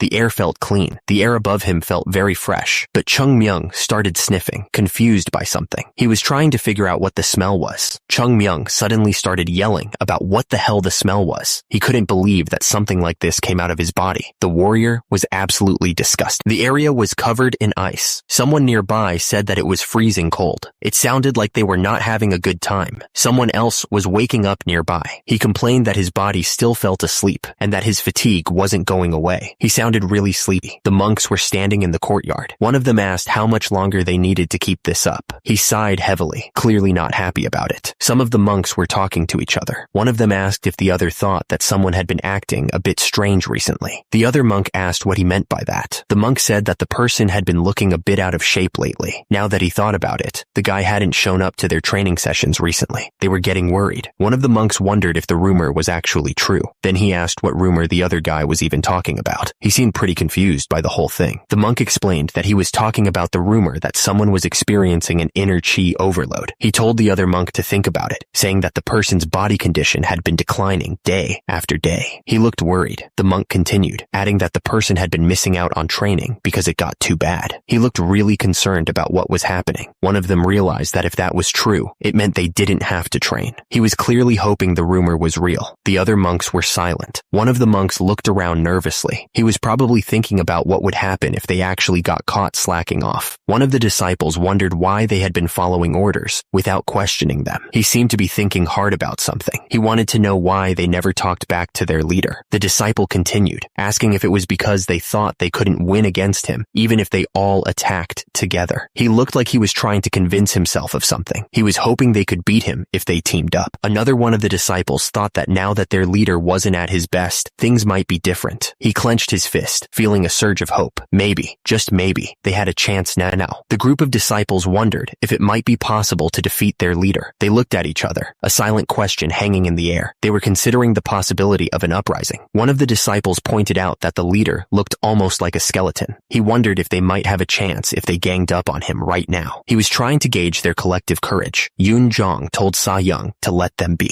Jo Gul looked at Sa Young, waiting for his reaction. Yoon Jong smiled slightly, saying that they would all find out the truth sooner or later. He seemed confident in his words. Suddenly, a door burst open, letting a flood of light into the room. The sudden brightness was almost blinding. The disciples stood in formation before the main gate. Yoon Jong and Jo Gul were at the front, looking calm and collected. The entire group stood in front of the building, waiting for something to happen. The tension was thick in the air as they anticipated what was to come. Someone stepped forward, their foot landing with a thud. At the same time, a face smiled slyly, hinting at something mischievous about to happen. The group of disciples looked absolutely shocked. They were clearly not expecting whatever was about to happen. Chung Myung stood there, glowing with power. It was clear that he had fully recovered his strength. The disciples were terrified, realizing that Chung Myung had awakened. One of them thought that they were all done for if they tried to fight him, wondering why he looked so refreshed. Chung Myung spoke, calling out to his comrades. He seemed ready to lead them into whatever was coming next. Sa-hyung stood before the disciples, admitting that he couldn't fully express how sorry he felt. He explained that his poor health had forced him to neglect their training sessions, and he felt a deep sense of responsibility for his actions, looking down with guilt. Suddenly, there was a feeling that something bad was about to happen. The air seemed to grow heavy with anticipation. Suddenly, there was a feeling that something bad was about to happen. The air seemed to grow heavy with anticipation. The disciples tried to reassure Sajae, saying it was okay, and they understood. They told him not to worry about it. insisting that they were fine. They were trying to lift his spirits, despite the tension in the air. But Jae didn't accept their reassurance, saying it wasn't okay. He knew they had been training hard even during his absence, and he felt completely at fault here. The man looked genuinely distressed by his failure. Sahyung spoke with intensity, declaring that although mistakes had been made, they could always be fixed. He was determined to make things right, his eyes gleaming with resolve. Sahyung insisted that if they were lacking in training, they just had to train harder than usual. He looked determined to push them to their limits. As he spoke, the disciples stood in formation, looking up at him with mixed expressions. Chung Myung gave a thumbs up, a wide grin on his face. He seemed to be enjoying the situation, his eyes sparkling with mischief. The towering mountain range loomed in the distance. The air was crisp, and the sky was overcast, creating a somber mood. Chung Myung stood in the doorway, a serious expression on his face. He simply told them to run, his voice firm and commanding. The trainees stood there, completely lost. They had no idea what was coming next, and the uncertainty was eating at them. Sahyung announced that it would be on a first-come, first-served basis. He added that the slower half of them would have to run up there again. The guy looked like he was enjoying their suffering. One of the trainees wondered if Sahyung was really telling them to go up to the Lotus Mountain peak and back. The guy looked exhausted just thinking about it, and then someone got smacked on the head. Sahyung just took off, running along the wall. A trainee yelled after him, begging him not to leave without saying anything. He seemed genuinely upset. The trainees could only watch as Sahyung disappeared.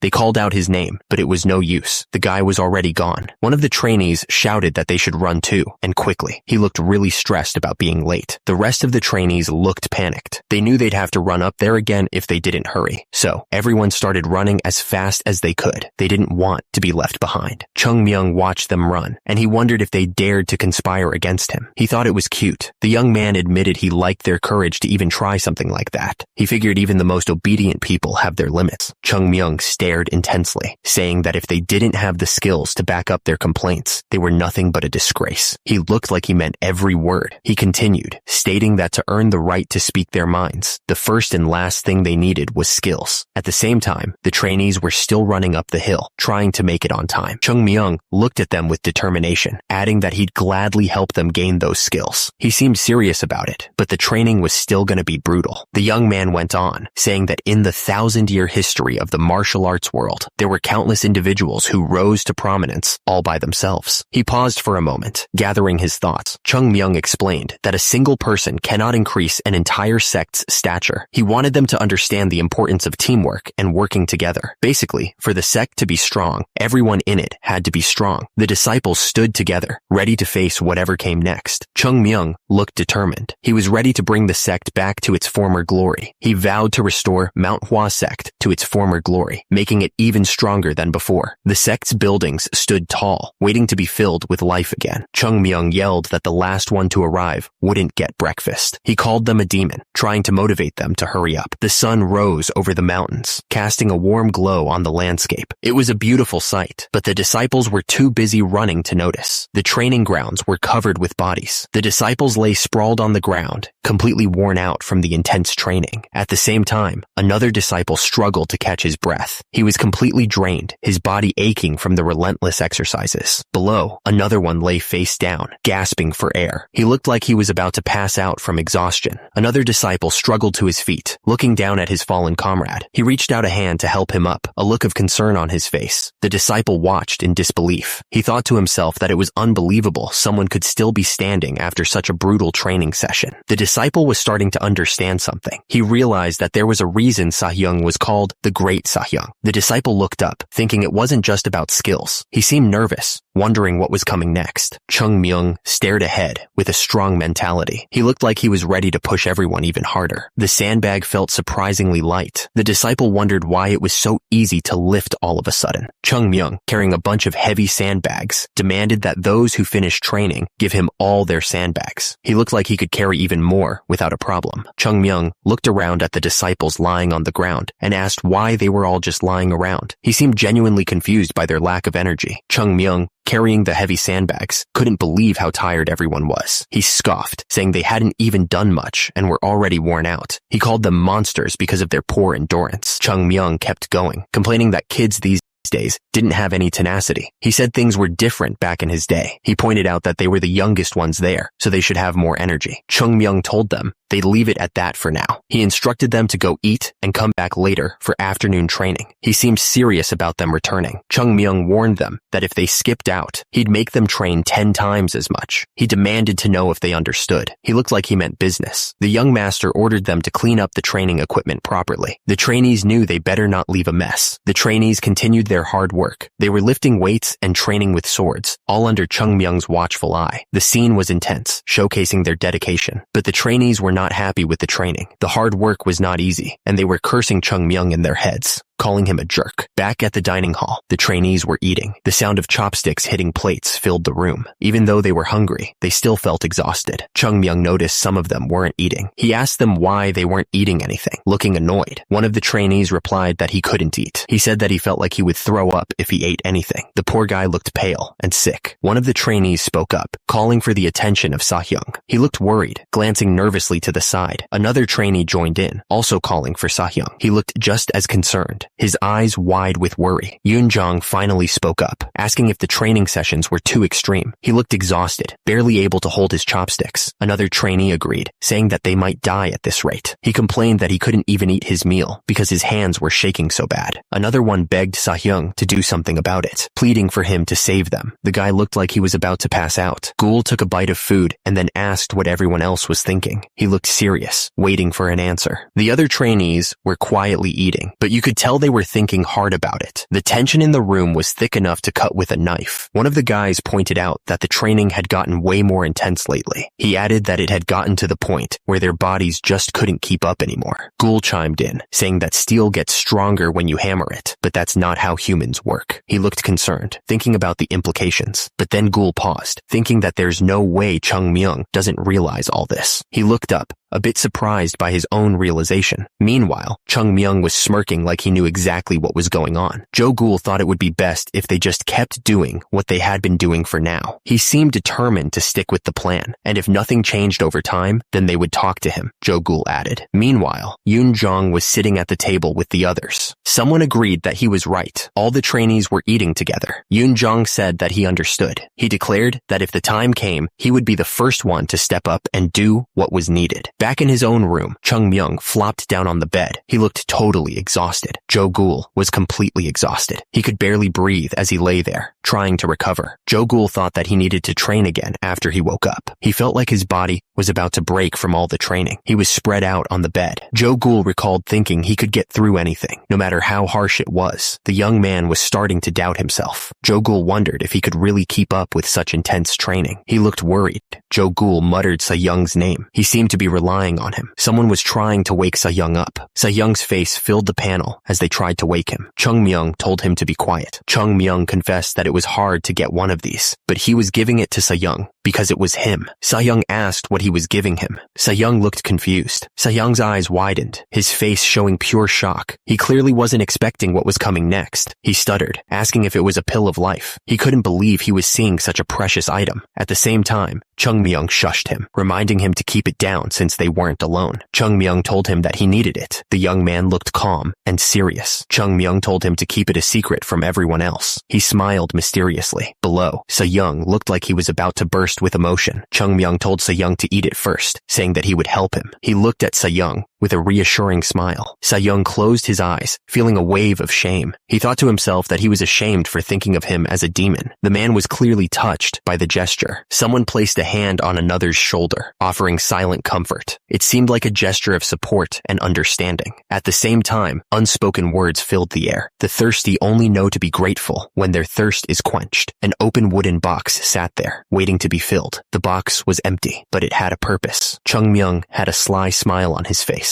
He warned that it'll get even more difficult from now on for his Sayoungs. The young man seemed to be enjoying the challenge. Someone laughed maniacally, their voice echoing through the night. The sound was chilling and full of dark intent. The laughter was coming from somewhere beyond the roof. The group was practicing their sword forms. They swung their swords together, creating a loud sound. The trainees seemed to be putting all their effort into it. One of the trainees swung his sword with all his might. The swing was powerful, and the sound echoed. He looked determined to improve. Hyun-sang watched the trainees with a thoughtful expression. He sensed that something felt different about their training. The man couldn't quite put his finger on it, but he knew something had changed. Hyun-sang's eyes narrowed as he observed them. He thought their sword paths looked very stabilized. The elder was impressed by the progress they were making. The trainees continued to practice. Hyun-sung thought to himself that they were practicing the same thing they had been doing all along. The man wondered what had changed to make them so much better. The elder was observing the training, and he noticed something was different. Their movements were becoming sharper and more stabilized, which was a good sign. He could also feel the strength in their feet, which was important for balance. The power in their lower body was clearly improving with this training. It was also making their upper bodies firm, which allowed them to put more weight onto their swords. The elder could see the trainees were developing a solid foundation. The trainees continued their practice, putting all their effort into each swing. The sound of their swords echoed through the training grounds. The elder wondered if this was really possible in such a short amount of time. He couldn't believe how quickly they were improving. Chung Myung faced someone out of view and requested 1 month. He promised that he would surely bring results within that time, calling the person Great Sasuk. He looked determined, with a slight smirk on his face. The young man was confident that he could deliver on his promise. Hyun-jong observed the trainees and wondered if their progress was due to the morning training. He looked thoughtful, stroking his beard as he considered the possibilities. The elder's eyes narrowed as he watched the trainees. He was clearly deep in thought, trying to understand the changes he was witnessing. The trainees continued their intense training, swords flashing in the sunlight. At the same time, Hyun-jong was impressed, thinking it had been a long time since he had seen such fierce eyes from these children. Someone cleared their throat loudly. It seemed like they were about to start talking. The instructor said